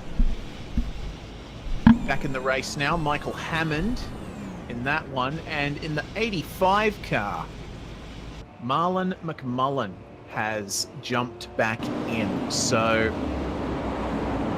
that happened a bit before the caution. And that's going to be that for now. Still leading the race is Jared Filsell in the Harrop Engineering TTR number 1 car. Madison Down in second in car 77. Luke Harvey completing the podium. That's a Trans-Tasman 1 to 3 lockout right now. Lights are out on the safety car. My name is Reese Gardner. Joining me, Scott Fountain and Fonty. We're about to go racing again. Yeah, we certainly are. Lap 87 of 161, and what a race we've had so far. Very unfortunate for those guys, Shane Van Gisbergen and Dylan Carroll, to have that motor go bang there, and yeah, really unfortunate place to have it. Right at the end of the lap, we have just missed the pit lane, so those guys will be absolutely gutted. But yeah, what a race we have. I was just running on board with Jared Filsell not so long ago, and he was fuel saving. He was clutching it at every opportunity he could to keep that gas off and really save. Every millimeter helps. Every milliliter, I should say, helps. And yeah, we're going to see a phenomenal race at the dying stages of this race. Oh, safety car coming in at the end of this lap. It's going to be on. Certainly is, and one driver we should probably look out for. Behind those 3 Trans-Tasman cars, we have a TTL Esports Falcon. Car number 92, Joshua K. Rogers, in the box seat for that one. And we know how quick Rogers is in this car, matching Filsell, sometimes even beating Filsell. So what we need to be careful of is what Rogers does off this restart. Filsell will be the one controlling the field. He'll be in communication with the other 2 TTR cars on the podium. So it'll be up to Rogers to try and respond to what Filsell and company do. Coming into the chase, Filsell's already leaving a gap to the safety car.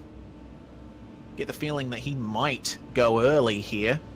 Yeah, I think you're right. They're going to try and outsmart that TTL car. You know, it's those 2 guys behind Filsell.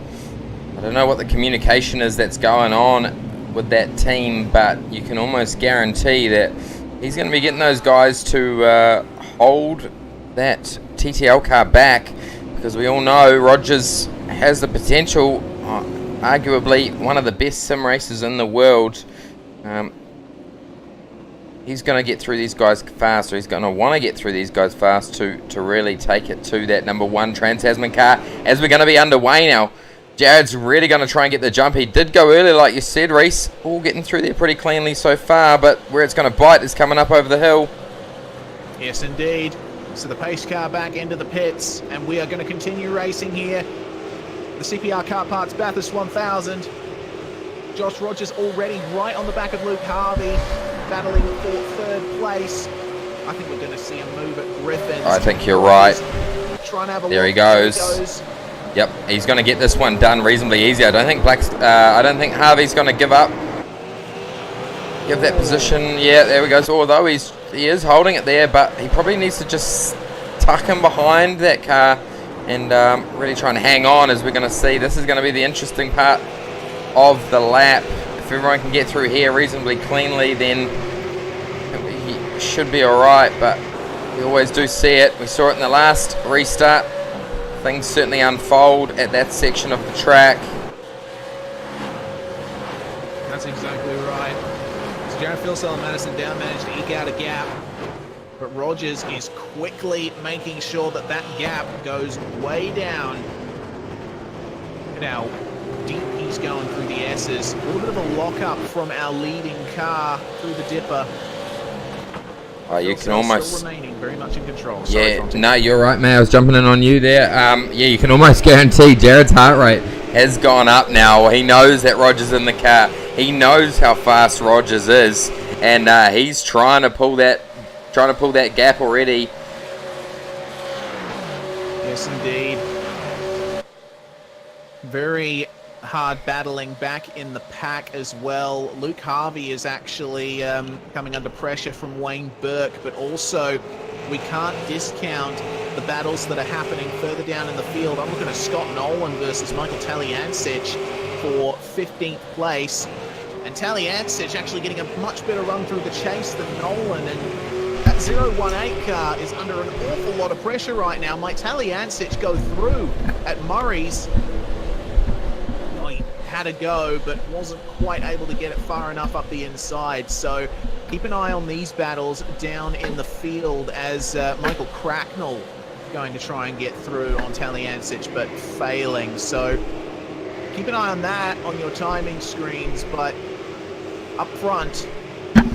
Yep, there we go. Jared Philsell, fastest lap of the race, Reese. He's pulled it out. He's done a 2:06.569. So there we go. He wants to pull that gap. He is trying hard to get that banker so he can relax a little bit without Rogers knocking on his door. We saw some phenomenal pace from Rogers in pre-qualifying, and he's going to want to try punch out qualifying laps to be able to catch that car in front. Yeah, he certainly is. We talk about Jared knocking on the door. Well, Rogers is knocking on the door of Madison, actually leaning on the door, I'd probably say, because have a look at how close he is to the rear bumper of that 77 car now. Coming down through the S's.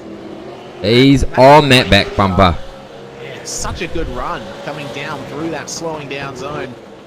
Oh. So Madison Down, we know what Down can do. He's one of the most highly regarded and famous Australian sim racers for a very good reason, but it seems to me like Rogers has just got so much more pace. There we go. He's gone for it. Yeah, there We're we gonna go. see. I don't think there'll be much of a fight back No. from Madison Down here. Sensible. Yeah, Just there we gotta go. remember, we are only just past the halfway point of this race. There's no point in trying to defend too hard against a move like that now. No, exactly. I'm just jumping on board with Rogers. Let's see what Rogers can respond with this lap. He obviously may have been slowed down a little bit from passing those cars, but he's looking seriously smooth. He definitely is, and I think that's a Rogers hallmark. He's always so relaxed and smooth in that car. Oh, he's Never such a seems good to be sim pushing racer. too hard. Yeah, certainly. He's, Bloody good karter as well. yeah, exactly. He's I would say he's probably the best we have to offer in our region of the world. He's taking it to the world's best in the World Championship Grand Prix Series at the moment, and he's brought his A game here today. We haven't seen him in the V8 Supercar Online Premier Series much this season. He stepped away to focus on that World Championship Grand Prix Series campaign, but he's come back for this Endurance Cup, and he wants to get that win at the mountain today.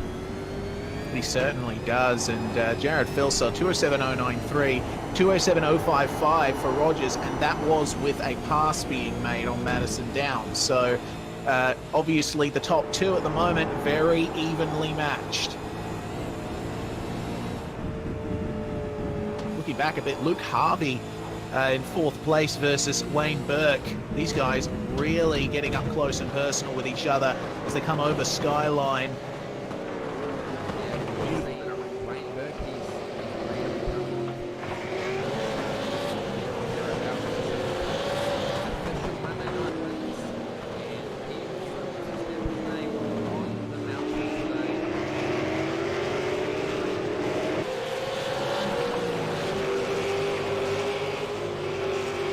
Exactly right.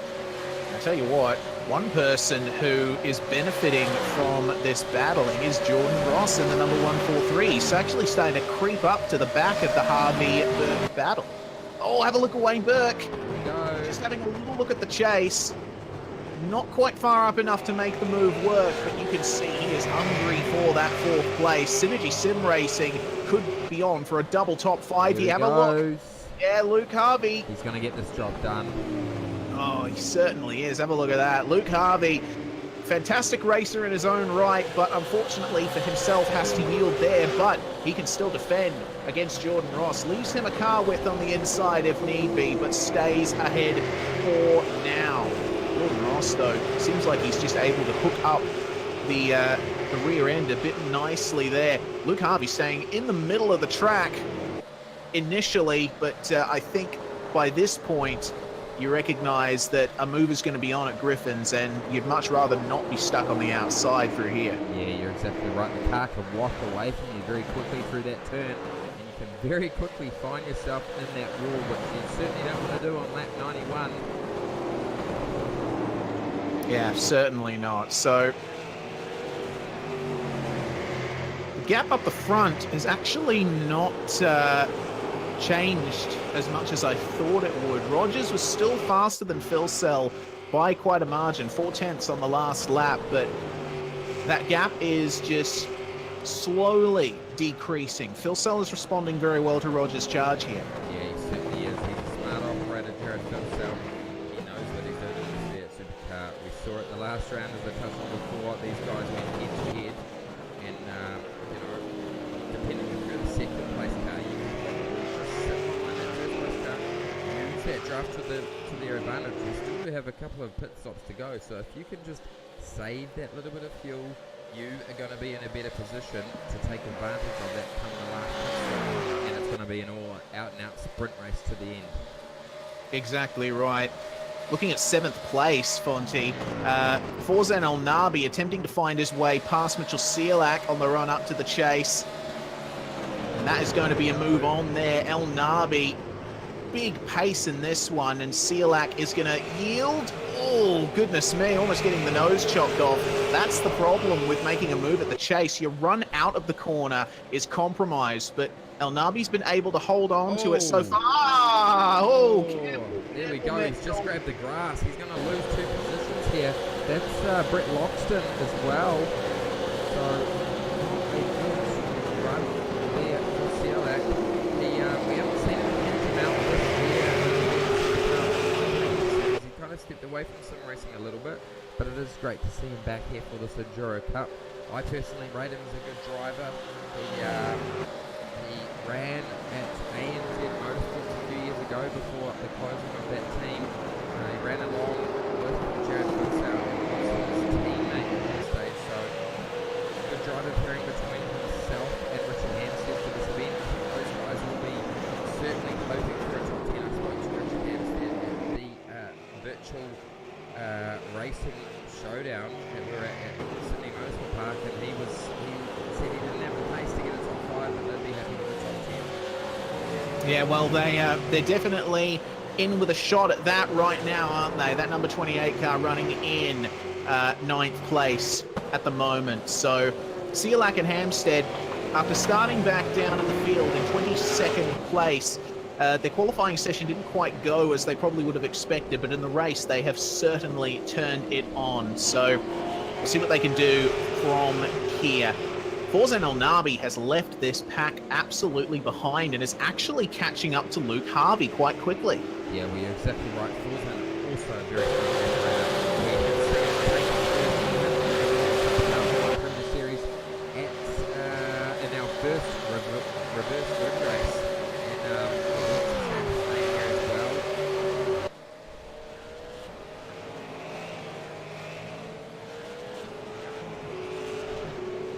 Exactly right.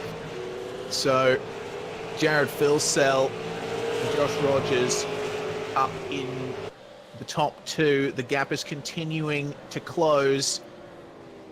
Rogers just chopping tenths and halves of tenths out of Jared Filsell at the moment. That's all you need, isn't it? It's yeah, he's not going to win it now. He's still got 67 laps to go, 68 laps to go. So he's in a pretty good position, really. I'm going to jump on board with him and see if he is slightly full saving. I don't know about yet, but he certainly is in that draft range. So he's done a lot of testing for this event. Yeah, that's exactly right. And you know, both of these teams, the top teams in this series, they put so much time and effort into making sure that their races go as they want them to.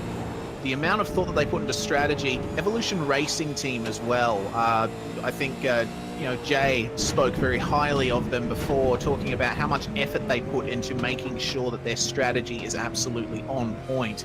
And that's how much this championship and these race wins mean to these guys. That's how much it's worth. Oh, you're exactly right. And these teams are only getting more advanced. It's becoming so much more competitive in this V8 Supercar Online Premium Series. And it's really great to see how these teams are adapting and evolving with the series and how much more effort they're all putting in. Like, you know, when it first started, the competition was high. Now we're at about 300% higher. Yeah, definitely say so.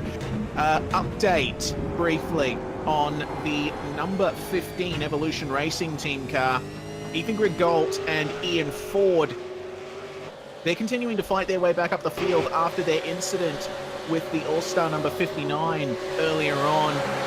Currently in 21st position, trying to find their way past Ryan Bodley and Scott Nolan.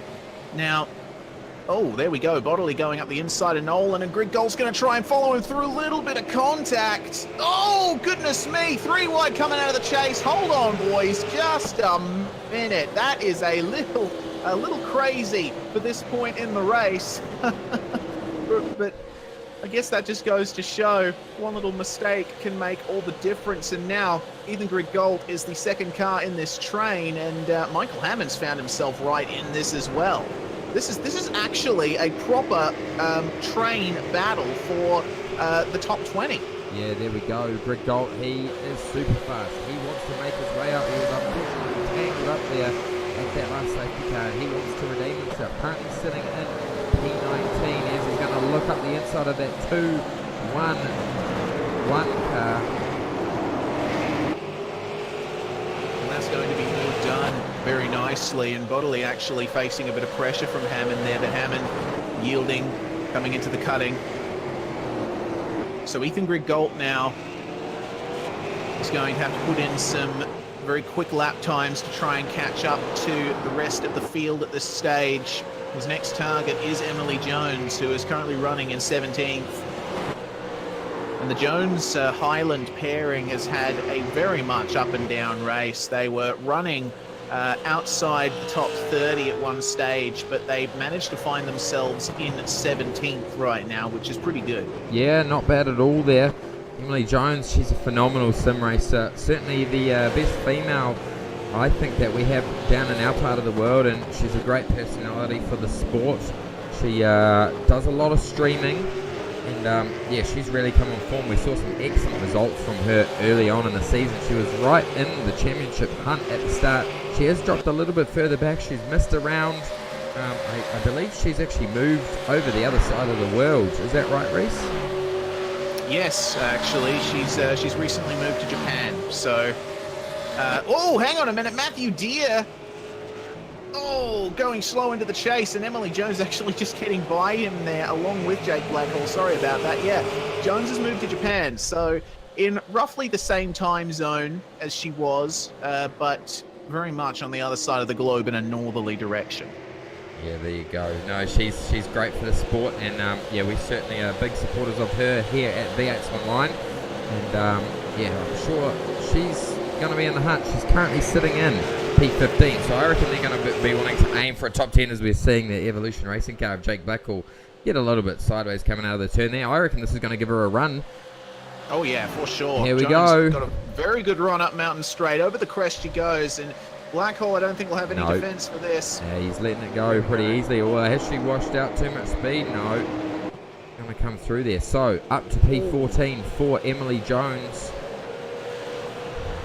Yes, indeed. I just noticed Matthew Deere getting passed by Ethan Grigg-Galt and having a little bit of a moment coming through Griffins. Actually, almost collected by Michael Cracknell. So Matthew Deere with some issues right now, finding himself in that position. But now Ethan Grigg-Galt is right on the back of his sister car, number 25. Oh, there we go. Off. Blackhall off. He was lucky there to regain that. So that has gifted a position to Ethan Grigg-Galt there. Grigg-Galt looks super fast. He wants to make his way back up. He's going to be hoping for another safety car, because with his speed right now, although it's not that quick that last lap, only a 209.2, he I think he has some pace to certainly get into the top 5. Oh yeah, for sure. You got to remember, this car was almost fighting for the lead at the start of the race, so got to be got to keep an eye on the number 15. Have a look at how much he's managed to catch up Jones. Yes. Just down Conrod Straight. The pace from Ethan Grigg-Galt is astounding right now. You're exactly right, Reese. And I tell you what, these Evolution guys, they are smart operators in this V8 supercar. They've worked really hard to get that setup working for them. And you can just see, as here we go, Jones has run wide. That's gifted that spot back to Ethan Grigg-Galt. So Ethan Grigg-Galt up to P14. Jones back to P15. Yes, indeed. So that's a few more positions in Ethan Grigg-Galt's belt. And he's got quite a gap to make up to the likes of Taliancic, Latham, McMullen, etc. towards the top 10. But one safety car can change all of that. Yeah, exactly. So Ethan Grigg-Galt has a bit of a task now. 8 seconds separating himself. Michael Taliancic up in P13 now. So he's got a bit of work cut out for him. But we know what Grigg-Galt's pace is, and we know that he can do it. So he will just continue to cut these laps. Jones now, she needs to try and hang on to the back of him. We can already see that gap opened right up. But yeah, we know how much of a smooth driver she is. She can certainly hang on there. She certainly can. We'll see what happens. Ethan Grigg-Galt on one big charge right now. So we'll keep you updated on that. But the lead battle, once again, is under a second. Yeah, it's under a second, actually. Last time by, the gap was 6/10. We'll see what it updates to at the end of this one. So Rogers versus Phil Sell. Grand old battle that we've seen happen many times over the years. And it's about to happen again. So Phil Sell, tiny bit of oversteer on the exit of Murray's. 208.3 from Phil Sell. 208.4 from Rogers. So Phil Sell responding. Yeah, he's responding once again, but yeah, like you said, nothing in it at all between these two. Yeah, I can't stress enough how much I love these guys racing on track. Every time they come together, they turn it on for the crowds. They bang doors, but you know what? They bang doors. They race hard, but they race fair. They always manage to to keep it on track together. Yeah, they certainly do. There's quite a bit of mutual respect between these guys, which is really good to see. Jarrett Philsell briefly with some technical issues, I believe, unless that was just on my end. But here we go. Just looking at this battle race, P5, P6, P7. These guys are going at it. There is a Trans-Tasman car in that sandwich there, and these boys are going hard as we come over the top of the hill. Now, this is such a difficult part of the track, and especially when that rubber that you're driving on slightly wears out. You can come past there one lap, the next lap the car is completely different, and you can find yourself in that wall coming through McPhillamy very easily. Yeah, you certainly can. Of course, iRacing's dynamic track system, very in depth. You've got to deal with the marbles, you've got to deal with rubber buildup, you've got to deal with the way the sun affects the rubber and heats it up and makes it more slippery.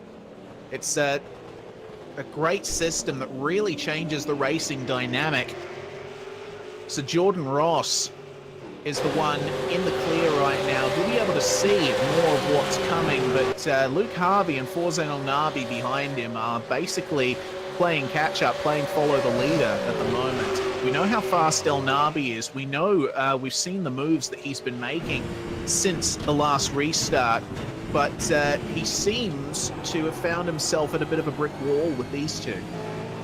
Yeah, you're exactly right. I think El Nabi's in a good position, though. You know, they're probably, as we're going to see him look up the inside, he's going to get the move done.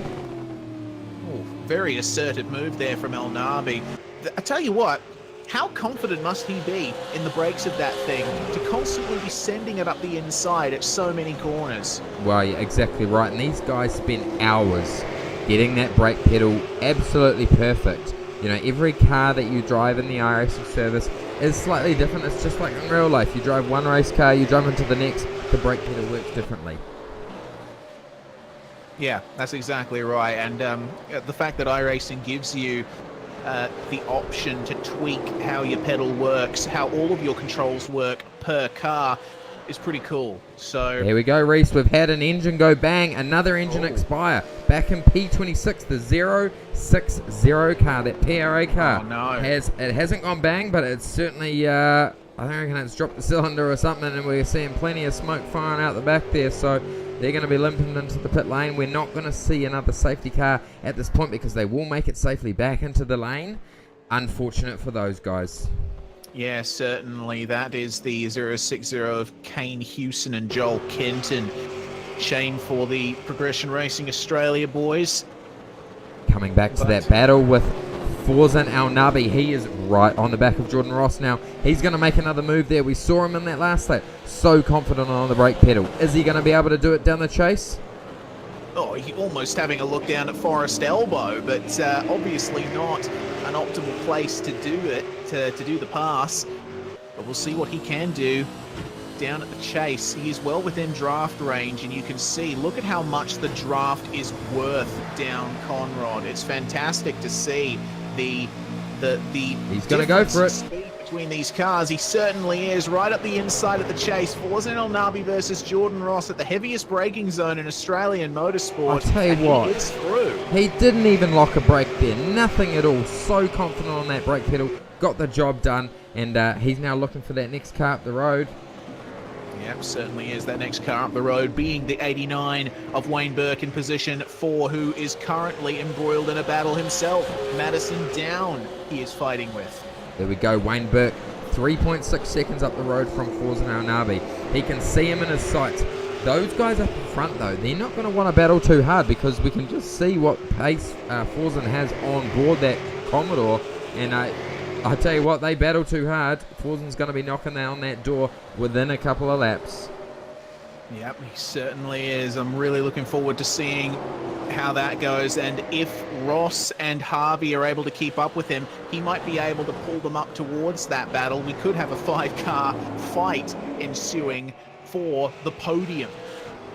Yeah, we certainly can, and it's I'm quite amazed really at Madison Down. He's doesn't quite have the pace as what I'd normally expect from him. We haven't seen him be as dominant this year. Obviously, he won the 2016 championship He lost it last year to his teammate Jared Filsell. Jared has stamped his name on that championship at the moment, but yeah, he's dropped off a lot from that 92 car.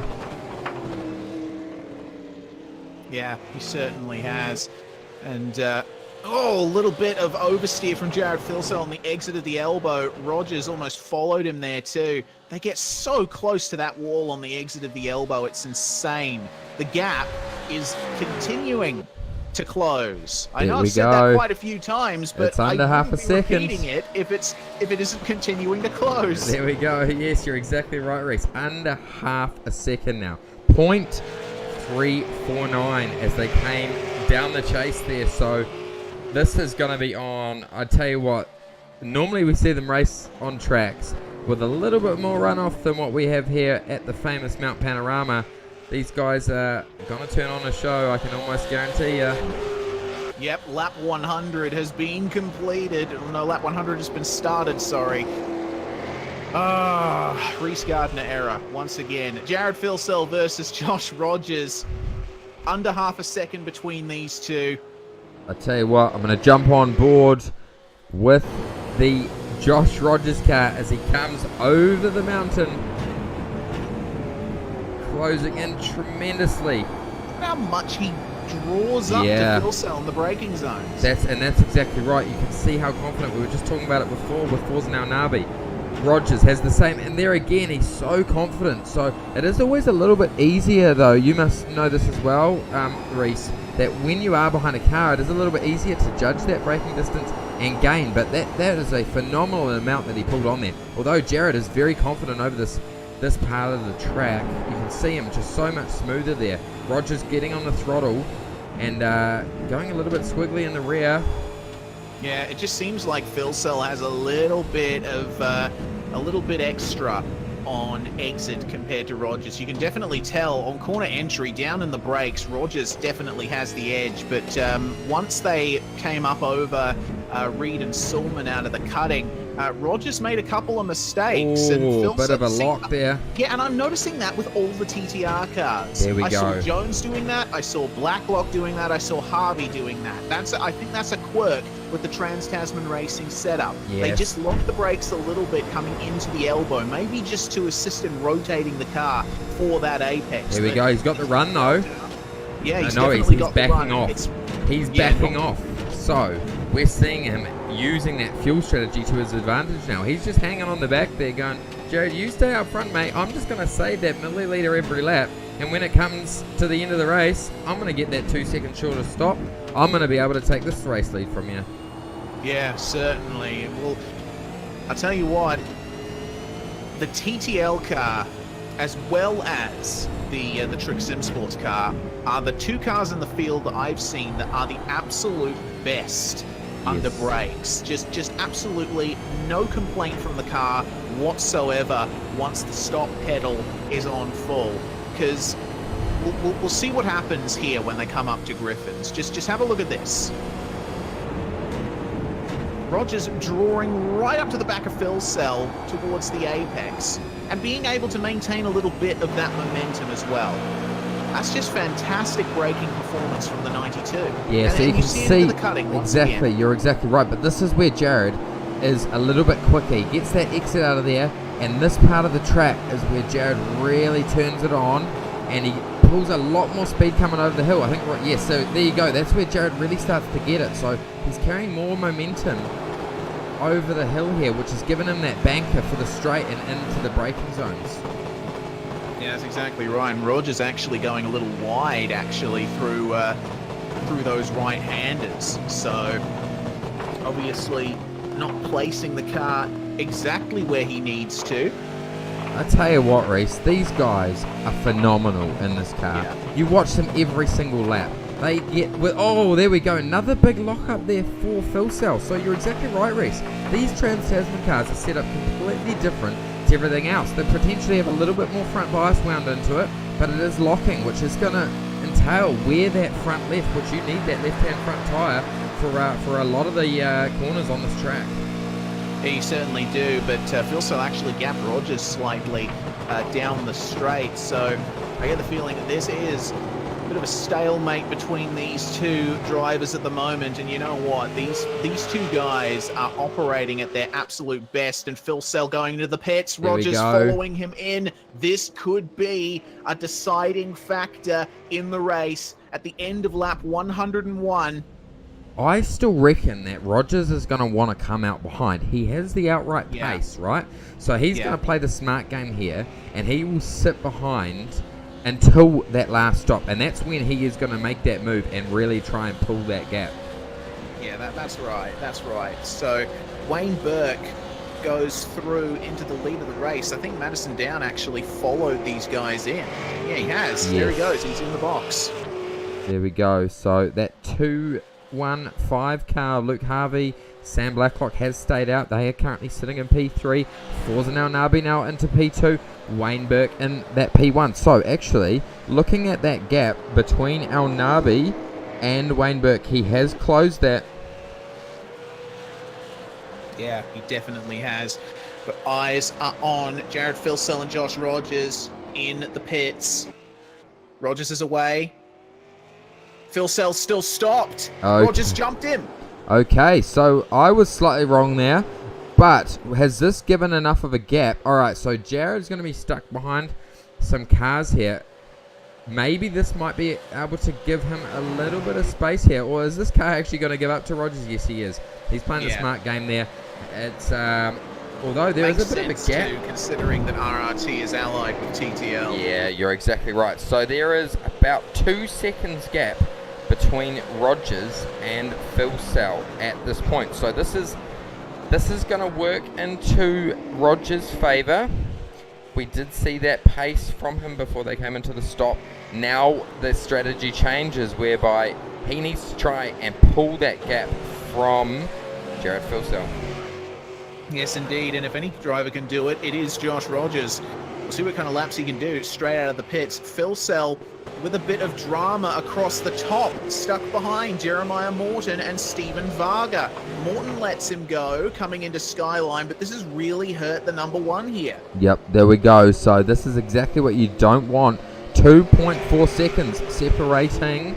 Oh, Rogers having trouble too with Michael Healy in the number 18 at Forest Elbow. So both teams with issues here. Oh, that is not a good exit. No, it's not a good exit at all. And he's not giving it up easily either. So he's going to be working. They are, obviously, that 18 car and Phil Sell are in the same team. So he wants to make it as hard as possible for Rogers to get around now. Yeah, that's it. Well, he actually has let him go, but still will want to remain a steady presence in Rogers' mirrors.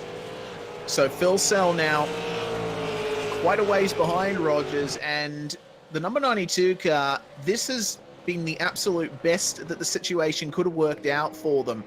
They now have that clear air in front of them. They now have that opportunity to get the gap that they need over the lead of this race, as more cars are coming into the pits for green flag stops. There we Richard go. Hampstead in number 28. Yeah, there we go. So just had update. The 027 car, Cooper Webster. Jamie McKnight has received a drive-through penalty. Not 100% sure what that was for, but they've got a penalty. So unfortunate for those guys. They are currently sitting in P11. That's absolutely gutting for them. Yeah, certainly. I'd be curious to know what that penalty was for, because they were running very well. Luke Harvey has just exited the pits in the 215, come out just ahead of Jordan Ross, Griffin Gardner, Brendan Hobson, and Marlon McMullen. Chris Coxhead going very slowly in the 208, coming up to Griffin's Bend. So the 208 obviously with issues. They are 2 laps down on the leaders in 32nd position. Not optimal at all.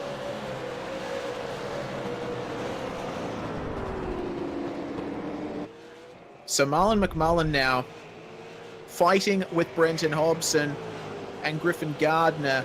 This is for the last few positions in the top 20. Have a look at Marlon. He's all over the back of Hobbo, coming up through these right-handers at the top of the mountain. Yeah, exactly. Now Marlon has stepped away from the supercar for a little bit, and he has come back for this round. Was a little bit of controversy with him in qualifying. He used a part of the track to his advantage, but wasn't allowed, and the admin, race control, caught him up on it and actually DQ'd him from day one of pre-qualifying, and he had to go and do it all again. He still did a phenomenal effort, was in the top 10 in pre-qualifying, and you can see his pace that he's got out there today. I don't think it's going to be too long before he gets past this Evolution Racing car and the Zuba Racing car. These guys in front of him obviously align together, as we're going to see the Synergy Sim Racing car pop it down the inside. Marlon's going to go through as well. Or is he? Yeah, he is. So close to contact there. And McMullen is going to fire it up the inside here at Murray's. Look at how late he gets on the brakes. He's confident again on the brakes. Marlon is a good racer. He has taken out the Monday night official iRacing V8 Supercar Series. I think not last season, the season before. And trying to stamp his name here. So he's currently sitting in P15. I think they probably have the pace in them to get in a top 10. Yeah, certainly.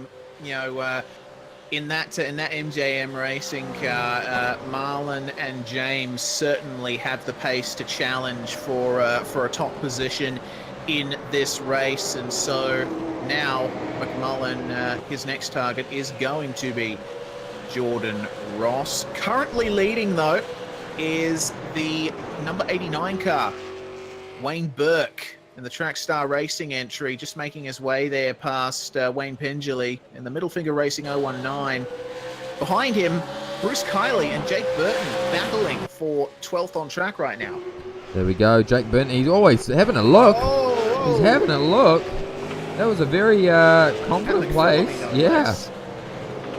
There we go, and they've got a slower car in front of them. They're just going to pull to the side. So, oh, there we go. There's a car around in front of. I don't know who that was, but that is a very. Oh, here we go.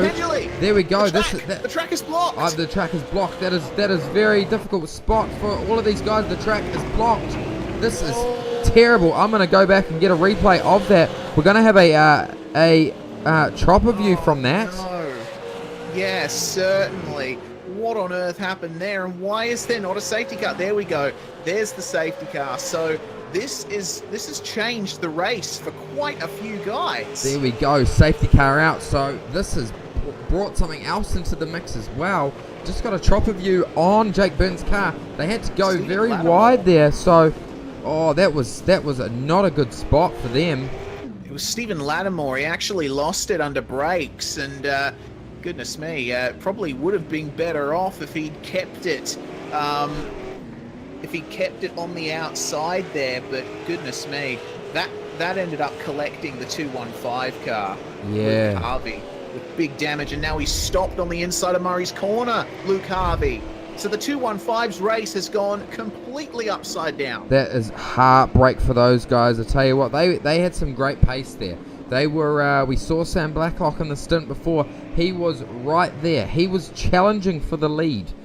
Their race is suddenly all over. We have a safety car out, and I'll tell you what, this has thrown it up all over again. Yeah, it certainly has. Goodness me. Bathurst never fails to throw a wild card or 6 into the mix. Or 10 or 20. There we go. Or 50. Or 50. This has just brought it in. But I tell you what, this has brought that battle closer of Rogers and his good friend at Trans-Tasman. That would be Jared Filsell. Of course. I tell you what, there's actually... Where on earth is the 92? 92 is up in P2. They are just coming into Forest Elbow. So Yes, there is indeed. one car between them. That's Michael Hammond, the Cross Continental Motorsports car. Then we go back to the Trans-Tasman car. So what we might do, just while we're on safety car, we're going to take a quick break again. Check out Race's fact file. We will be back for the closing stages of the race. I can't wait.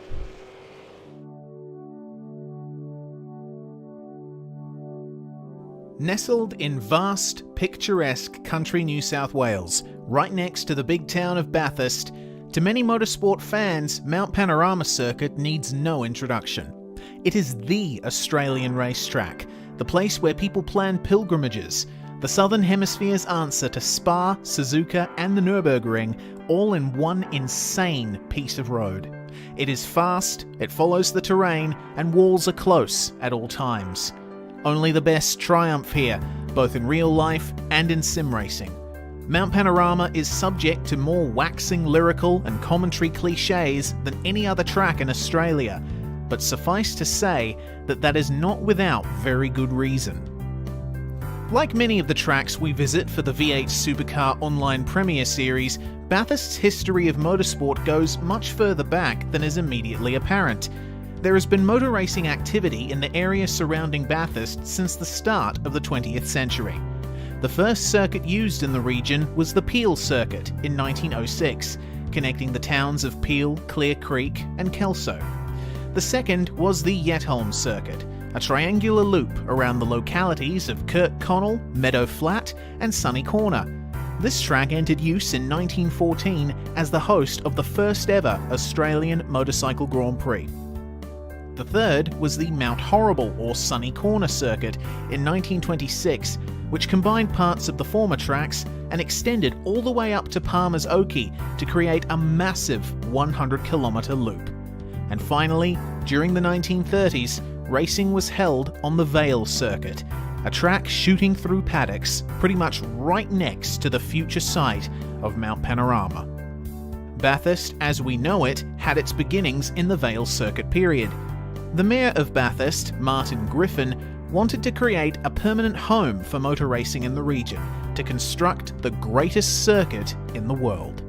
Unfortunately, Griffin had the problem of the world being in the midst of the Great Depression. The Australian government was not willing to commit funds to something like a motor racing circuit. So, Griffin hatched another plan. He and the Bathurst Council approached the government with plans for an employment relief scheme, a tourist drive going up and down the Bald Hills. The economic benefits seemed obvious, and this plan got greenlit. But as the new Mount Panorama Scenic Drive was constructed from existing tracks on the hill, it was noted that it would make a very good motor racing circuit. How very convenient, Mr. Griffin. Mount Panorama Circuit hosted its first race in 1938 for motorcycles. From then on, the track's fame only grew. After the Second World War, the circuit became the most popular motor racing venue in Australia. In 1963, it poached the Armstrong 500-mile race from Phillip Island, which come 1973 was extended to 1,000 kilometres. As the Bathurst 1000 was born, the legend continued to build, and many of the most famous moments in Australian motorsport history took place here. It was also at Bathurst that Australia's Ford versus Holden rivalry was truly established, as regulations and series evolved with the track.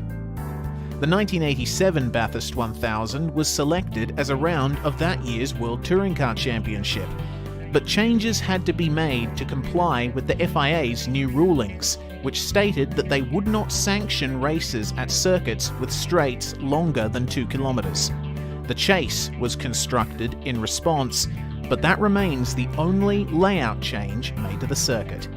Apart from this challenging diversion off Conrod Straight, Mount Panorama follows exactly the same route as it did when it opened, but with the former paddock fences and rock faces replaced by gravel traps and concrete walls almost the whole way around. Unfortunately for motorcycle enthusiasts, these same walls meant the end of bike racing on the mountain. The last motorcycle race meeting was held in 2000. The whole history of this venue up to the present is so rich and storied that we would need the 6 hours it takes to run a Bathurst 1000 just to cover everything. Suffice to say that Australian motorsport, world motorsport, owes a stupendous amount to the presence of this venue. This track, this race, is one of the greatest spectacles and tests of skill and endurance that the motorsport world has to offer, real or virtual. And now, you get to watch more than 100 of Australian sim racing's best tackle it.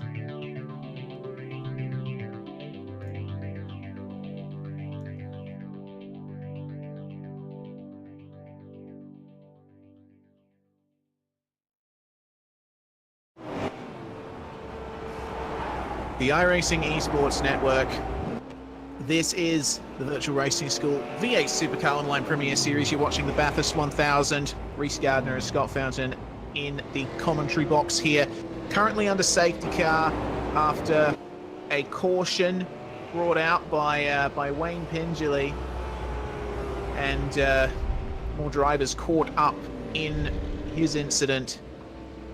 Yeah, there we go. What an entertaining race. We are 107 laps through. We have got the best sim racers in the AusNZ region right up in front now. Jared Filsell, Joshua Rogers, these guys have history. They have history to burn, and we're going to see this all go off now. Safety car lights are off, so we're going to go green this time by. Yep, we certainly are.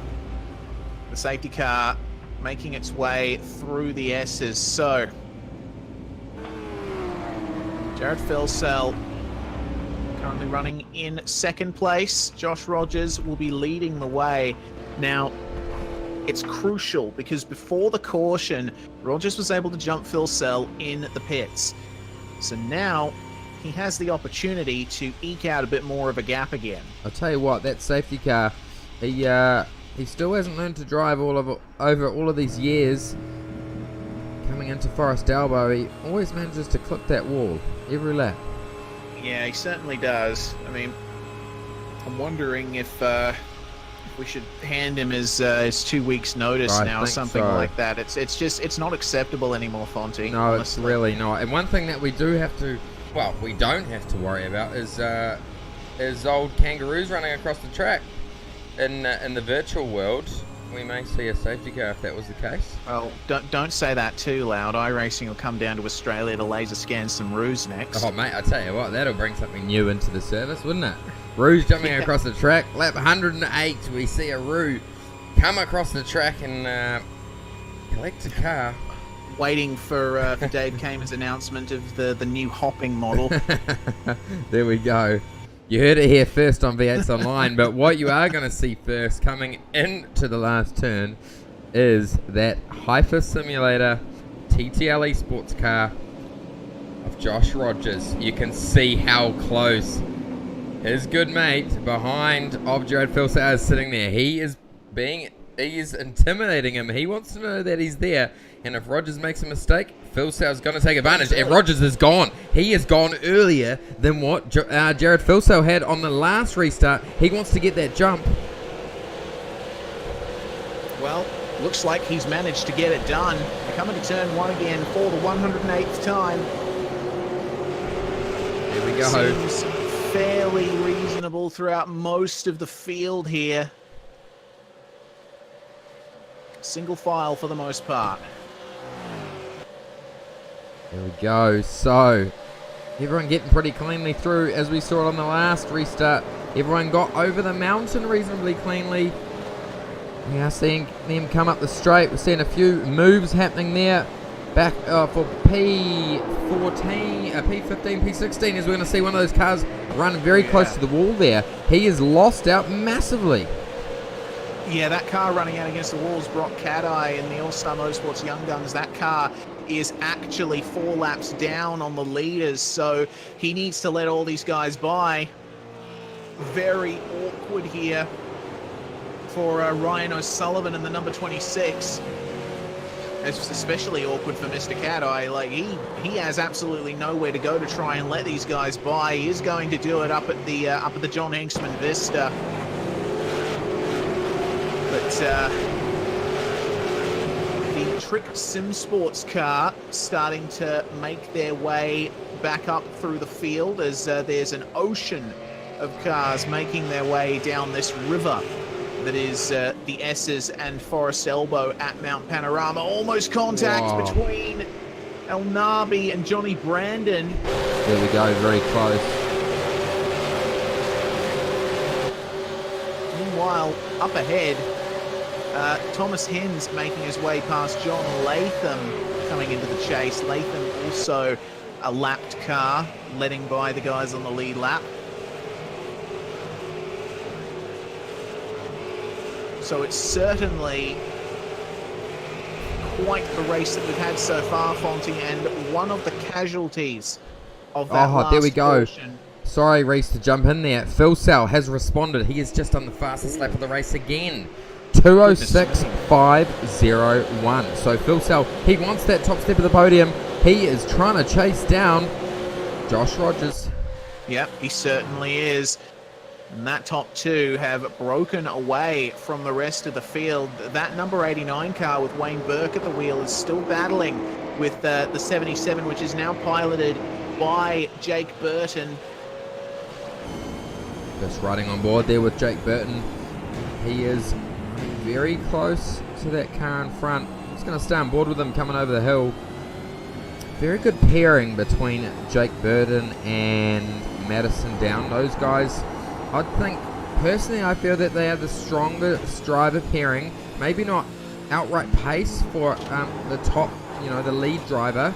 As we're seeing Burke there just clipping that wall. Sorry, getting back to that, I'd say that they're probably the strongest driver pairing. We see them both up the point end of the field versus, the likes of Jared Philsell and Josh Muggleton. Muggleton, very good sim racer, but not quite at the pointy end of the field, not quite in, getting podiums. But Wayne Burke, however, he is, definitely fighting for podiums. Yeah, definitely. So that number 89 car gapping Burton slightly down Conrod Straight. I'll tell you what, we are on the verge of having 50 laps to go here as Jake Burton really deep on brakes into the chase. Unfortunately, not quite able to pass Burke just yet.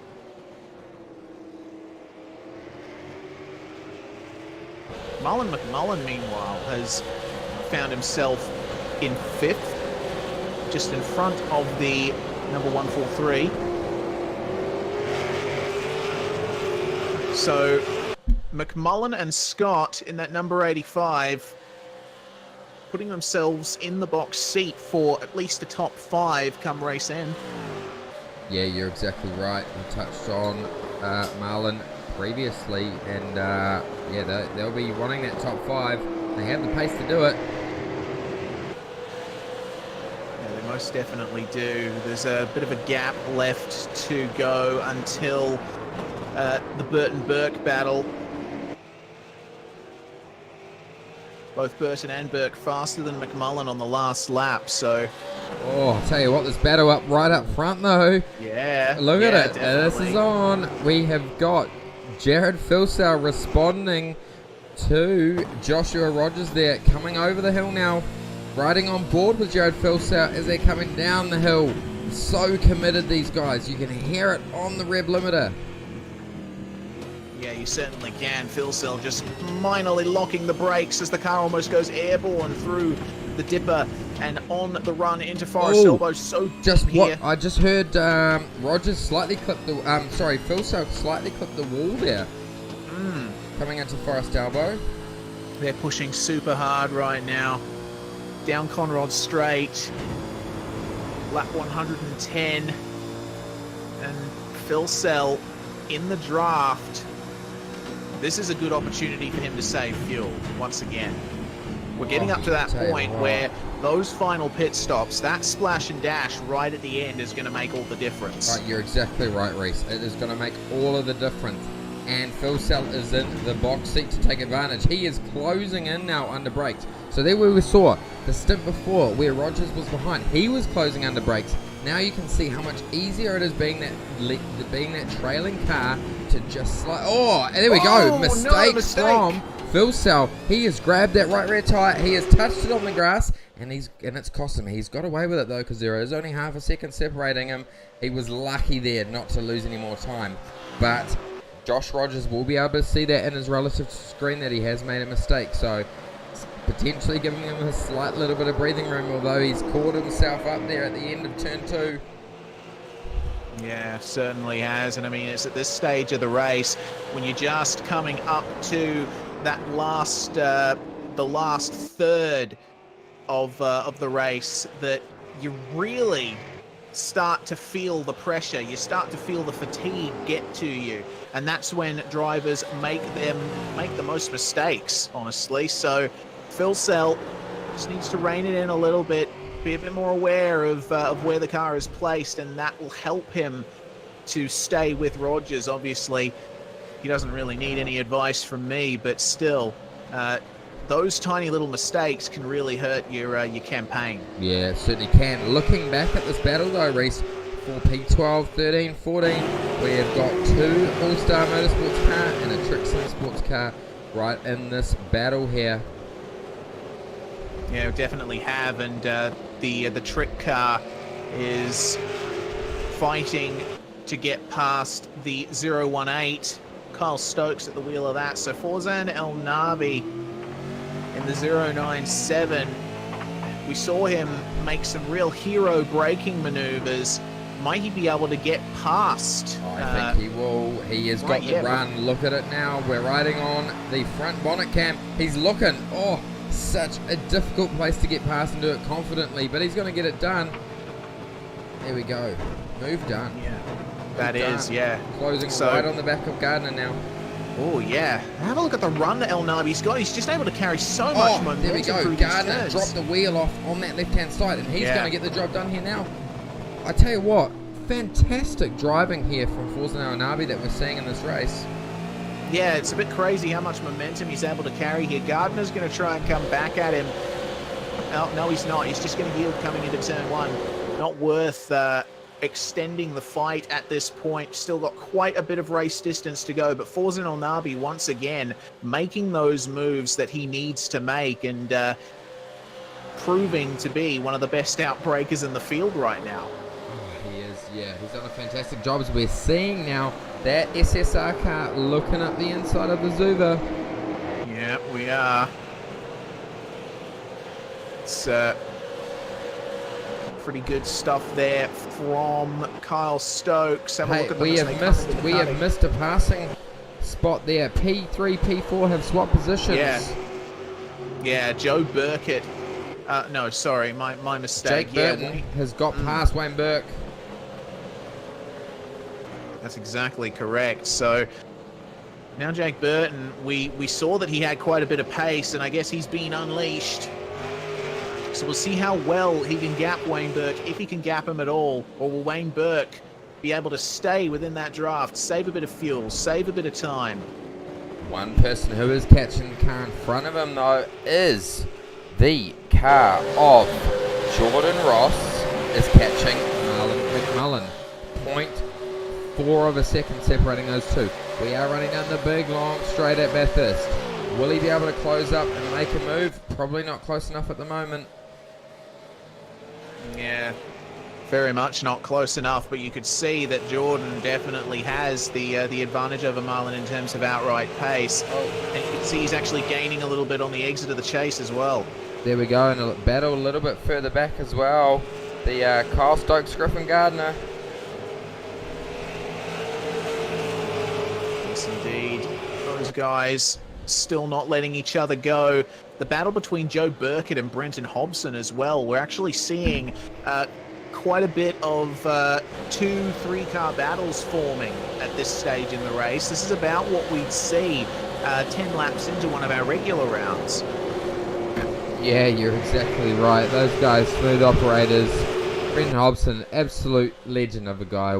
He does a lot of his own streaming, and he is a very successful streamer. And himself, Joe Burkett, going at it here on track as they're going through turn 2.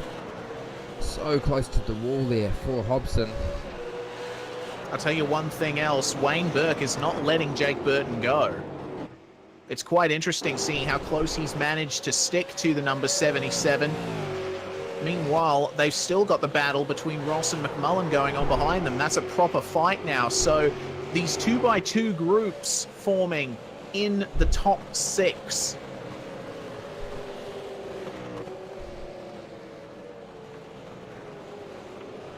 Oh, a tiny bit of a lock-up from McMullen on the way into the S's.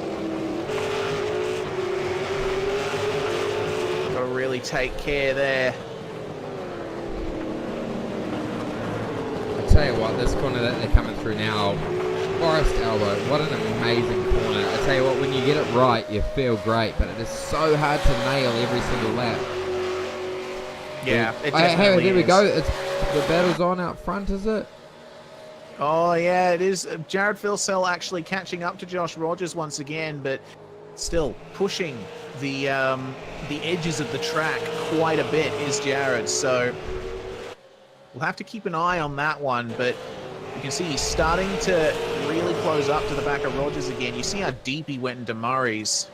We're going to see a pass on here. Jordan Ross on Malik McMullen very, very soon. Not even 0.2 of a second separating these two guys now. Richard Hampstead following just behind them. Yeah, and Hampstead, I'm noticing, actually the fastest out of these three cars. So he is definitely going to factor into this battle very soon. See what Jordan Ross can do on Marlon McMullen once they get over the rise, coming up to Griffins. He's going to take a look. Fire it up the inside. Oh, Marlon's got to let him go, but he's going to try and in and out him, I reckon. Oh, no, he's not. But now this has put Hampstead into it. Now it's Hampstead going to pop him. Probably not at the cutting, and he won't have another chance to do it until at least Forest Elbow. That's the problem with these turns. Like, they're incredible to drive through, but if you're in the middle of a battle pack, you're desperately searching for an opportunity to try and get past the car in front of you. But through this section, none such opportunity is presented. You can see that Hampstead actually has a little bit of a pace advantage over McMullen through those turns, but once they get down to here, you can't go side by side. You can't outbrake unless you're extremely careful, or it's the last lap of the race where it's do or die. And Hampstead is going to have to wait once again as Jordan Ross is starting to gap them. Yeah, exactly right. Yeah, it's so hard. Maybe in a different car, you can go side by side over the mountain. You know, something like a Skip Barber where it's not so wide, but certainly not in a V8 supercar. It is very single line. Sure it is, and now those guys are equidistant. Hampstead's going to wait a little bit longer, try and get past McMullen. Here we go. We've got battle right out the front. We've got Phil Sell right on the back of Rogers. He looked up the inside going into the last turn. He's not close enough. I think he's trying to play the mind games with Rogers now. Potentially Rogers made a mistake. These guys are such good sim racers. I absolutely love watching them go. Can't stress how good these guys are. And we are seeing them go at it now. We are 115 laps into this 161 lap race, and we're going to see Phil Sell. He's looking up the inside. Who is going to? Oh, he yields. Oh, he yields. So he's playing the mind games now at this point. You know, he's showing the nose to try and build that heart rate to make Rogers make a mistake. You know, you can see it again there. He's trying to make a mistake. So, you know, he knows that that Rogers, he's, you know, if he gets past him, Rogers is going to respond straight back. And, yeah, this is, what a battle we're going to see here. Yeah, certainly. These two guys fighting tooth and nail for the lead of this motor race. And Phil Sell just showing Rogers the nose occasionally. We talk about it quite a bit. As you said, Fonte, the mind games. Keep your car in their mirrors. Keep it moving around. They won't be able to help themselves. They'll have to look at their mirror, distract themselves from the corners coming up, lose some pace, and then you can make a decisive move to get past them. We'll see what happens down at the chase, because definitely within draft range now is Phil Sell. So through this kink they go. And now it's just a complete straight line. Rogers actually moving across on the straight to try and break the draft. Yeah, there we go. So this is on, and you can see how committed Phil Sell is. He knows what he is doing. I saw him come onto the back straight there. Every single lap, he just nips that wall, touches that wall, gets such a great exit. But he hasn't been able to capitalize on it. But he's going to look again. So here we go. The mind games continue. Yeah, they certainly do. But you know, it's in both drivers' best interests not to get too racy at this point. Not only is there the possibility of them making contact, but they can also slow each other down and let their rivals up to the front, where the race would further be put in jeopardy. So it's looking to me like it's a bit of a stalemate at the moment between Rogers and Phil Sell. Both of them have positions to protect. Will Phil Sell go for the move this time? Oh, he's so close. You know what? He is just hanging on there. Yeah. He will be he's trying not to going save make that a fuel. decisive move. No, I think that he's in the box seat here. You know, he can just hang on the back and save that little bit of fuel. And it's, you know, it's only in that last stint that he's really going to need to get that pass done and pull that gap. That's exactly right. But, you know, for now, I think that is the way things are going to stand for the two leaders.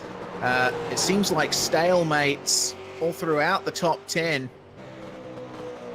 Forzan El Nabi catching up to Joe Burkett for 8th place. El Nabi's actually managed to make his way past Brenton Hobson in the ensuing laps. So Trick Sim Sports car still on that mammoth charge through the field. Look at how fast he's getting through this top part of the circuit. Probably only a matter of time before Burkett is passed, but you can't discount him. He is doing a fantastic job in that number 22. Yeah, certainly is. He's doing the right job. They don't have the pace to out and out win the race, but, you know, they're sitting in a pretty good spot right now. They're P8. They can't complain at that. They're going to make it as hard as they can for El Nabi to come past. El Nabi definitely has the pace, but it is going to be made very hard by Burkett to get past. I'm probably going to see a move here. We are going to see a move. He's going to show. There we go. Again, so committed on that brake pedal. He knows what he's doing. Not a single lock up there. And I'm interested to see now how quickly he can catch Richard Hampstead. 6.4 seconds between those two. We saw the pace from Hampstead when we were focused on him not so long ago. But can El Nabi catch up to him? Yeah, that's just the question. A 208.7 from El Nabi, 209.037 from Richard Hampstead, and El Nabi made a pass on that lap. So I think it's only a matter of time before El Nabi draws up to the back of Richard Hampstead. Of course, discounting pit stops and potential cautions and stuff like that, but El Nabi is definitely one to watch in this last third of the race. Yeah, they're going to be hoping for that another safety car, I reckon. They want that safety car to come out. It's going to close them all up. If it does, we could easily see them fight for a podium, I think, with their current pace. What do you reckon, Reese? Yeah, I certainly think so. I mean, it all depends on the way the rest of the race plays out with the rest of the field. Another car that we should probably be looking out for is the number 15. Once again, update on them. They currently find themselves in 11th place and setting mid-208s. Oh, so, wow. They are so committed over the hill. yeah. Huge laps from Ethan Griggold at the moment. That car coming back from plenty of drama. Of course, they were podium contenders early on, and they will definitely be hoping that they can get back to that at some point. I think they can. They're already closing in on Brenton Hobson.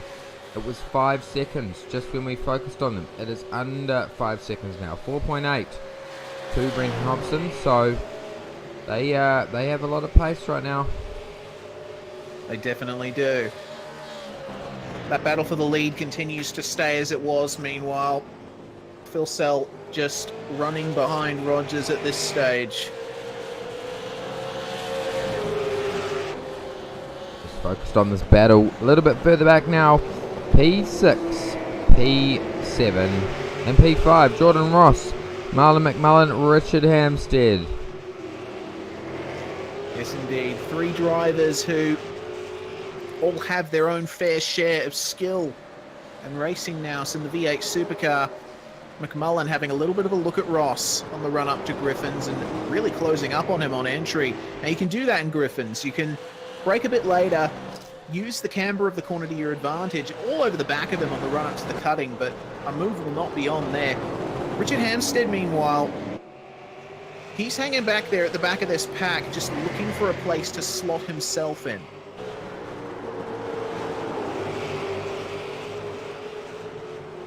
As they come across the top of the mountain, it seems McMullen has the most pace coming out of the cutting, because yeah, a very stable car coming over there. You see that all those other cars bouncing over there, getting super close to the wall. Their car is very settled. Yeah, that's exactly right. And Hampstead continuing to, he seems to get it right on most corner exits, but hangs back on entry, a bit wide through the elbow. Back onto Conrod straight. I get the feeling no driver wants to be the first to try and make a move here, because if they do, then they'll be ready to pounce the others. Yeah, I think you're right there, mate. They oh, Marlon, big moment there. Yeah, just closing up on Jordan Ross, but managing to hold it together still. Oh, Hampstead in there the we pits go. As well. So, oh, right across the grass on pit entry. That's not going to be too good for him. They're really trying. He wants to undercut these guys. Slightly botched pit entry for Richard Hampstead, but nonetheless, we'll see what he can do in this pit stop in the 28 car. Meanwhile, right at the front, Reese, this battle, it's not getting any wider. These guys still going at it, and what they do have to play now is lap traffic up in front of them. Yeah, certainly do. Drew Adamson up ahead in the Beast Racing car, along with Michael Harris in the Velocity Sim Racing 2 machine number 99. The next bit of traffic is Greg Sharp, who's going through the S's in the 035. So not much in the way of traffic for them to deal with, but still, they don't want to come across it on top of the mountain. No, they certainly don't. And just a big shout out there actually to that Beast Racing car of Drew Addison. He does a lot of work for iRacing. He works for iRacing themselves, and he came down here to have a crack at the mountain today. He's been watching the V8 Supercar Online Premier Series recently, and he wanted to come have a go here. It hasn't ended up the race that he wanted, but yeah, good to see him still out there turning laps. I'm sure we're going to see him turn up more regularly in the championship. Yeah, for sure. So the leaders have now made their way past him without incident. Adamson just pulling off into the runoff area through the S's. So Phil Sell again, big draft on Rogers, but continuing to stay behind, and that is what's going to make the difference at these last couple of pit stops. Yeah, you're exactly right, mate. We you know what, these guys, they race against each other on a regular basis. They're not going to make dumb moves on each other, you know. They're just... Oh, Jared, actually. Oh, that was super close. You can tell he's committed. That could have ended terribly for Phil Sell. You don't want to do that at this stage of the race. We are now 120 laps into the 161 lap race. We're at the dying stage of this race. We are probably only going to see one, maybe two stops to go. I think definitely from the leaders, 2 stops, because Rogers and Phil Sell last pitted on lap 105, 106. Okay, yep, definitely 2 to go then. No, 102, sorry, my mistake. So they can be expected back into the pits within the next 5 or 6 laps. So right under the back of each other once again. And after that, they will have one more pit stop towards the end. Have a look at how close Phil Sell gets over the top. Oh, tremendous. I tell you what, and here's a lot of confidence in that car. You know, you drive all of these cars. When you get behind a car, it just takes away all the front aero on it. Generally, you can find yourself understeering into the wall very easily. You saw how confident he was coming over that hill. Yeah, certainly. I think that definitely in terms of mechanical grip, Trans-Tasman Racing have got that front end really worked out, and right on the bumper into Forest Elbow is Phil Sell, but the fuel-saving strat continues. Yeah, there we go. So who's going to come out in front in this next one? I'll tell you what, if Phil Sell comes out in front, then that is going to give every opportunity to Rogers to fuel save, but he's super close now. Oh, he's still not going to make that move. Every time they come down the chase, I think that he's going to pop out. He doesn't. He's sitting there. He's waiting. He knows he's got his telemetry up on the screen there. Although Rogers is covering now. So, give him a little shunt there. And he's going to run wide. There we go. Oh. There we go. This has given Phil Sell the lead of the race back. No, it hasn't. He is No, going actually. to actually yield. There we go. He is using this to his advantage now. Jared is being super smart about this one, and he's letting him back to save that fuel. Now we're going to see on that last stop, Jared will get that jump, and he will take that race lead, and it is going to be a sprint race until the end. It will. Update on other cars in the top 10. After Hampstead, Marlon McMullen brought the 85 into the pits on the last lap. So cars now coming into the pits for the second last stop of the day. Carl Stokes bringing the 018 in. Jordan Ross currently in the pits in the 143.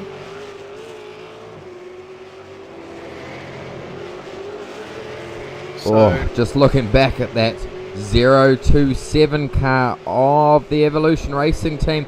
Cooper Webster currently in the car. Jenny McKnight will jump in that car again at some point, I'm guessing. These boys doing a tremendous effort. I tell you what, I'm pretty sure they wouldn't have expected to be sitting P11 right now. If they got into a top 10, they would be over the moon, I reckon.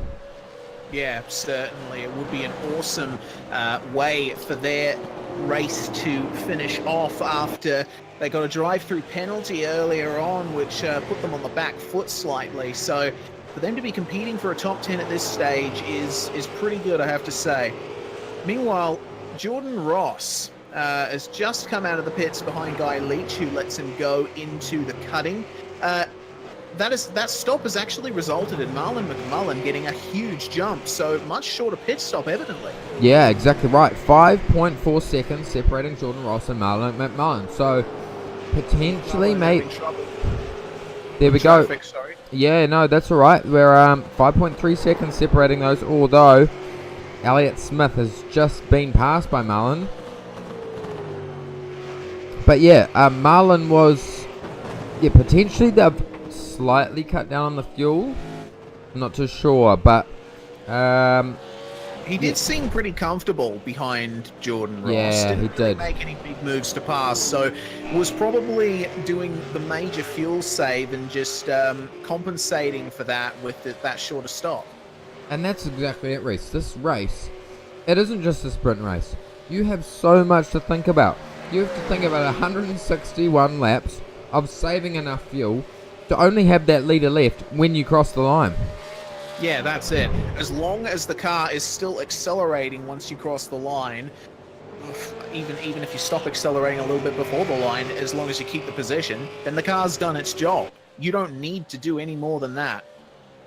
No, and that's exactly it. Sim racing has come such a long way. You know yourself, Reese, from being involved in iRacing from the beginning of where the supercars in our region of the world really kicked off, how things have advanced. And you know, we brought this V8 Supercar online Premier Series Championship into play. It was the first year-long championship. The competition has gone up and up and up every round, every race, every season, and it has become so much more complex. You know, all of these teams have engineers behind them, guys who do the setup. You know, when I first started, you run all the setup yourself. You ran in a team, but it wasn't as hard as it was today. Yeah, certainly not, especially considering that a majority of the teams now have actual proper sponsors on the cars, which is amazing to see.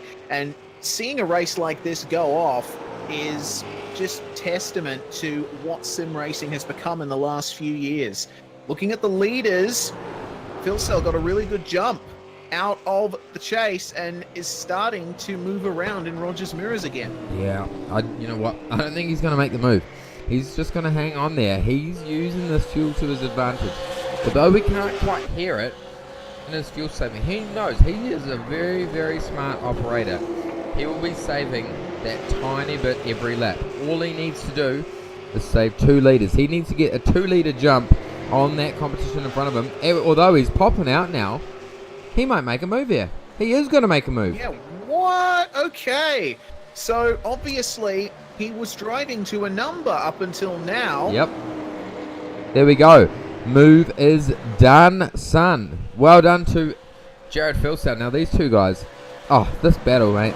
I'm so excited. We have got less than 40 laps to go. 37 laps. Almost at the bumper.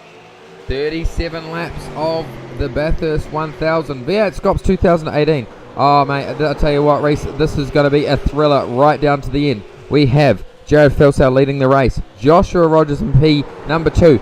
Jake Burton in P number 3. Wayne Burke still hanging on the back of that Trans-Tasman racing car in P4. Joe Burkett currently sitting in P5. Ethan Greg Galt, P6. Tremendous drive so far. They're probably a little bit out of whack with their stops, but we could see another safety car at this point. That's going to bring them right back into the mix. I am super excited for this finish.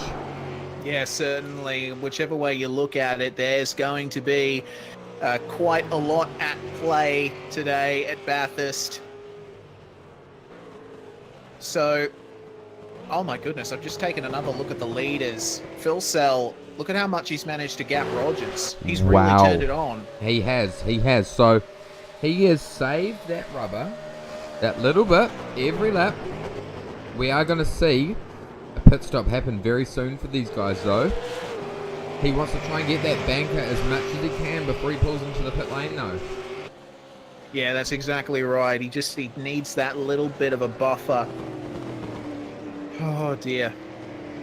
So much going on right now. So much nervous. at stake for I'm so many nervous. drivers. Yeah.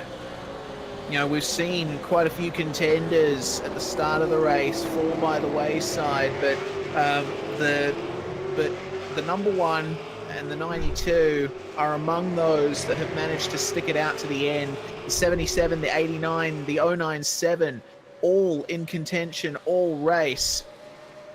Can I tell you what, Jay? I like Jay. Sorry, Reese. I'm just calling you Jay there for a minute. But I tell you what, I'm Jay Kennedy. Yeah, there we go. I tell you what, I would like to give a massive shout out to those guys sitting in P5 right now, Joe Burkett and Cam Dance. Dance, we haven't really seen him too much fighting it up the top. He has handed the car over to Joe Burkett in a tremendous position. And he's really done an excellent job. Those guys, I would not have told you. If we were sitting right now in lap 124 and you asked me at the start of the race, where would Cam Dance and Joe Burkett be? I would have said probably just outside the top 10. They're sitting in P5 right now. They're in a box seat for a P5. Yeah, they certainly are. Fantastic job from them.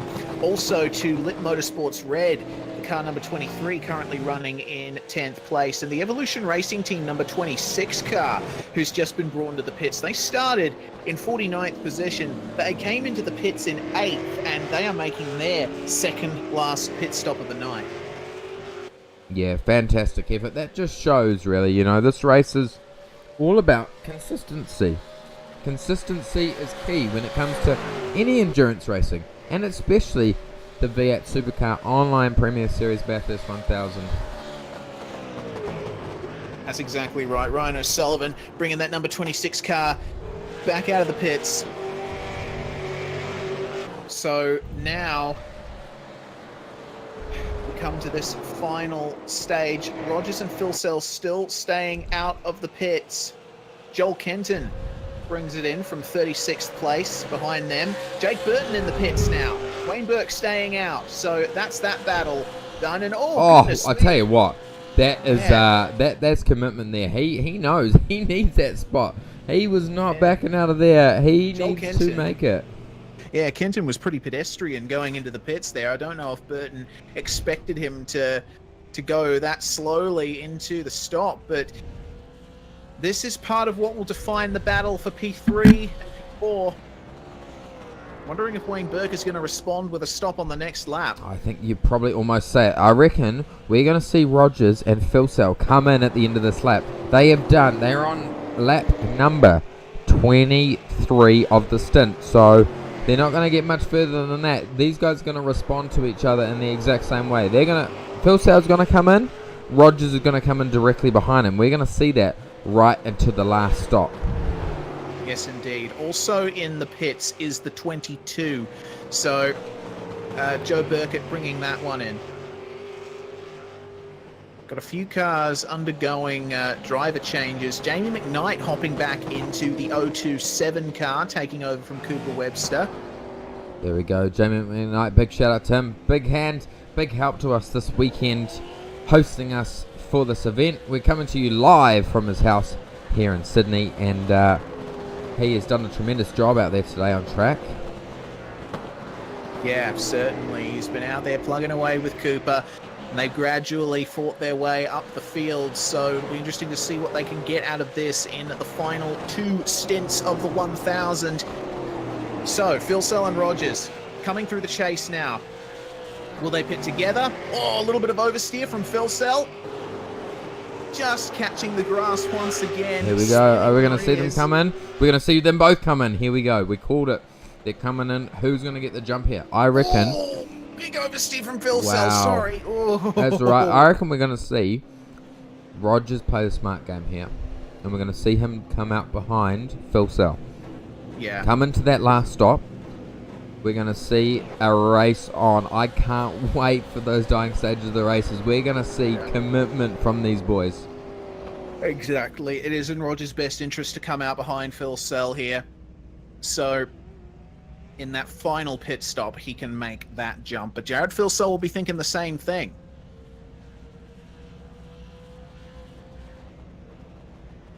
So it is definitely a battle of the pit stops this time round. Ethan Griggault bringing his car in the number 15. I tell you what's really interesting and would be quite hard to determine for Joshua Rogers is normally when these guys have raced against each other, it's in sprint races. They're qualifying first and second. So you're right behind that guy in the pit garage. You know when he's going to drop. But he's sitting a little bit further back. We're going to see Jared Philsell get the jump here. Joshua Rogers is away, but there is a gap between them. We're going to have Marlon McMullen come past potentially. No, I don't think we are. Jared Philsell's in a good spot here. We've got 1.8 seconds separating those two guys. Yes, indeed. Ethan Griggault off the jacks, and away he goes.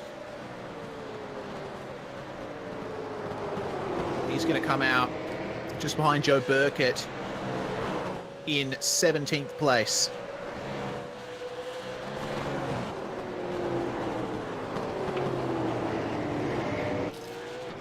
So, Jared Philsell holding the lead now from Joshua Rogers. And Marlon McMullen right behind them here. Gotta remember, McMullen is a bit off strategy from those guys. He pitted a few laps earlier, so expect him in by, I'd say, lap 140 at the very latest. Has to get a nice round stint out to the end, possibly later. We'll see what happens. We will see what happens, and what we can see what's happening now is... It is interesting, though, actually, because this puts McMullen into adjusted third place. It does. Yeah, you're exactly right. So he has fuel saved mega. Well, he is short filled, and he's going to fuel save on this. Now, you know, a lot of these teams will be reverse engineering the race from many, many laps before. These guys know how much fuel they need to get home. I tell you what, if these boys manage to put it on the podium, that is a tremendous effort from these guys. They are a single car team for this event, and I would not expect them to get on the podium. Yeah, that's exactly right. So, coming through onto the start of lap 127. In 7th place on track is McMullen, and currently on track, your leader is the track star, number 89, Synergy Sim Racing car. Wayne Burke at the wheel, and these guys are another contender for that podium position, battling with the number 77 before they pitted. We should expect them in very, very soon. And then it's entirely possible that we'll have a 3-car battle for third place with MJM, Synergy, and Trans-Tasman. I tell you what, that'd be absolutely awesome to see. So Wayne Burke, he's only got 3 more turns to go before he decides to jump into the pits. And actually, Kane Hewson traveling slowly down the side of Conrod Straight in the 060. Not quite sure what's going on there. I think that car might have some engine issues. But he's going to stay well off the racetrack down here. Certainly not what you want to see as Wayne Burke brings the number 89 into the pits. There we go. So Wayne Burke, he has come in. He has done a tremendous effort this race. I'll tell you what, super impressed by him. We're at the dying stage of the race now, and yeah, they've done super well. They are currently in the lead. They are going to drop back there. We are going to see Jared Philsell, Joshua Rogers take the reins, with Marlon McMullen following very closely behind them. Yes, indeed. The Pursuit Sim Racing car bringing it into Michael Taliancic. Oh, here we go. Here we go. Look at the battle out front between these two guys. Oh my God, there we go. We have got Rogers come past here. I've got to go back and have a look at that replay. I've just gone back. We've got a CPR Kart Parts replay here. We're going to see what has happened between those guys. Not just yet, Fonty. The battle's still going on. Rogers almost cut off Philsell coming into turn 1. Sorry about that. No, that's all right, mate. I've already gone back for the replay. We can watch that just as it comes around. We're going to see what happens here. Aha, so there we go. The other TTL car has slowed up Jared, and that has given the opportunity back to Rogers. So I tell you what, that is teamwork right there. We're going to continue on past that passing maneuver to see this battle between Rogers and Philsell. Oh, and Hampstead's continuing to slow Philsell up coming into the cutting. This is great teamwork. This is what I'd expect to see. Is it legal? At some point, Hampstead's got to obey those blue flags. Or are they racing for position? No, they're racing for position. Yeah, okay. I'm very sorry about that. That's all right. That's all right. They are racing position, but hey, I tell you what, it's yeah, not really. As you know, we're going to see Hampstead come into the pit lane very soon. This has given every bit of banker to Joshua Rogers now, who is pulling that gap. This is smart play by that TTL Esports team. They are super smart operators there. Joshua Rogers and Richard Hampstead, very close friends. They both do driver training together. Sorry about that. And that is Hampstead holding up Rogers' biggest rival on track right now. This is working amazingly, and we're going to see Philsell pop him up into the end of the straight, I reckon. No, or are we? Yes, we are. But Hampstead's not going to make it easy, and he's going to give him a bit of a shunt on the way through. I tell you what, Philsell will have his head down now, trying to catch up on Joshua Rogers. Yes, indeed. Just to clarify, that was for position. I assumed wrongly. I thought that the number 28 was still down in the field as the yellow flag is out. And that, I believe, is for a random safety car. There we go. So this is throwing it all in the mix. That TTL teamwork was for nothing. Fonty. I know that, and that makes it really hard. Jared will be laughing all the way to the bank on this one. I tell you what, the battle before we just had that safety car come out was super close between Marlon, Jake Burton, Wayne Burke. These guys were going at it.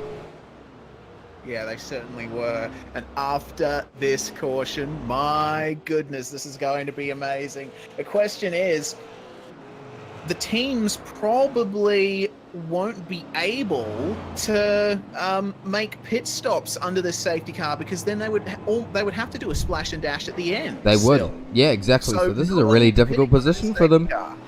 Yep, exactly. And what we're going to do, we're going to go on a quick break for a couple of minutes to refresh ourselves, ready for the end of this exciting race. I can't wait. I've got to refresh myself, and we'll see you soon. Catch you later.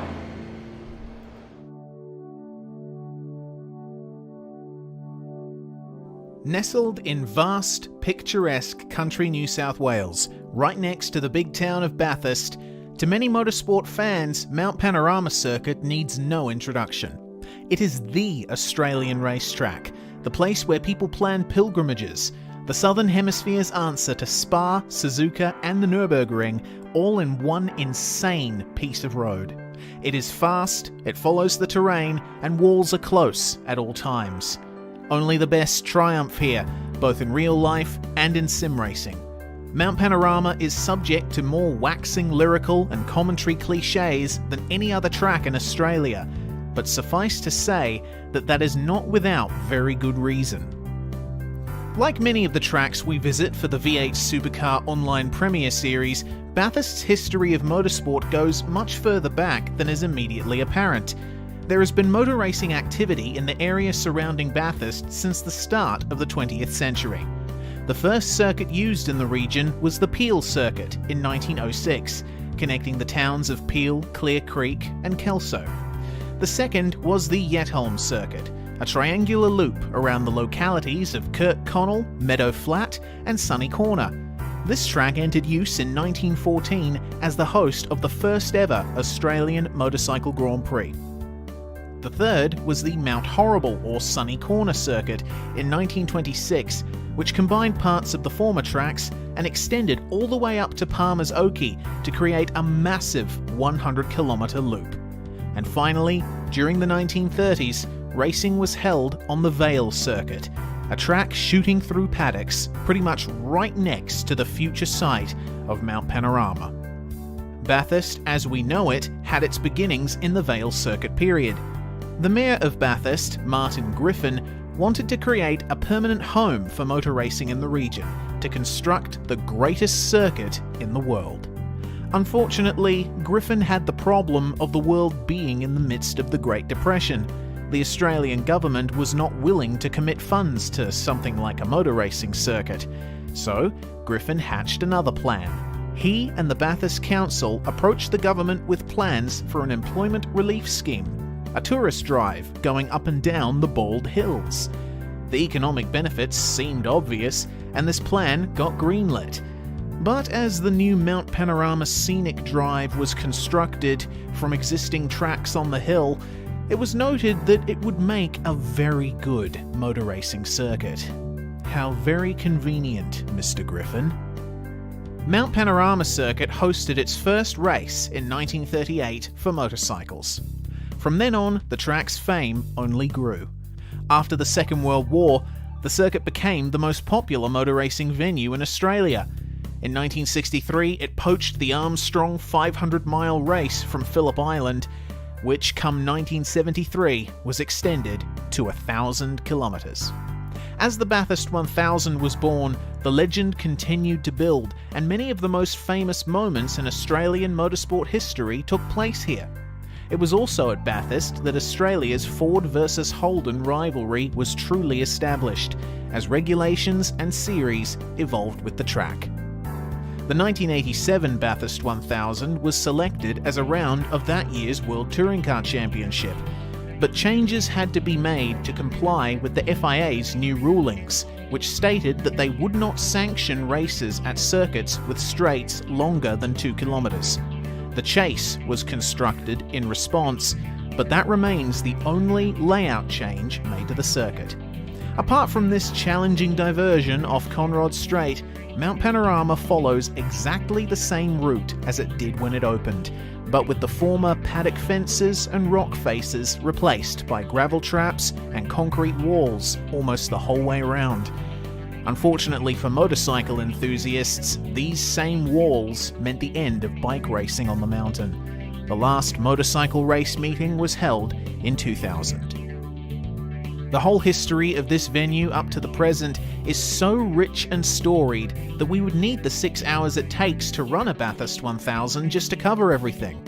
Suffice to say that Australian motorsport, world motorsport, owes a stupendous amount to the presence of this venue. This track, this race, is one of the greatest spectacles and tests of skill and endurance that the motorsport world has to offer, real or virtual. And now, you get to watch more than 100 of Australian sim racing's best tackle it.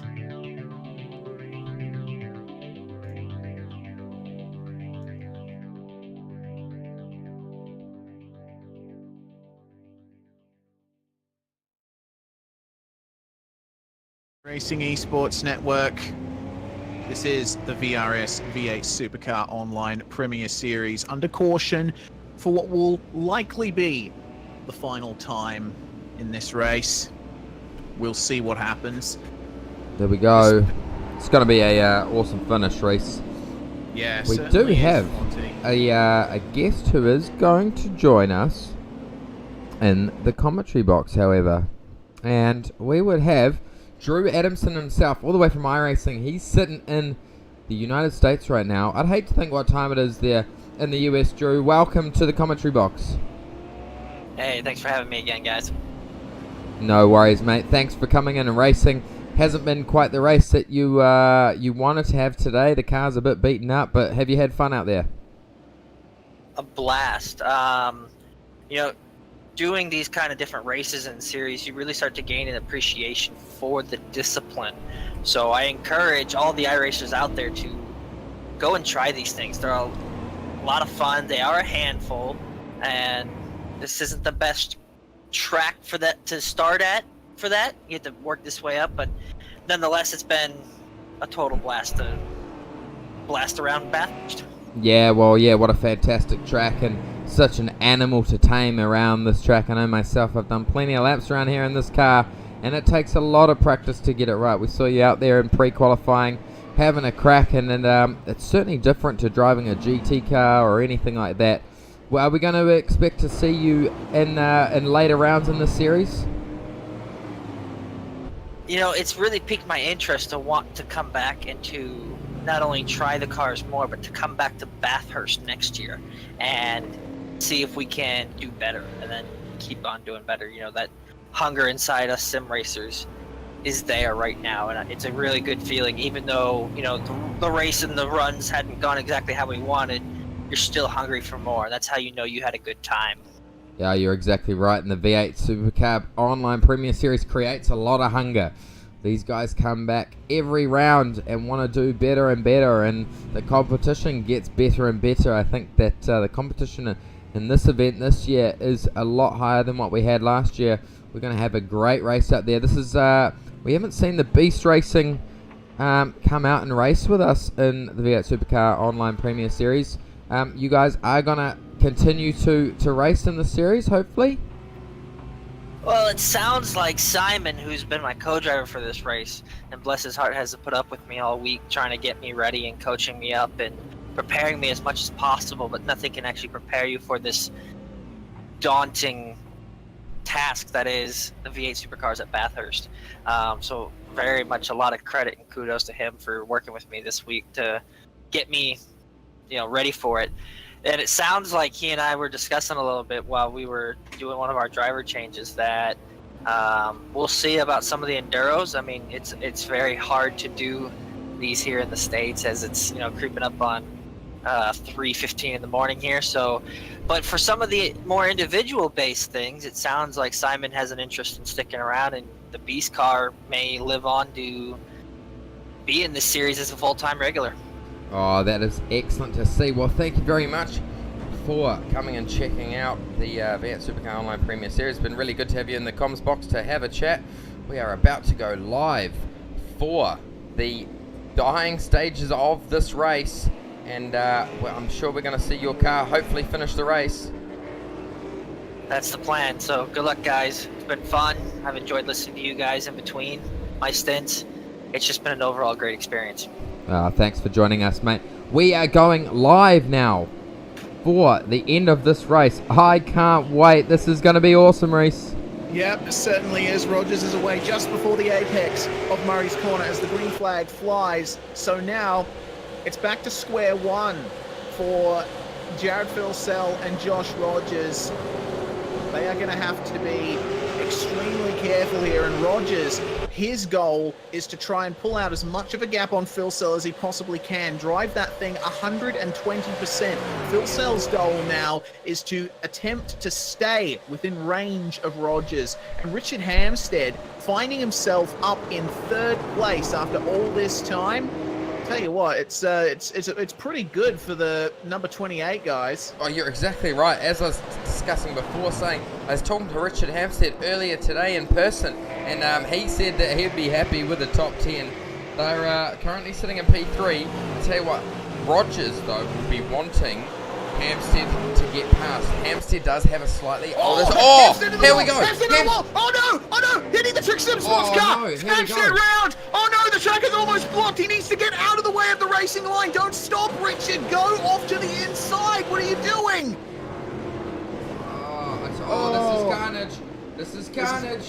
Gotta be careful. Oh, well, we're going to have to get a CPR Kart Parts replay. We just chucked the commentator's curse on Hampstead there, and he was under a lot of pressure. And we're going to just ride on board with him and see what happened there. I think, there we go. So he just hit the wall. He did, but he had the rear come around on him. Oh, he nipped the wall, and it was all over. Yeah, that's exactly it, and that's something that can happen in that section of the track. And you know, the 097 was very lucky not to get caught up in that. I tell you what, he will be absolutely gutted. They were sitting right there in the box seat for a great result, and it's day done for them. But their teammate over at 92, oh, we had another car down at the at Murray's. Spun out. I'm not too sure who that was, but anyway, yeah, his teammate of Josh Rogers is pushing hard. Yeah, Philsell fastest lap, 206.34. He is getting faster and faster as this race goes on. Yeah, he certainly is, and it's looking quite interesting there up the front.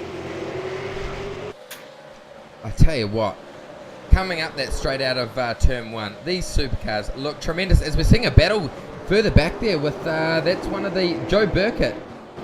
Joe Burkett has fired it up the inside of Brenton Hobson. Yes, indeed. So away he goes, and this is quite the fight that's going on for the back of the top 10. We got O'Sullivan, Cracknell, Taliancic, McKnight drawing up on these guys as well. So in these last couple of stints of the race, it is all to play for here. And you know what? Wayne Burke and Jake Burton are battling right now for 5th place as Marlon McMullen assumes 4th. These guys will all want a piece of a potential podium position if something happens to one of our front runners. Yeah, you're exactly right. And Marlon, we know that he has short fill. We saw how much of an advantage he gained on track to break away from those cars that he was racing with. And he's currently sitting in P4. He is under a lot of pressure, however, from Jake Burton and Wayne Burke. They're going to want to get this job done because it is the Trick Sim Sports car a little bit further up the road, which is Borzen Al Nabi, and Burton will be wanting to stamp his name on that 3rd step of the podium. I don't think he has the pace to make the outright win, but he definitely has the pace to get on the podium. Yeah, certainly, and goodness me, I still can't get over how close that was to a major incident at the Great with Richard Hampstead, as Burton actually pressuring McMullen now. Former teammates, these two, at Dayco Motorsport and Powerbond Racing Team, and Burton is through at turn 1. Burke's going to try and follow on through. Oh, that was huge. Take it easy, and this boys. is going to open up the shot here to Burke. Burke's going to get him. Oh, Yeah. there we go. This is Burton on. blocking McMullen here, and McMullen just And being- Jordan Ross. Oh, wow, but look at Burton going through on Burke here. Nicely done. That was a tremendous move, and he's going to squeeze him right to the outside of the... Oh, no! Oh, no! Oh, no, there we go again. Oh, this is terrible. There we go. This is going to cause a massive pileup. We could see potentially a safety car here. Yep, there we go. There we go. We've got cars around. This is another safety car. This is definitely a safety car. Wow, I tell you what, that is terrible. We got to get a replay on that because that was not good. We have had the safety car called now. I'm just going to get a replay on that to see what happened. I mean, I think Burke was within his right to move over to the right because he was almost about to get onto the grass, but at the same time, it was a bit abrupt, I think, and Burton obviously thought that he was fully clear of Burke. Wow, I tell you what, this has thrown up the Great Race yet again. The Great Race, the Great Mountain has thrown up all of these challenges, and wow, what an epic battle. These guys will be gutted. They have done nearly the whole race. Oh God! And it all went down at the final hurdle. The 143 was involved in that as well. The 47, the 23, the 777. So many cars involved in that one, and have had their races ruined at almost the final hurdle here, Fonty. Yeah, and I'll tell you one person who did get a massive advantage from that. Marlon McMullen. He got through cleanly there. And although I think that Burke could still be in the mix here. If he hasn't sustained too much damage on that car, he may still be in the mix. But this has given it all back to Ethan Griggolt, who is currently sitting in P5. Yes, indeed. So it could all come together for the number 15 right at the end here. Wow, I tell you what, that is intense stuff. Oh, man. Under 30 laps to go. We're going to see one more stop from each of these guys. The front guys, definitely. Wow, I tell you what, this is really throwing it up, Reese. Yeah, it definitely has. And you know what? Oh, man. I honestly don't know what to say. I know, I tell you what, that was it was super lucky there. Like you were saying, from that Richard Hampstead incident, not to have caused a safety car, but not even a lap later, we saw this big incident here. I'm going to go back quickly and take a look at what happened between Burton and McMullen down Mountain Straight. I need to decipher just what happened there because it kind of got lost in the heat of the moment when Burton and Burke had their incident. Tell you what, Burton obviously making a good move there on McMullen, but then as he went and moved over to the right, Burton was not clear of McMullen, so I don't think McMullen did anything wrong there.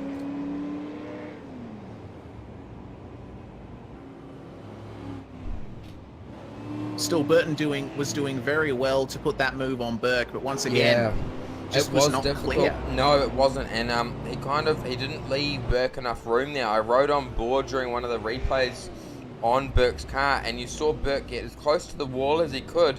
He couldn't get any closer, and he'd just come across and collected that rear quarter panel of Jake Burton. Yes, indeed.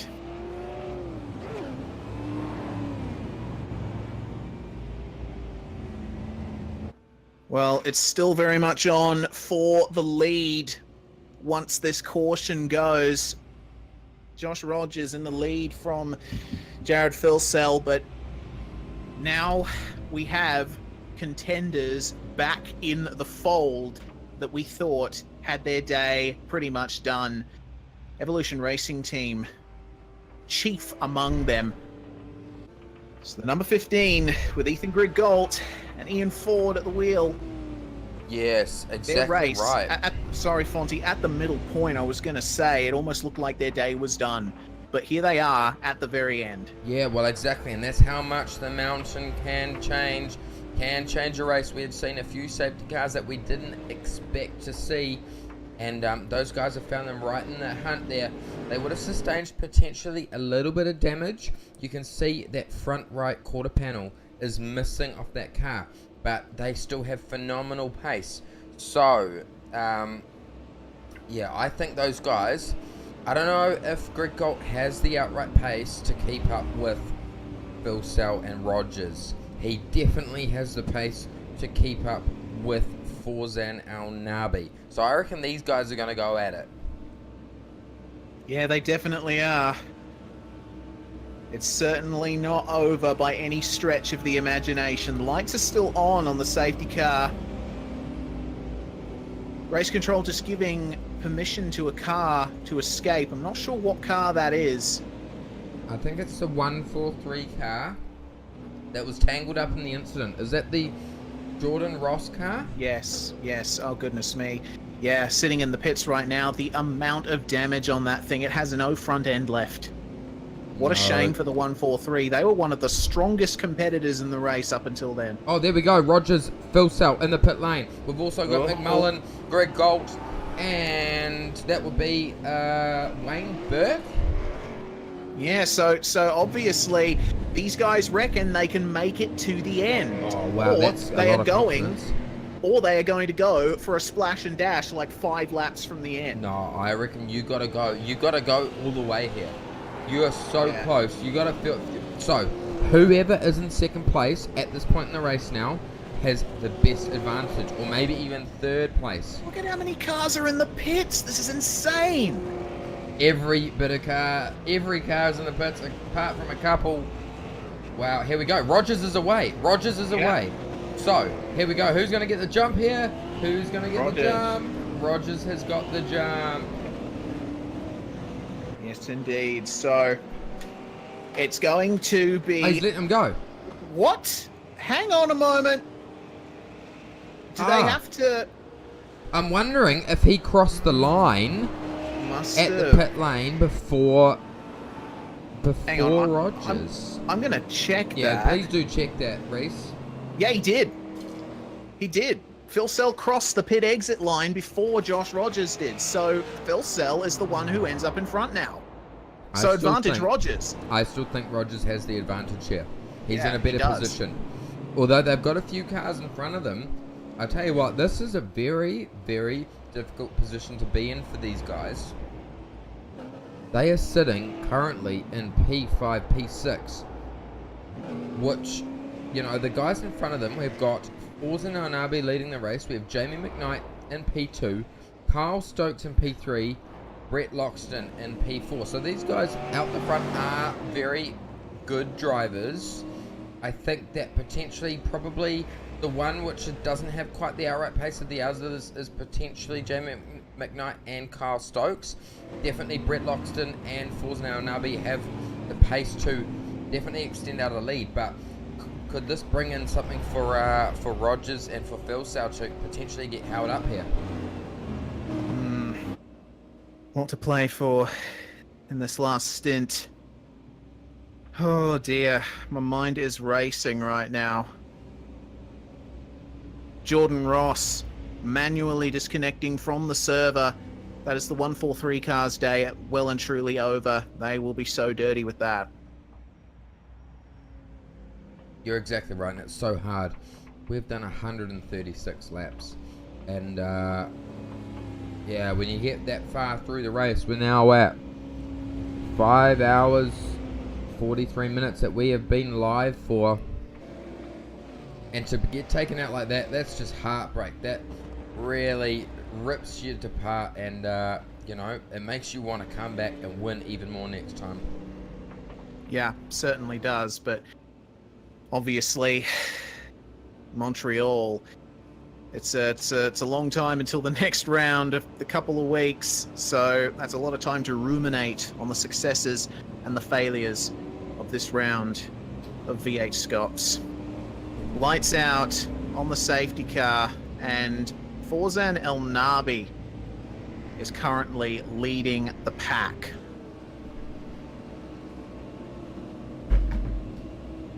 Now, what El Nabi does in this last stint of the race. Oh, I don't know what to think, Fonty. I don't know what to think. Oh, I tell you what, I'm not too sure what their fuel situation is. Let's have a look. They have done, since their last stint, 13 laps. So we're going to see them coming again. Tyres are getting a little bit older. We've got the Evolution Racing car of Jamie McKnight sitting in P2 now. Now he needs to try and get that jump. Go for it, guys. Go, go, go, go, go. As they come on the front straight now. We are at 136 laps for this 161 lap race, and it is on. We have currently leading the race, Forza El Nabi, Evolution Racing Team, Jamie McKnight sitting in P2, the Synergy Sim Racing Eaton Racing car of Kyle Stokes in P3, and Zuva Racing Brett Loxton in P4. Jared Philsell following very closely behind in P number 5, and Joshua Rogers in P6 very close. These guys are want to make their way through the field very quickly. Oh, there we go! Oh no! That's massive! This is it! This is over! I can't believe this! Oh my god! God, what? Wow! Wow! Wow! I tell you what, this is just throwing the race all up. We're gonna see a whole new winner here. I don't think that that 92 car has sustained too much damage. He's definitely got something. That is heartbreak for Phil Sal. This is heartbreak for his championship. God, and that right there, the whole reason that happened was Wayne Pendley and Luke Emerton were running side by side. Emerton braked early to let the leaders through, but Pendley just got on the brakes a little later, got into the rear of Emerton, and both of the leaders got caught up in that. Oh, that is heartbreak right there for Jared Philsell. He is sitting in P20. He's actually got away. His car isn't too badly damaged from what I can see here. But, I tell you what, he is so upset. He is angry. He is trying to get through. This is his championship. He is the one who wants to go back to back in the championship. Yeah, that's exactly right. I'm unsure why a safety car was not called for that. That should have been called. Yeah. Because obviously the track was blocked and we had quite a few cars coming in. But we move on. So, we look at this now. Who's in the next box seat to win the race? I don't know. I'll tell you who. I think that car number 15 is in the box seat. Oh, here we go. Rogers is coming through, though. He is trying everything. I think we're going to see a damaged TTL car potentially go up against a not-so-damaged Evolution Racing car. Oh, this could be feisty coming up to the end, because we got to remember Loxton, McKnight, Stokes, and El Nabi will still have to pit before the end of the race. Yeah, okay, there we go. So, won't they? Surely? No, definitely. Our Nabi, definitely. He's on lap 15 right now, so there's no way he can make it. McKnight on lap 13 of his stint. Loxton on 7, so still no way that he can make it home.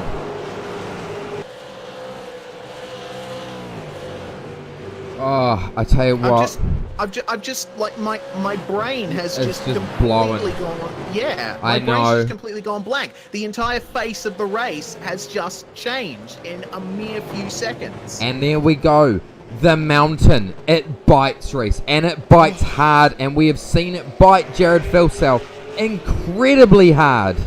It bit our heads off. Yeah, it bit my head off. I tell you what, I did not expect that. But that's what happens. I said it before that, you know, these guys are gonna try and get past as cleanly and as quickly as possible. They thought they were gone, and all of a sudden, bang, a slower car has just cost our championship leader the race. Yeah, that's exactly it. Rogers, meanwhile, just made his way through on Wayne Burke.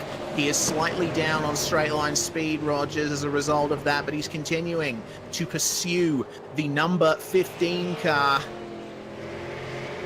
Meanwhile, our top cars continue to run. Forzan El Nabi leading the race in the 097 machine, a 207.459 from our race leader.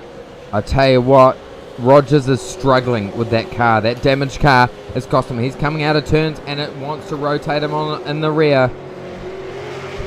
Yeah, it definitely does. I mean, that car looks in the most sorry state I have ever seen it in all the time that Josh Rogers has been competing in V8SCOPS. You know, how heartbreaking would you have to be in that situation? And I've completely lost track of where Jared Filsell is, all the way down in 17th position. Of course, he's not, his car doesn't look as damaged as Rogers at this stage, and he is currently He looked fighting like he hit harder with though. Richard Hampstead. He looked like he went in harder than Yeah. what Rogers did, but I did see Rogers did shunt that wall on the right hand side of the track, so potentially you can definitely see it. His last Just lap. little changes in the suspension geometry Yes. when hitting the wall would have made all the difference there, I think. You're exactly right, Reese. You're exactly right. You can already see it. A 2:09.026 for Rogers on that last lap. Yes, he did make a passing move, but still a little bit off the pace. He has slightly pulled a gap from Wayne Burke, though. I think they're still in the box seat to win this race, providing that car holds together and he can keep it off the wall in its damaged state. Yeah, that's exactly right. Well, all we got to do now is wait. Wait for the rest of the cars in the field to take their final pit stops. And it looks like Forzan El Nabi is going into the pits right now. Race leader, in he goes.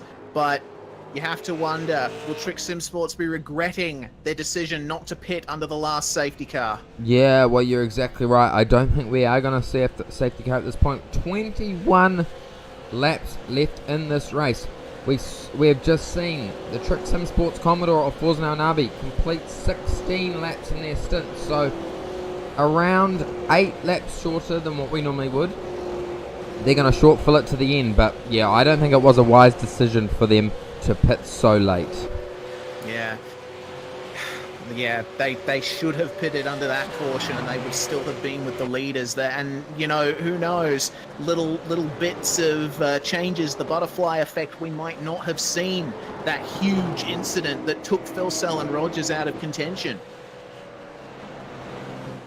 or almost out of contention in the case of Rogers. You've got to remember, he is still trying to fight his way tooth and nail up and down the mountain. He is not gapping Wayne Burke and Joe Burkett though, so he is pushing 200% right now is Mr. Rogers. But Ethan Grigalt in that number 15 car, he's in a good spot. They're on the exact same strategy. They could win this race from here. Yeah, all they've got to do is keep it clean, keep it out of the walls, and do some reasonably quick lap times, and that's all they need to do to ensure victory here today. And I'll tell you who another car, which we could see on the podium, or there is going to be a fight to the end, is the car of Joe Burkett and Wayne Burke.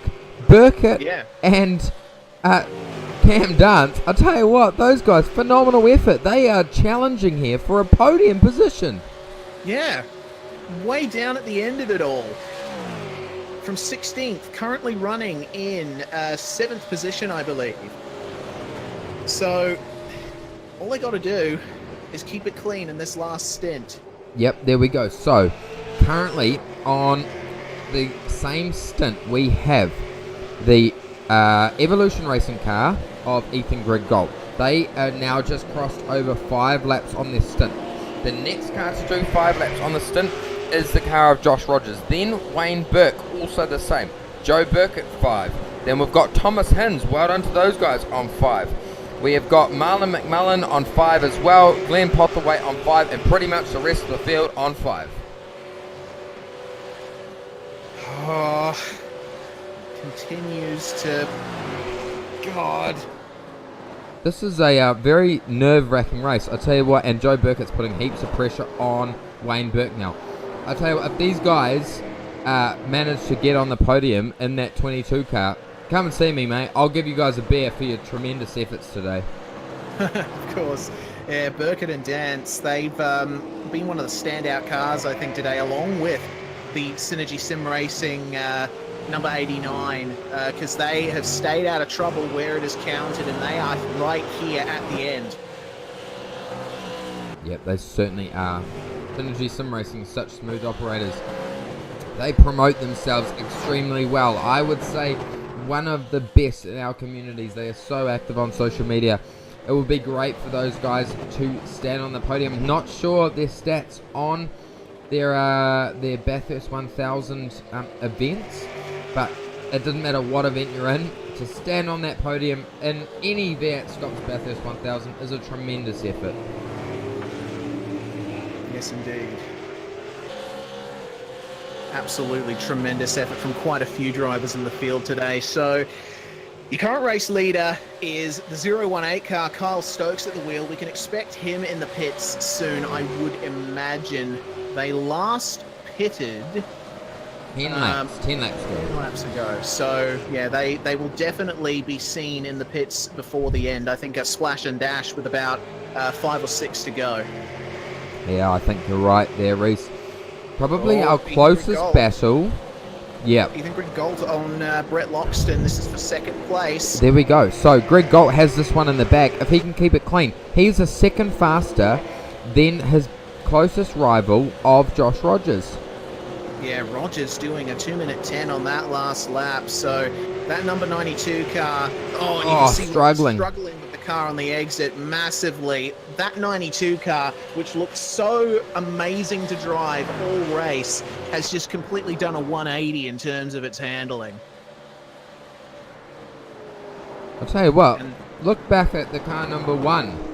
He has moved up from P20 to P12. We're going to see potentially Jared Filsell get into, we could even see him, knowing Jared Filsell, we could easily see him get into a top 5 here. We have just under 20 laps to go in the great race, and Filsell's pressing on hard. He will be so disappointed with getting taken out there, and he will want to redeem himself as close to the top of the podium as he can. Yeah, of course, and you got to remember the greater picture of the championship as well. Ethan Grigault is Jared's closest championship rival. Only 100 or so points behind in the standings, I believe. So a win at Bathurst will absolutely put Ethan Grigault in the box seat for leading the championship. So Jared has to try and recover as many positions as he can to minimize the damage.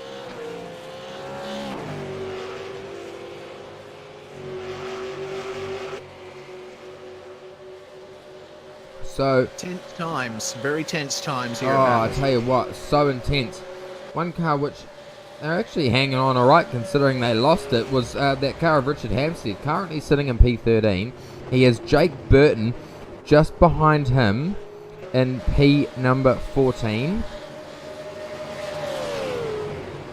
So we've still got the car of Jamie McKnight currently sitting out there in P4. He's actually lapping not bad times at the moment, 2:10.5 for him.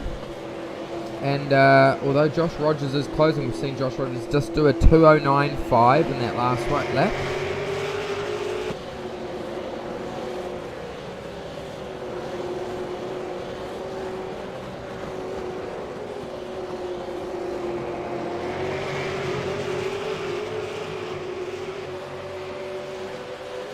Gauzen Al-Nabi has come out of the pit lane, Reese, in P number 16. So those guys, as we spoke about just before, they've made the wrong call today on when to do the pit stop. Normally Trick Sim Sports are right there when it comes to pit strategy.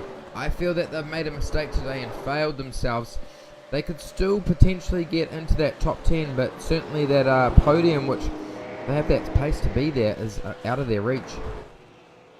Yeah, that's exactly it. I mean, I don't really see Trick Sim Sports finishing anywhere higher than possibly a top 10 at this stage, which is a real shame because they were in contention all race up until that pit stop.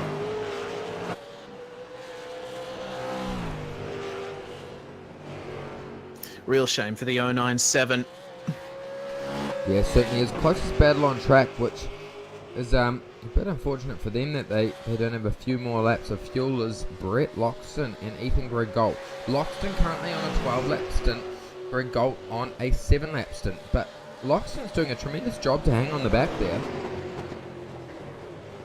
Yeah, he certainly is. I'm actually surprised that that Greg-Galt hasn't dropped Loxton. That's quite impressive, to be honest.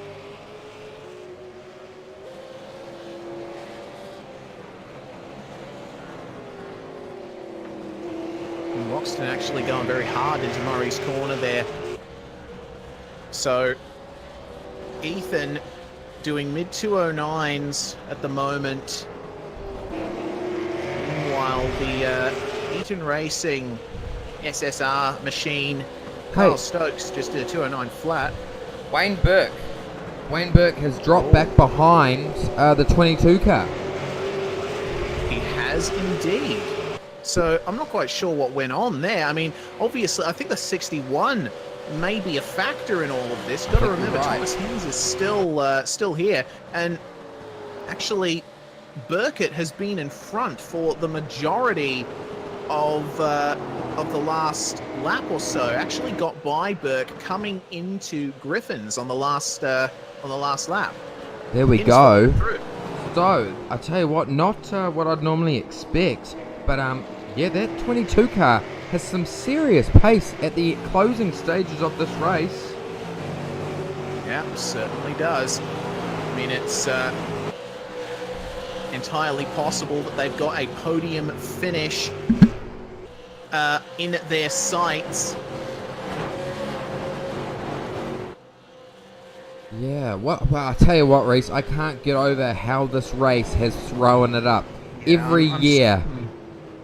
I am still trying to process everything that happened in the last 10 laps. Well, I tell you what, Reese, with that comment, lucky we have 5 weeks to process this and get ready for the next round. As we're seeing Phil, I tell you what, look at Phil Sell's pace. Phil Sell is up to P7. He is on a charge. He's on a serious charge. Yeah, he certainly is. Have a look at that. That's amazing. He has only got... He's actually overtaken Wayne Burke. There is only 5-6 seconds between himself and Joshua Rogers. Yeah. Definitely. Marlon McMullen pulling out to try and do a move on Burke. Meanwhile, Brenton Hobson trying to get through on Glenn Postlethwaite. That's for later positions in the top 10. Marlon McMullen going for the dive at Murray's on Wayne Burke. Manages to get it done very nicely. And Hins in the pits. So this is a green flag stop for these guys. Obviously, they made the same mistake by not pitting under the safety car. Okay, well, I think that where Phil Sell currently is, I think that a podium is potentially out of the question now for that 22 car.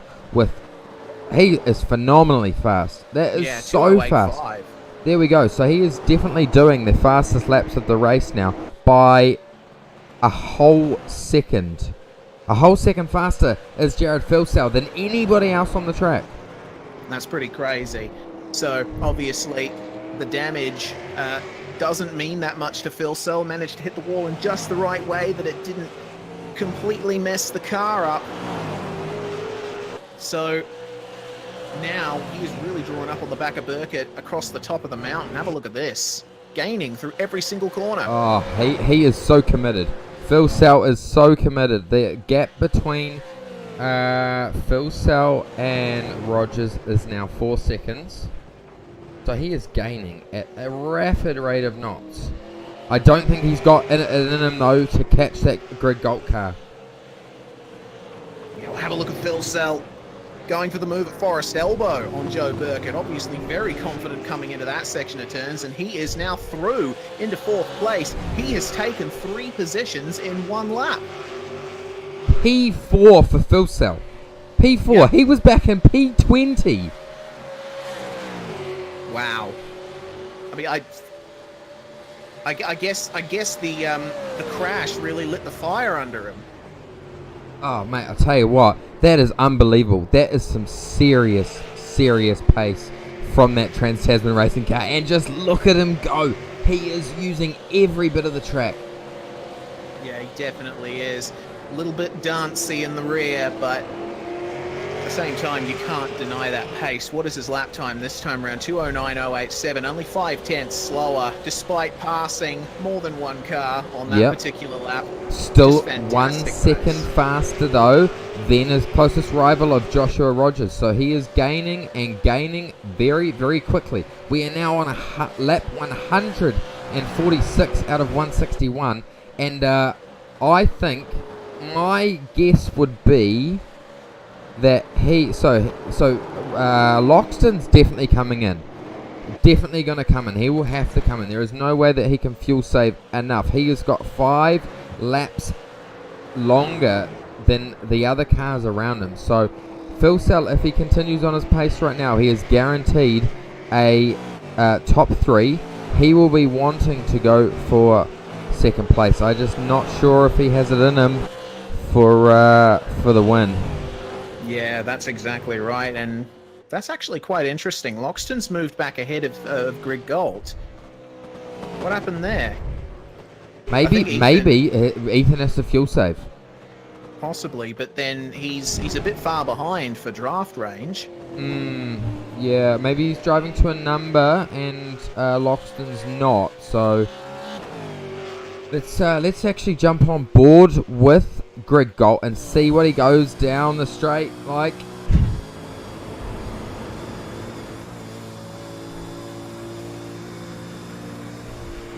Oh, yep, definitely. 100%. He's driving to a number now, fuel saving all the way.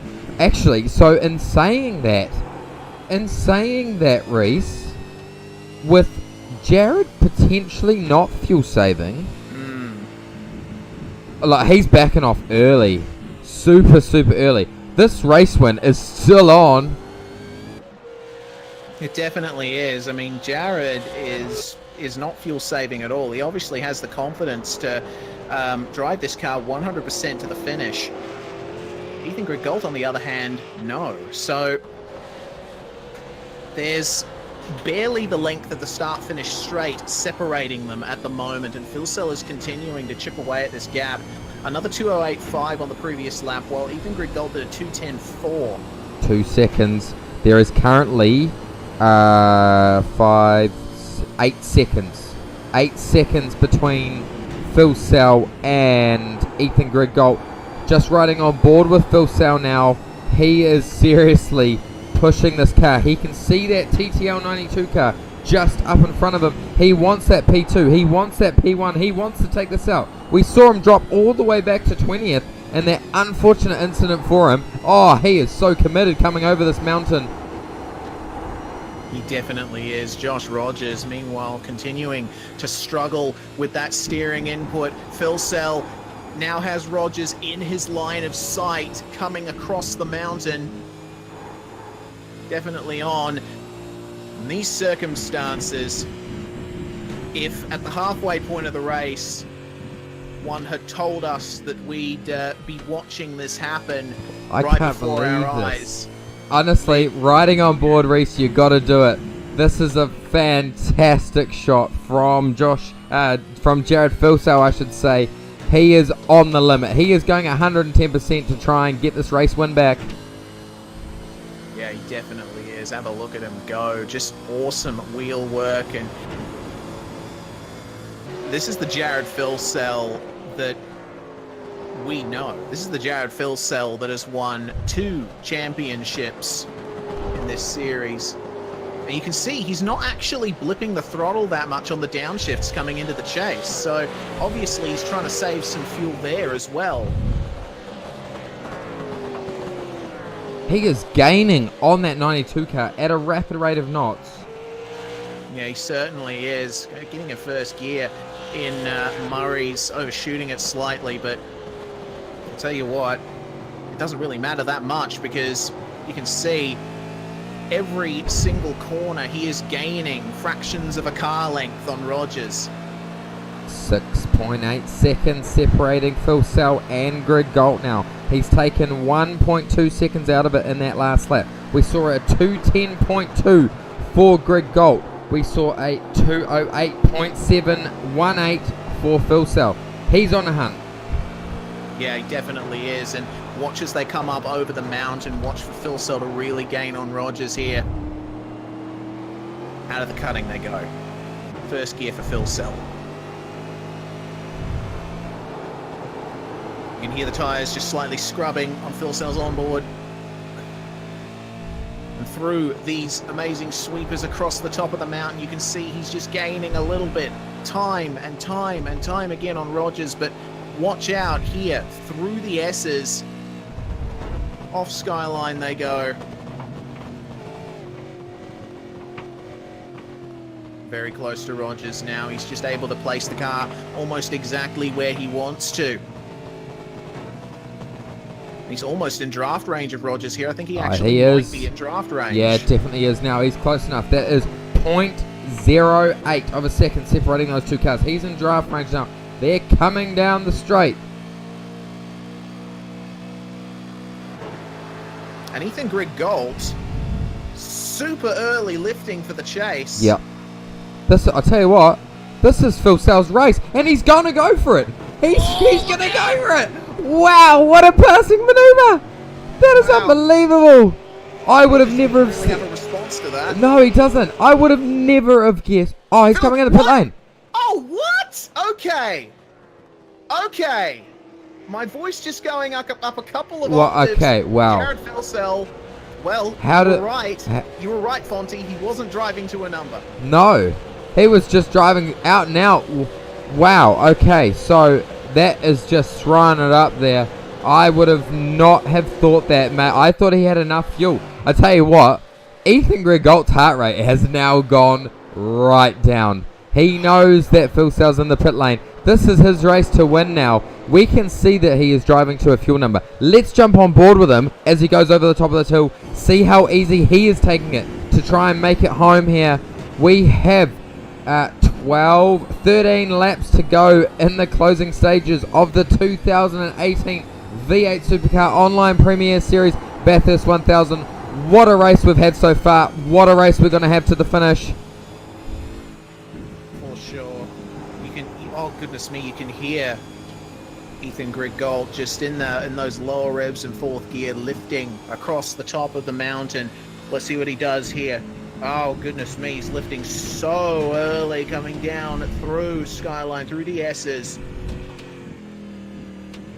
Wow, so I'll tell you what, right? So we've got Marlon McMullen. I'm going to check out how he's going for pace. What his outright pace is. Is he fuel saving at all? Yeah, good thing to check there. It'll be interesting to see what McMullen is doing, because obviously he is setting 210s as well at this stage. So, and amongst all of that, Jared Phil Sell happening, we have seen the 88 car. Oh wow, he is mega fuel saving, and I think so is the 88 car behind him, and also the 22 car. Oh my god, so, it's a battle of the fuel savers here in this last stint at Bathurst. And is Postlethwaite? Postlethwaite? Don't think so. I don't know. Hard to say. That part of the circuit anyway. Well, you could definitely see that Burkett is fuel saving as well. So all of those drivers that piled into the pits in the last section, in that last caution, they are all in exactly the same boat now. They have to lift. They have to make sure that they have just enough fuel in their coffers for one final pass at the last lap of the race, and that's when they will probably go all out. Just try and eke out a little bit more pace from their cars.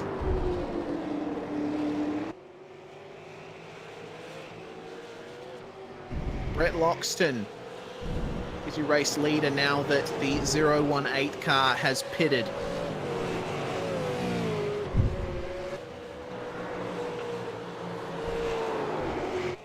Jared Philsell.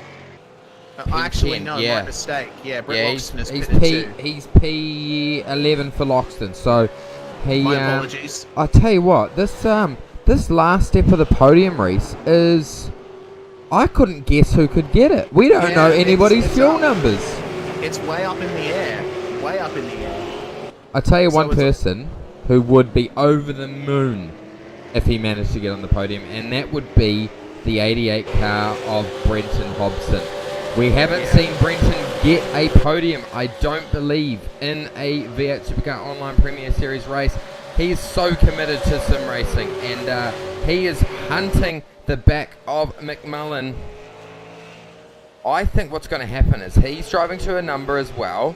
He's using that car of McMullen's to just save that little bit extra on that last lap. He's going to pop it. Yeah, that seems like the way of it. Lap. Because it's like you said before, Fonty, every little milliliter counts. I even made the same mistake. He made the same mistake. It's all right, mate. We are now at lap 151 of the 161. Great race this is. 1,000 kilometers around the awesome Mount Panorama circuit. We saw Reese Gardner, the man himself, who is next to me in the commentary box. He does, I say, an awesome fact file every round. You saw the history of such an amazing circuit, and to stand on the top step of the podium here is such an achievement in your sim racing career. Not only in your sim racing career, but in real life as well. It's it's phenomenal, and we have had such an excellent race so far. I did not expect Philsell to come in. He's already up to P9. He is too big a gap, though, in front of him to catch that Forza Nabi car. 8.5 seconds. Yeah. Don't know if it can be done in these last laps of the race. He is so committed, though, coming over the hill still. I don't think he got a set of rubber when he was in the pit lane, because it doesn't look as fast.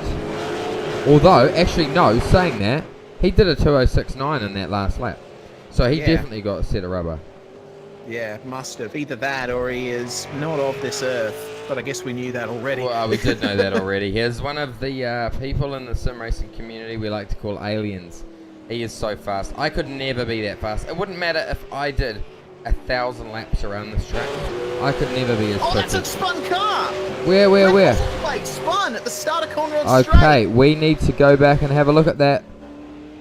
Oh, wow. Wow, that is heartbreak. He was looking very good, actually. I wouldn't have expected that. Oh, he hit the Dick Johnson wall. And unfortunately, got spun in the process. Oh, I tell you what. Is that Hobbo? Hobbo got caught. Yeah. He was lucky there. Very, very lucky. But that's unfortunate for the 95 car. So in that case, that has brought our mate Jared Philsell back in the mix, currently sitting in P number 8. 4.5 seconds up the road is Kyle Stokes. Forza and Al Nabi another 1.3 seconds. So, one car I want to know what's going on for him is Joe Burkett. They have 1.7 seconds separating themselves and the car of Brenton Hobson. Brenton Hobson is knocking on the door of Marlon McMullen. There's still plenty of positions left to decide here as we have hit 10 laps to go here at Bathurst. If you're just joining us here at the end, you are watching the Virtual Racing School V8 Supercar Online Premier Series. This is the marquee event of the season, the Bathurst 1000, presented by CPR Kart Parts. And we have had so much controversy, so much action go off in the last 6 hours. It's absolutely insane what has happened in this event today. Ethan Grigdolt is your current race leader. Hyperstimulator, TTL Esports, number 92, Josh Rogers at the wheel, currently in second place. But beyond that, it's all to play. Marlon McMullen and Brenton Hobson battling at the moment, and it looks to me like Joe Burkett getting passed by Forzan Elnabi, making a little bit of contact. So that's your new 5th place occupier, Mr. Elnabi. Here we go. Elnabi, we saw him, we followed him early on in the race. He was super committed into under the braking zone. I think he would have to be one of the only cars out there that doesn't have damage. Oh, he did have a tiny little bit of damage just then when he made contact with Burkett, but other than that, yeah, Absolutely 100%. nothing. Absolutely nothing. And you know what? I think I might have been a little bit preemptive in saying that Trick Sim Sport had no chance of a good result after pitting under the safety car. I'm beginning to think that it was the people who pitted under the safety car who made a mistake, because Forzan Elnabi is doing 208s, 209s, high 209s for the cars in front of him. Trick Sim Sport's still in a shot for the podium here. Well, there we go. We may have been wrong. That's why we sit in the commentary box and not drive race cars around tracks, because these guys know what they're doing. As I said earlier, Trick Sim Sports are normally right on top of their game when it comes to pit strategy. We thought they were in a bad position. Clearly not. They are a second faster than anybody else apart from Kyle Stokes, who is 2 places behind that Forzan Elnabi car. So those guys could still make it up. We've got 1.4 seconds separating Elnabi and Hobson. The gap between Hobson and Marlon is 0.4 of a second. And Brenton Hobson is mega fuel saving. That's exactly right. And you know, I think when I made my initial statements, I assumed that the drivers would have to fuel save a bit less than what they are. So for Forzan to wait until after that caution period and pit under green flag so that he has enough fuel to make it to the end going 100%. Look at him go. Yeah. It's actually it's turned out to be a strategy masterstroke. It is, and I can't tell you what, we cannot take that away. In the current place, we got 9 laps to go. We do. We could see potentially Forzan Elnabi get to that second step of the podium. We potentially could, and you know we've seen him all through the race. He's been one of the best on the brakes, and with these guys having to fuel save in front of him, lift off massively in the braking zones, it'll probably be a completely easy job for Forzan, but we'll have to wait and see. Brenton Hobson. Oh, McMullen. Oh, dear. Ooh, that was super close. It definitely was, and Elnabi will be watching this and thinking, oh dear, how do I combat this? Yeah, because they he have needs got to be the smart. entire... Whoa, here we go. Whoa, Just, right up the inside. Just chuck it up there, mate. Why don't you? Chuck it you up do. there, as you do. Forzan Elnabi making moves. He is a smart operator. We have seen him get in the mix in our other series that we run, the Australian Online Supercar Championship. He is in the hunt all the time during the endurance stuff. They are so smart on their pit strategy. We've seen it here today again. He's looking for that 3rd place. He does have 2nd place in his eyes as well. I personally don't think he has to make it up to P1, but Forzan can prove us wrong. He has proven us wrong already. What? You know what? What's that? I've just done a quick bit of mental maths. Forzan Elnabi was 2 seconds faster than Ethan Grigdolt on the last lap.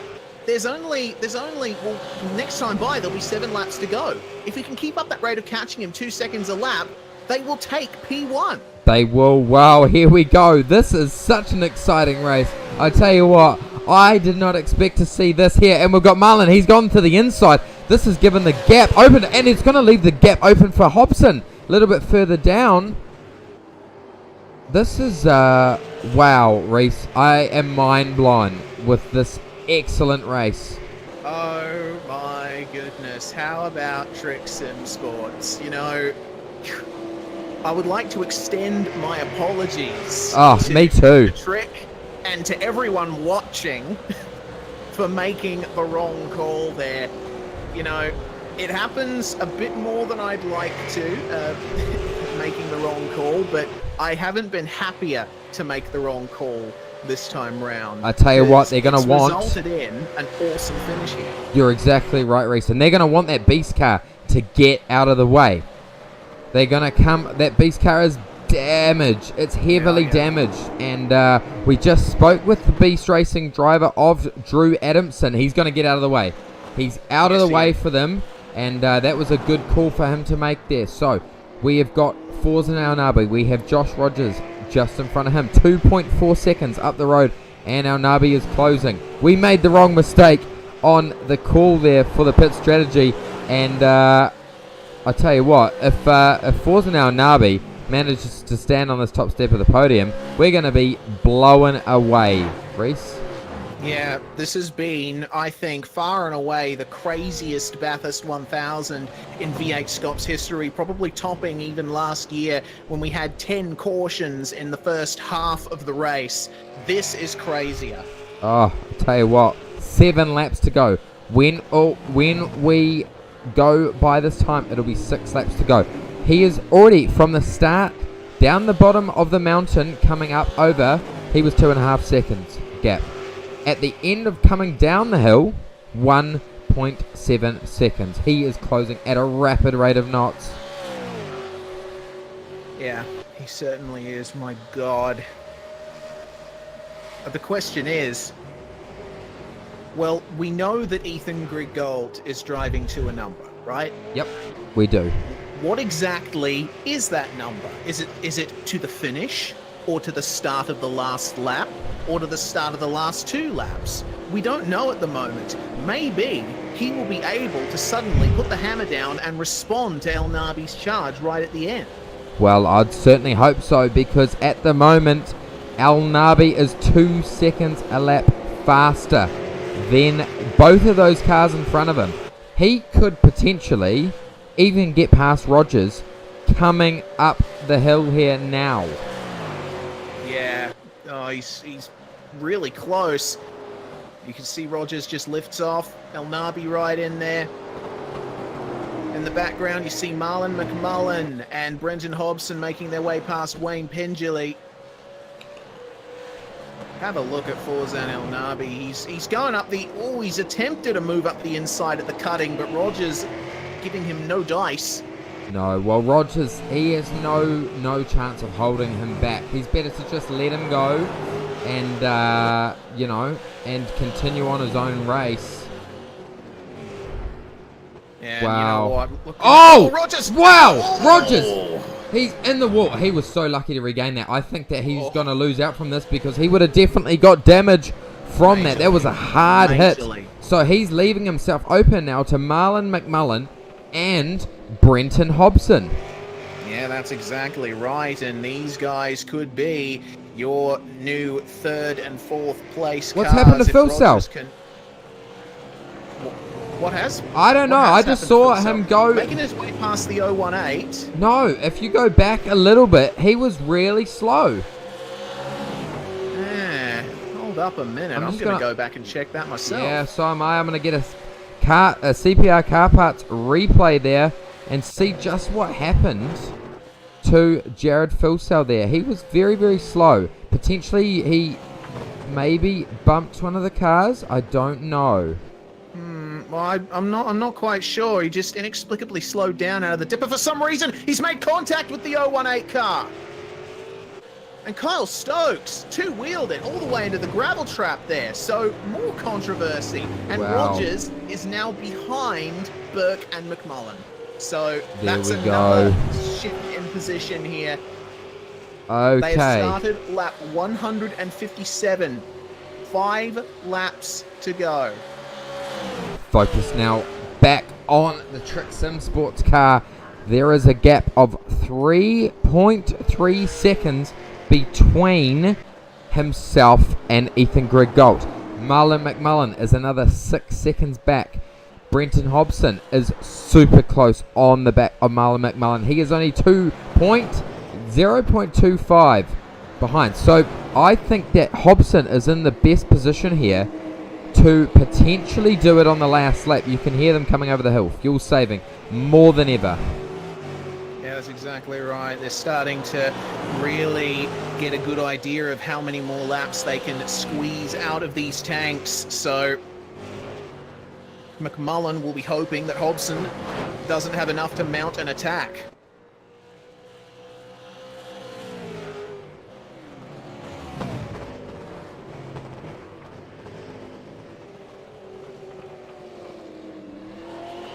Battles further back in the field. Meanwhile, Greg Sharp and Chris Coxhead still battling it out for 23rd and 24th position.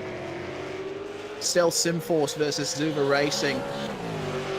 What a race these guys have had. Yeah, phenomenal race. Everybody who has turned up here today has had a phenomenal race.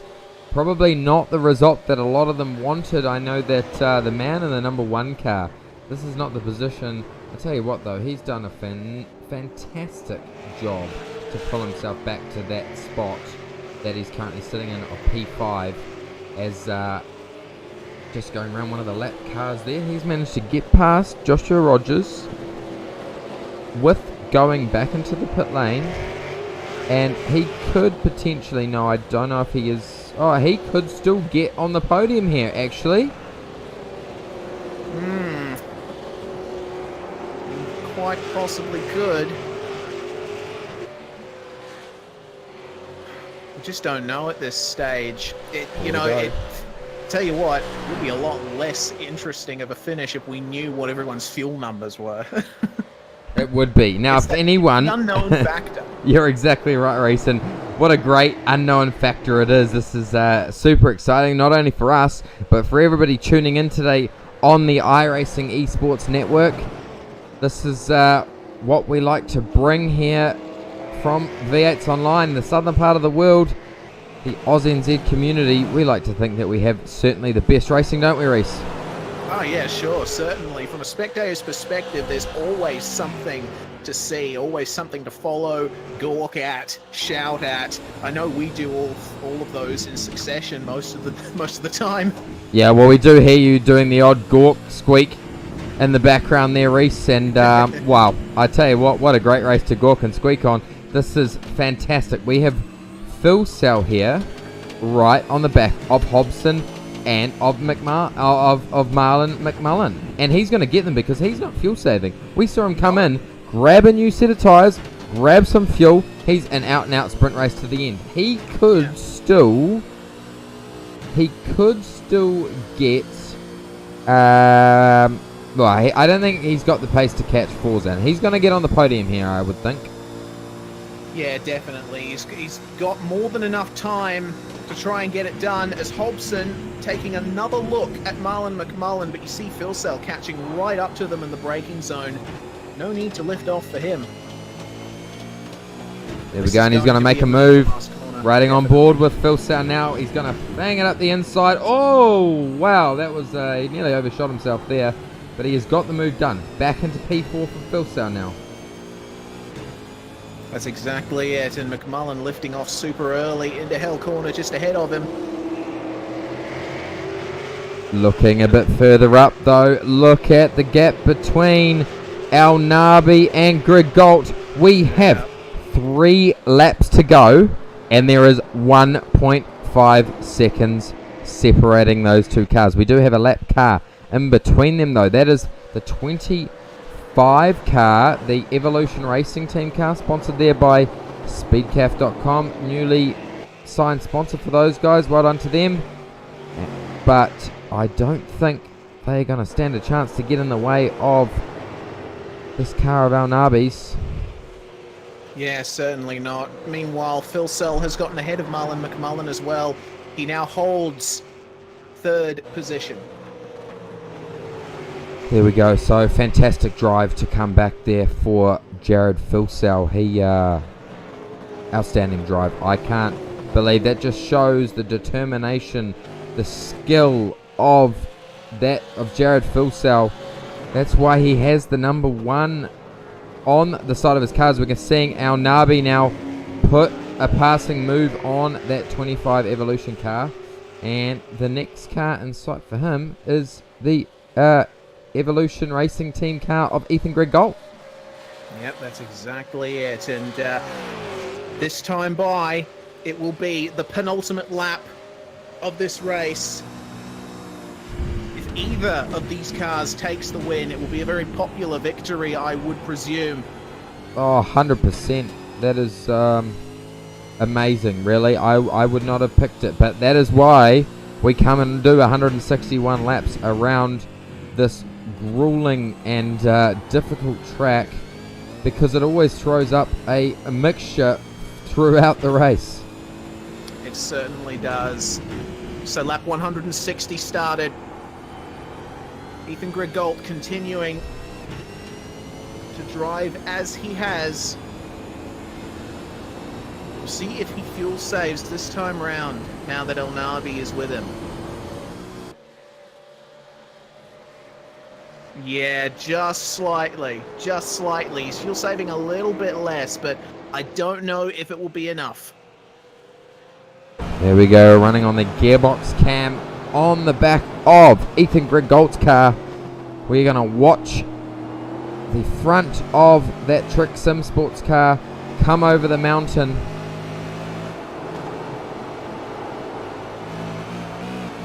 Myself and Reese made the worst call to say that it was a silly decision for Forzan Al Nabi to come into the pit lane at the later stage of the race.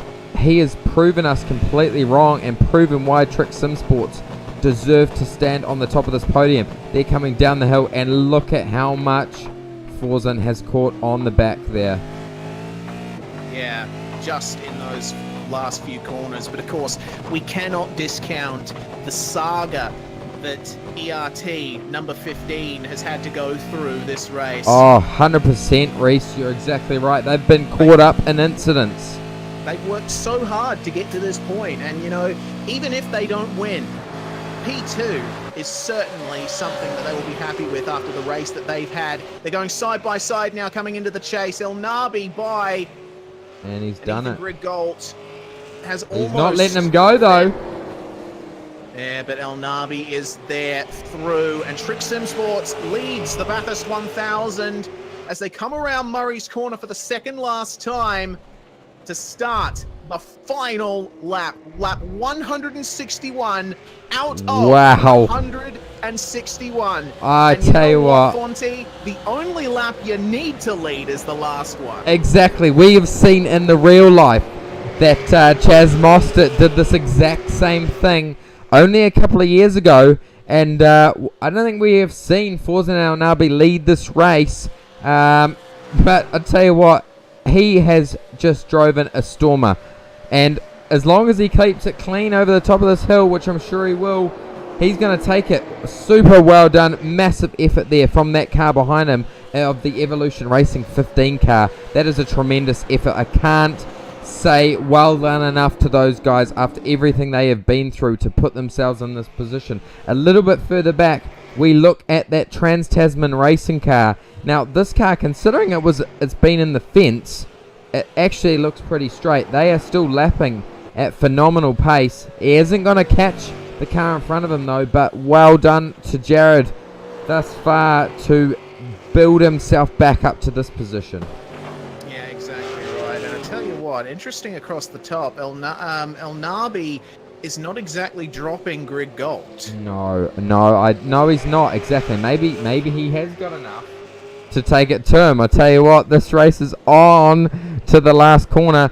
Both of these guys are tremendous drivers. We have seen both of them take race wins this year in the V8 Supercar Online Premier Series for the first time, and they are going to battle on the last lap. The last lap of the 2018 V8 Supercar Online Premier Series, as we're going to see El Nabi go super wide there on the grass. I think he's having a look. He's not close enough though. Oh, he's lost it. He's lost it. Briefly, just briefly. Wow. Forzan El Nabi is going to bring home Trick Sim Sports number 097. What a result for these guys, starting in second, and they take victory. They do. Wow, I tell you what, Reese, that is amazing stuff. As we're seeing Jared coming over the line now there, I tell you what, Reese, that was a fantastic race. That is probably the best race we have seen in the Bathurst 1000 for the V8 Supercar Online Premier Series. I am mind blown. So well done to those guys. Me and Reese, we thought they were done, and they proved us completely wrong. And all I can do is laugh, because I know. At the end of the day, like, you never. I don't. V8SCOPS just keeps turning it on. I tell you what, if there is any other always. racing series and any other sim, any platform that has turned it on better than this today, please come and talk to us, because we want to see it. That was tremendous, absolutely tremendous, and we have seen the best of the best sim racers go at it. The best team on the day though today, Trick Sim Sports. Watch out for these guys in the future. They are going to be world champions. Oh yeah, I'm 100% sure of it. So Forzan El Nabi and Ross Rizzo, your winning driver pairing there. Drivers are still coming across the line. We've still got a few coming into Murray's Corner. Guy Leach coming home in position 30. 24th for Chris Coxhead. A few drivers left to take the last couple of positions. Hey, so we Fonzie. missed, on all of that, we missed the pass for fourth from Marlon McMullen and Brenton Hobson. Well done we did too. to Hobbo on that effort. That is tremendous, mate. That is fantastic. I tell you what, I can't wait for these drivers to come up here and have an interview. I can't wait to talk that Trick Sim Sports car and the Evolution Racing Team car. Oh my god, Fonty, you know what happened? They ran out of fuel. Took that position out of the last corner. So there we go. McMullen potentially run out of fuel. Just choked right at the start-finish line. Seriously, Fonty, you need to go back and check that. Okay, I'm going back here. This may take me a little while, viewers, to get this back on screen, but we're going to try and find it. That was 6,000ths of a second, Fonty. Here we go. I've got it back. How did we miss that? I've got it back on here. We have it live now for you. Kart Parts, CPR Kart Parts replay. And we're going to see this here. He's covered. And Brenton's gone wide. And he's going to in and out him here. So he's used that. Oh, big understeer. No. And he's... Oh, he choked. The car choked. He ran out of fuel. Yeah. At the last possible moment. So by 6,000ths of a second... Synergy Sim Racing take fourth. McMullen must be gutted. I tell you what, that was we talked about it just before, Reese. Was you need enough fuel to get you around that last corner and potentially just over the line without a car passing you. Well, we've seen it here happen. The car choked. It ran out of fuel. It could not make it to the end, and Hobson was there to take advantage. That's exactly right. And bit of a stat from Mr. Cam Dance. Forzan is officially the first New Zealander to win the V8SCOPS 1000. I couldn't be prouder. I tell you what, prouder. Us Kiwis, mate, we're taking over, and we've seen Forzan and RB. That was a tremendous drive. I can't wait to have a chat with him when he makes it through to the commentary box. Yes, indeed. Well, while we wait for the drivers to come round for interviews after the race, we are going to go on one final break here on the iRacing Esports Network. This is the V8 Supercar Online Premier Series presented by Virtual Racing School, the Bathurst 1000. We'll be back.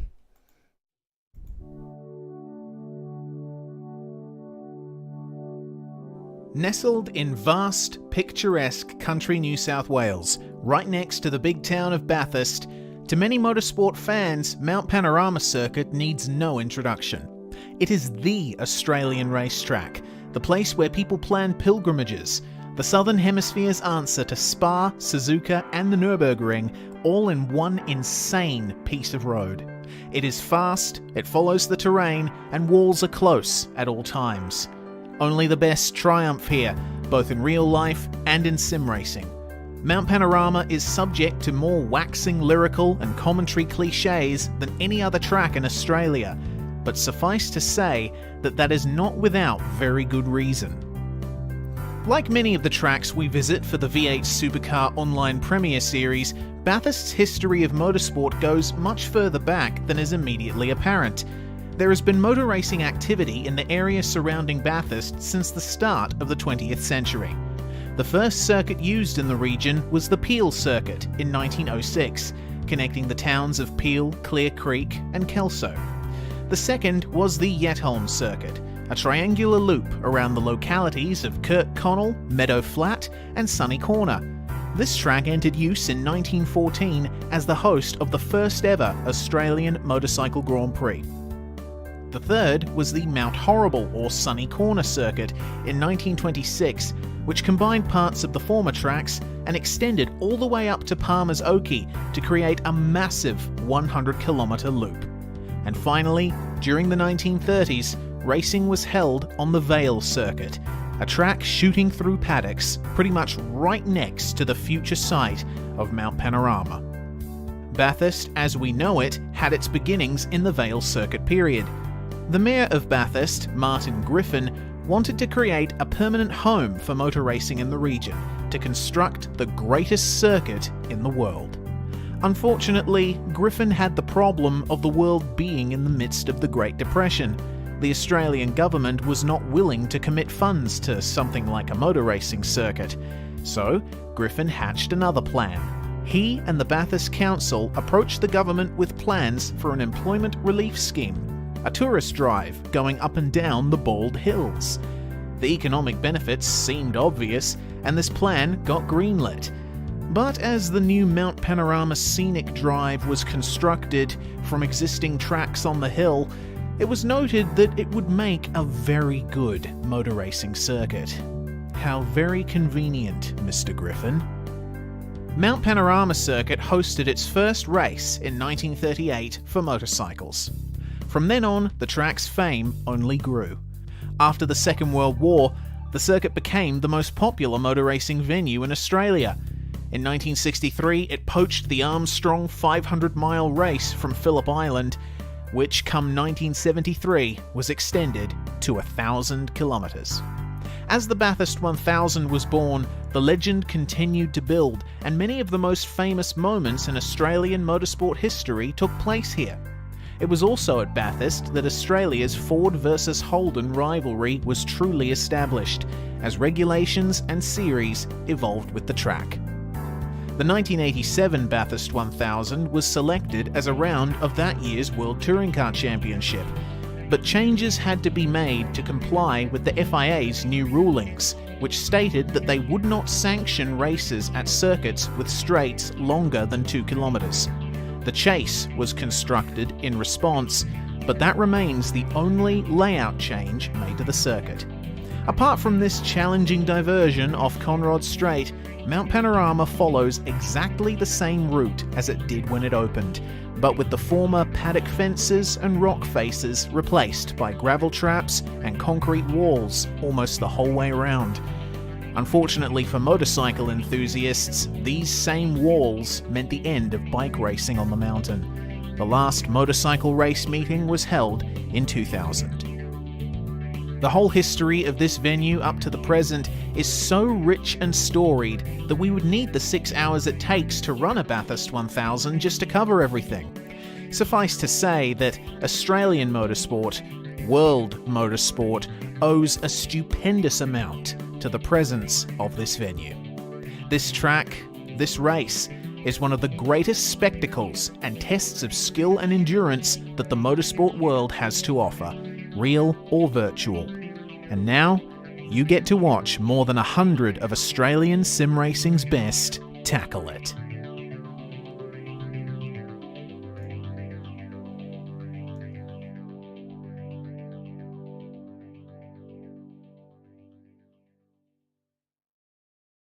Okay, here we go. We're going live.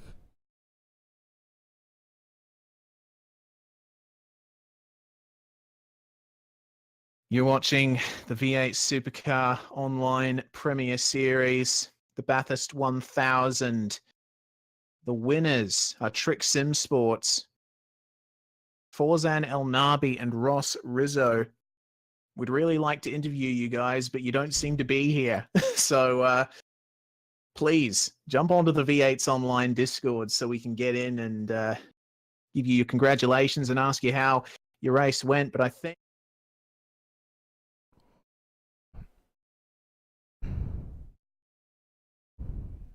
Here we go.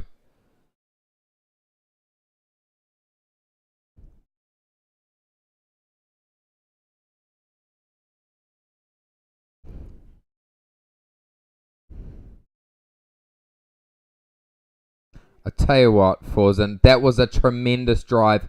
Me and Reese, we called it. We have an apology to make to you, actually, mate, because we thought that you guys were out the back door. We thought, well, you guys didn't pit during that safety car period, and you pitted, during a green flag stint.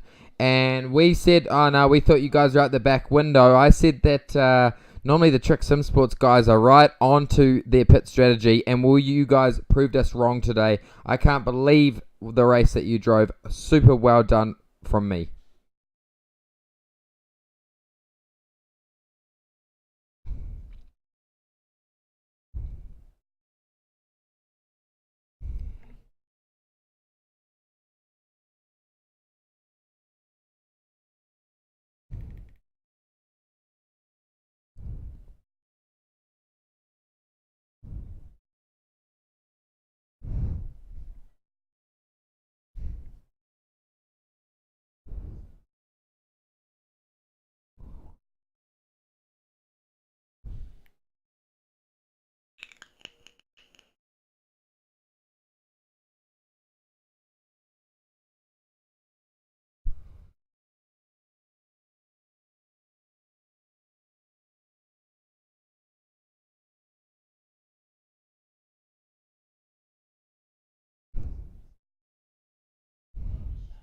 Oh, Cam. Come on, Cam.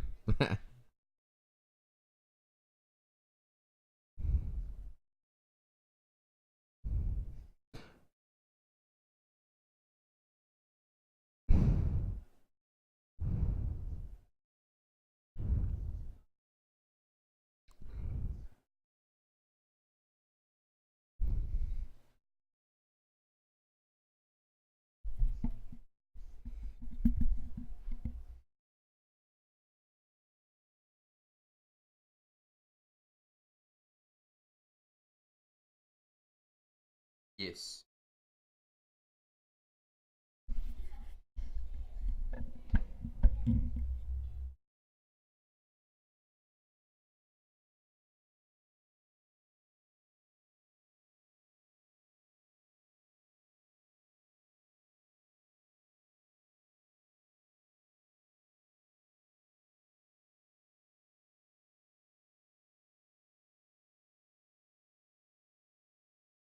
Wow, I tell you what, that was phenomenal, and it just shows you guys, we've seen you in our other series that we broadcast, always there in your pit strategy, and you've proven everybody wrong today by making the right call and called everyone's bluff. And I must say, Forza, I don't know if you know, but you are officially the first ever Kiwi to win the Bathurst 1000. Other audio.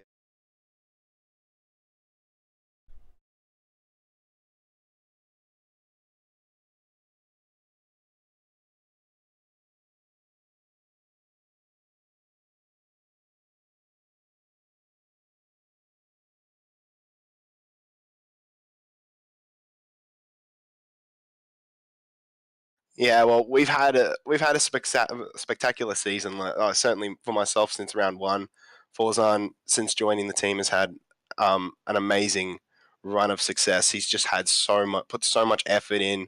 His passion is just infectious. So I'm sure he'll be keen to get. Well, we're both keen to get to Montreal because I'm speechless for words about what's just happened. It's still settling in that we just won the Bathurst 1000. We weren't a combination in the making until a couple of months ago. Trick Sim Sports didn't even have a V8 supercar team registered in SCOPS until I joined in January. So this is so surreal on so many levels, and I can't wait to see what the rest of the season has in store for us. For sure. Well, guys, big congratulations once again. So before we let you go, thank your sponsors. This is your opportunity. Vorzan, all you, mate. I can do it. My internet's stuffing up, man. Okay, so Trick Custom Fabrications and Knight Rider Designs, the boys at Trick Sim Sports, Anthony, Martin, and of course Vorzan for the incredible work this week to get the car as fast as it was, and to V8s Online and the iRacing Esports Network for their professionalism in the broadcasts. Yeah, Thank you. Thanks to you boys, and just thanks to OSR and Race Control and all the boys behind V8SCOPS. Yeah, thank you very much. Cheers, guys. Big congratulations to you. Those were the winners of the Bathurst 1000. Trick Sim Sports 097, Forza Nolnabi and Ross Rizzo. Next up, we're going to move to the second place finishers. Evolution Racing Team, number 15, Ethan Grigault and Ian Ford. Guys, you, goodness me, what a saga first up. We'll go to Ethan first. Those last few laps, just take us through what was going through your mind at the time. About a million different things at once. I bet. It was just absolutely insane. I was stressing out like absolute crazy because I knew I had a gap, but I had so much fuel to save in the end, and I'm going back and forth between 40, trying to get the numbers right, and Farzan's coming up fast on us, and just Jesus Christ. Certainly, and I guess going to Ian, how did you guys feel at that point when you had that incident with the All-Star number 59? Did you feel that your day was done? Yeah. I thought probably a top 30 would have been a good result at that point in time. It's like from the second that I chucked it into reverse to try and get out of that situation, it's like the wheel was still straight. I knew that we just nudged in, but we got a fair whack to the side. So it's like I knew straight line was going to be a bit of an issue, and it's like pretty much first priority was just get it back rolling and see what the damage was and go from there. Yes, indeed. I'll tell you what, guys, that was an amazing drive. Sorry to jump in there, Reese. You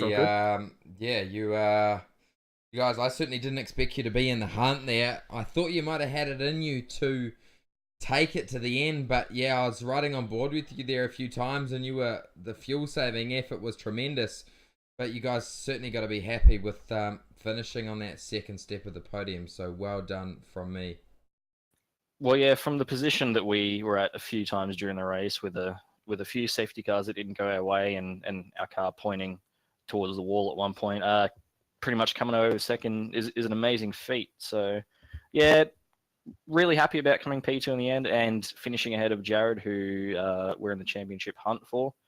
But still extremely gutted to not get the Bathurst 1000 win by one lap. So, yeah.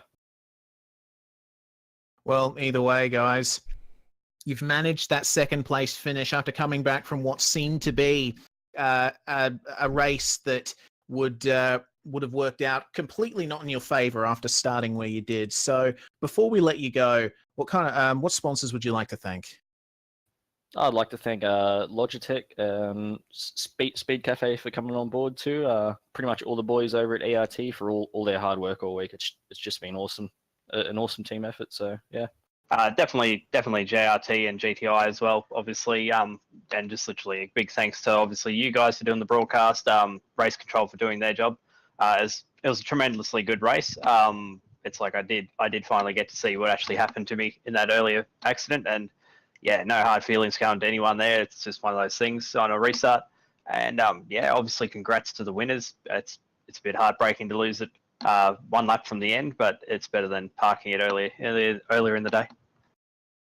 Yes, indeed. Well, thank you very much, guys. Congratulations, and we will see you at Montreal. Those were the second place finishers in the Evolution Racing Team number 15. Next up, we bring in our third place finishers. That's Jared Filsell and Josh Muggleton. Guys, honestly, That was a crazy last third of the race. Jared, we'll go to you first. Your recovery from that incident. First, your view on it. What on earth happened? We got taken out by lapped cars. They probably shouldn't have been there, but congrats to Forzan, firstly. I'll congratulate him on a really awesome drive. Really, in hindsight, his strategy was probably the one to win the race, just stay out of trouble.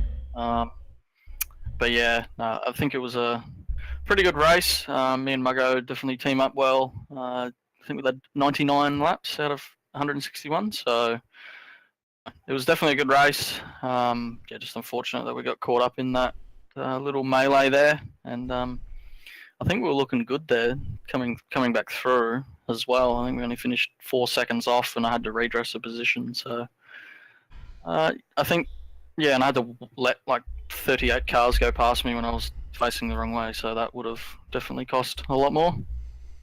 Yeah, well, we saw you go way back to 20th there, Jared, and then, well, we looked away, and then we looked back, and you were in the top 10.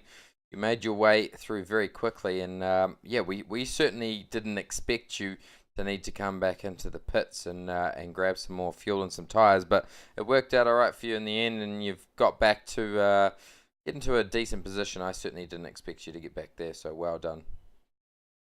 Yeah, I think everyone had to save fuel, or everyone was on the fuel-saving strategy except for Forzan, because we knew if he didn't pit that he was going to do a splash, which was probably the best thing to do considering we had the crash and then I did a splash and ended up coming back to third. So in hindsight, that's the strategy, but that's racing. Yeah, certainly is. We'll go now to Josh Muggleton, and Muggo, your laps at the front there in the first part of the race were pretty cool, I have to say. You did absolutely everything you needed to do to keep that car in that winning position. So from your perspective, did you feel like it was all over once the incident happened with the lapped cars? No, I didn't think it was all over. You never counted out, especially at Bathurst, and I knew we had this decent pace, and obviously Jared's not normal. He's a different race, so I knew if anyone could have a crack, he would. But yeah, I think we found a good setup this week, and I was happy with my laps. I was able to keep guys like Jake Maloney and Sam and a few others, even matching Egg at some points during that stint. So yeah, I was happy with my job, but yeah, you can talk about hindsight and all that sort of stuff afterwards about strategies, but you never expect to be taken out by back markers. So I think if it went green or whatever to the end without that incident, I think we were looking pretty good. We had a bit of fuel in hand over the 92, so it's a shame, but we consolidated to third and banked some good points. So good for Jared's championship and good for our endurance cup. So yeah, disappointed, but still happy. Very true, Muggo. So either way, guys, you move now into the next round of the Endurance Cup, the final round of the Endurance Cup, the Montreal 600. What are your thoughts on that, Jared? Obviously, walls very close at all times, much like Bathurst, but it's a damn sight flatter. Yeah, be the battle of the slowdowns, unfortunately. It's pretty bad track for that. Yeah, so I think we'll go pretty well there. We're usually good with high bump circuits. Like Imola, we were pretty good over the curbs, so I'd say we should be pretty good there too. But again, Montreal, it's always a great race in Scops, and this time we go through to the Enduro format there. So honestly, I have no idea what to expect. Well, that's at the end of it. Muggo, we'll leave it to you to thank the sponsors. Yeah, for me, Hybrid Racing Simulations, Momo and Fuel Auto Tech, Apex Replicas, and then obviously Harrop Engineering and Curse Design Labs, as well as Adrad as well. So, big team behind us at TTR, and we can't thank them enough for all their support. Josh Muggleton and Jared Filsell, your number one car Unfortunately, only able to finish on the third step of the podium in the end, but still, very good result from those guys. The next drivers we're going to bring in for an interview, I believe, would be Marlon McMullen and James Scott. We have them in the commentary box now, the MJM Racing crew. Marlon and James, my goodness, that was an incredible finish from you guys, especially considering you guys made your way up from 11th to 5th. Awesome job. But Marlon, right at the end, mere thousandths decided it. Yeah, no, what an absolutely enthralling race. I mean, I'm sweating from head to toe, and I won't say where else, but, I'm just putting every single bit of ounce of effort I could today, and I had one of the best battles ever with Hobbo. I tried to keep it really clean with him, and it's just so hard trying to save the fuel being that lead car and punching the hole in the air for him, and, I knew he wasn't going to give it up, and at the end of the day, I'd never ask him to not to. And yeah, having that battle from right to the flag and just running out at the line, I wouldn't have it any other way, honestly. It's still to get into a top 5. And, after the day that, me and James have had, and he's done such a solid effort and avoiding all the carnage, couldn't ask for something better. Speaking of James, Mr. Scott, welcome to the commentary box. That was an awesome few stints from you at the start of the race, just doing everything you needed to do to get that car into that position. How was the car? How was the racing? Yeah, no, it was all some solid racing. Avoided a couple of incidents along the way. Just tried to hand the car back to Marlon with as little damage, or had none if I could manage that. And then he jumped in, did an awesome job for the rest of the race. And yeah, shame to miss out on that 4th spot, but yeah, great effort from him. Can't thank him enough. Brilliant stuff from you guys. Well, you have a top 5 at Bathurst under your belts this season, but you move forward to the Montreal 600, next round of the Endurance Cup. Number 1, will we see you guys there? Number 2, what's your view? Well, obviously this has been my first event in about 4 months since I did won the official championship a few months back, and so it was really nice to come out today. And I don't usually get to do the SCOP events except the enduro season, and I was a bit shattered I missed Imola. So to get out there today and have a good crack with some really good racing, I think I'm going to be back for the next one. And James has already hit me up; he wants a partner, so we might be coming back out there again, car 85, trying to finish off the cup and top 10 maybe. Excellent stuff. Well, hopefully we do see you there. Well, before we let you go, guys, who gets it done for you? Who would you like to thank? Let's go for it, James. You can go first. Go for it, mate. Well, thank you to James for obviously teaming up with me. I didn't have a partner. Last week I didn't have iRacing installed. I didn't even know if I'd be racing, and I'd be really shattered if I missed today. And yeah, to race with James, thank you so much. Thank you to everyone at the SCOPS as well, for putting on the event, and V8s Online, you guys for broadcasting it. 10 hours or whatever it is, it's so grueling, and I don't know how you guys still have a voice box. So, we always really appreciate the effort you put in, and hopefully we put on a brilliant broadcast. And yeah, well done to Forza and all that as well. You guys certainly did put on a fantastic show. Thank you very much, guys. That was Marlon McMullen and James Scott, MJM Racing, your 5th place finishers. And for our final driver interview of the night, Fonty, I think we should bring in formerly one of the contenders for the race win, but unfortunately it all went wrong for them, Josh Rogers and Jake Maloney. We'll talk to Josh first. Mr. Rogers, that incident with the lapped cars was really the tipping point of the race. You were doing so well up until then. Hey guys. Yeah, look, it's a tough one. Obviously, it was no intentional fault. We were just wrong place, wrong time. After that point, it was quite tricky. The car had quite a bit of right-hand down damage, and obviously, with a straight line deficit and having to save an incredible amount of fuel, it was always going to be tough. But at the end of the day, I think everyone drove a really great race in total. Overall, it was an exciting one. Those few stints with Jared there, where it was nose to tail, just trading lap times was quite exciting and quite interesting. He always seemed to just have that little edge on fuel on us. So that was a tough one, but yeah, all in all, it was still good. Even though it was a tough finish, it was still good. What was your view on your final pit stop? Obviously, you guys were one of the cars that stopped under the caution, but ultimately, it looks like it didn't really turn out to be the right call. Honestly, we felt like we kind of had to lock ourselves into that strategy, expecting the possibility of another safety car, and kind of thinking, 2015 all over again. Fuel saving was the right strategy back then. At the end of the day, I think maybe with a clean car, we could have still, saved enough fuel and not been quite so slow.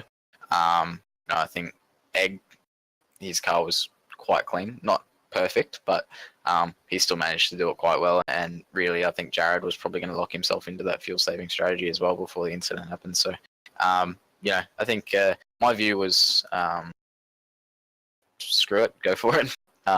If there was a safety car afterwards, we didn't want to be in that situation where we just plummet back through the pack. Very true. Very true. Well, Mr. Maloney, over to you. Your stint, once you took over from Rogers after that first stint of racing, some of the most consistent driving I think I've ever seen around Bathurst in that particular role. So congratulations for that. How was the car? It was quite interesting. When I jumped into the car, we made a last-minute setup change 5 minutes before the race, so I hadn't done much practice on that setup, and I think we probably didn't have the tyre pressures and that sort of stuff right, but honestly at that point in the race it was just about cruising around and keeping it clean and sort of keeping it ready for the last 20 laps, but unfortunately, that didn't go to plan. Take us through your thoughts when that happened and up to the finish of the race as well. Probably couldn't say the exact thoughts, but it was just disappointing. It was just very poor driving that caused that incident and took out sort of the two fastest cars of the race. I thought it was probably going to be quite a good battle to the end, but just disappointing. Well, either way, guys, you end up still with a top 10 from that. It still must sting having fought for the lead for much of the race, but it's still good for your endurance campaign. What do you think, Josh? Sorry, what was that? You're still getting a top 10 at Bathurst. How does it set you up for Montreal? Like usual, Montreal, anything can happen. You've got the slowdowns to deal with. You've got the walls as well, much like Bathurst. So, with a decent finish at Imola, and also a good finish here. Anything can happen in the last round. We just have to kind of keep our focus, our eyes on the prize, and hopefully go for that top three. I think I don't know. We'd need a good bit of luck, I think, to seal the Enduro Cup. But we'll see what happens. We'll bring it all just like we always do. Excellent stuff. Well, before we let you go, guys, who gets it done for you? Yeah, just massive thanks to the guys this week. Preparation, is always high for this one. Massive thanks to Maloney. You did a brilliant job today. Unfortunate way it ended, but that's how it is. We can come back next year maybe. But massive thanks to Hyper Stimulator as well for being on board the car with us. Down Under Graphics, Coast Design Lab, and Matt Trotman for the spotting as always. And you guys for the broadcast. Cheers, guys.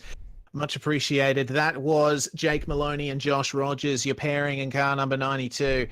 Well, at the end of the day, Fonty, that is how it stands. What a race, for sure. Oh, I tell you what.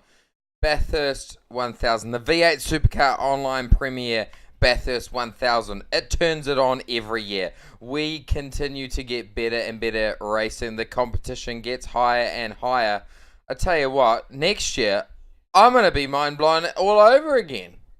Yeah, that's probably the emotion that we'll be just going through, just shock and awe at the kind of action and the kind of controversy that this series always manages to stir up.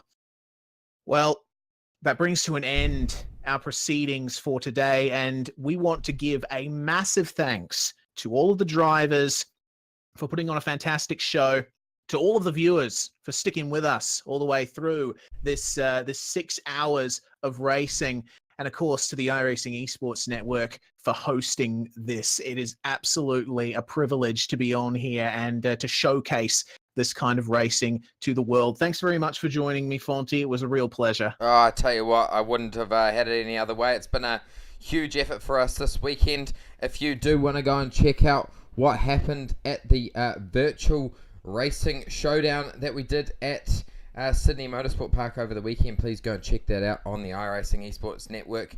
It's been a massive weekend. I'm looking forward to having a couple of days off. I head back to New Zealand tomorrow, and but the action doesn't stop here. We will be back tomorrow for the Monday night official iRacing V8 Supercar Series. It has been a great season. Last season we saw a tremendous round 1. We're back at round 2. We got plenty of action, and I certainly can't wait. Reese, thank you very much for your efforts today.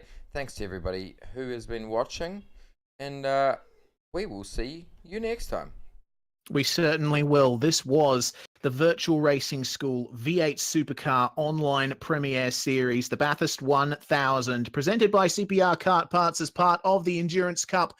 Your top 3 at the end of it all. Really go back and watch it. It was absolutely crazy. The 0971, Trick Sim Sports Black, Ross Rizzo, and Forzan El Nabi. Evolution Racing Team number 15 in P2 with Ian Ford and Ethan Griggolt, and completing the podium, your championship leaders, Jared Filsell and Josh Muggleton in the Harrop Engineering Trans-Tasman Racing number 1.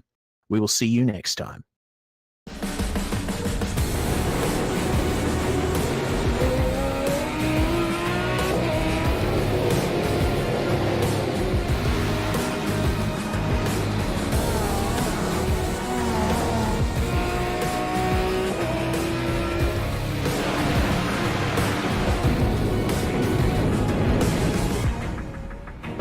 The following is a presentation of the iRacing Esports Network.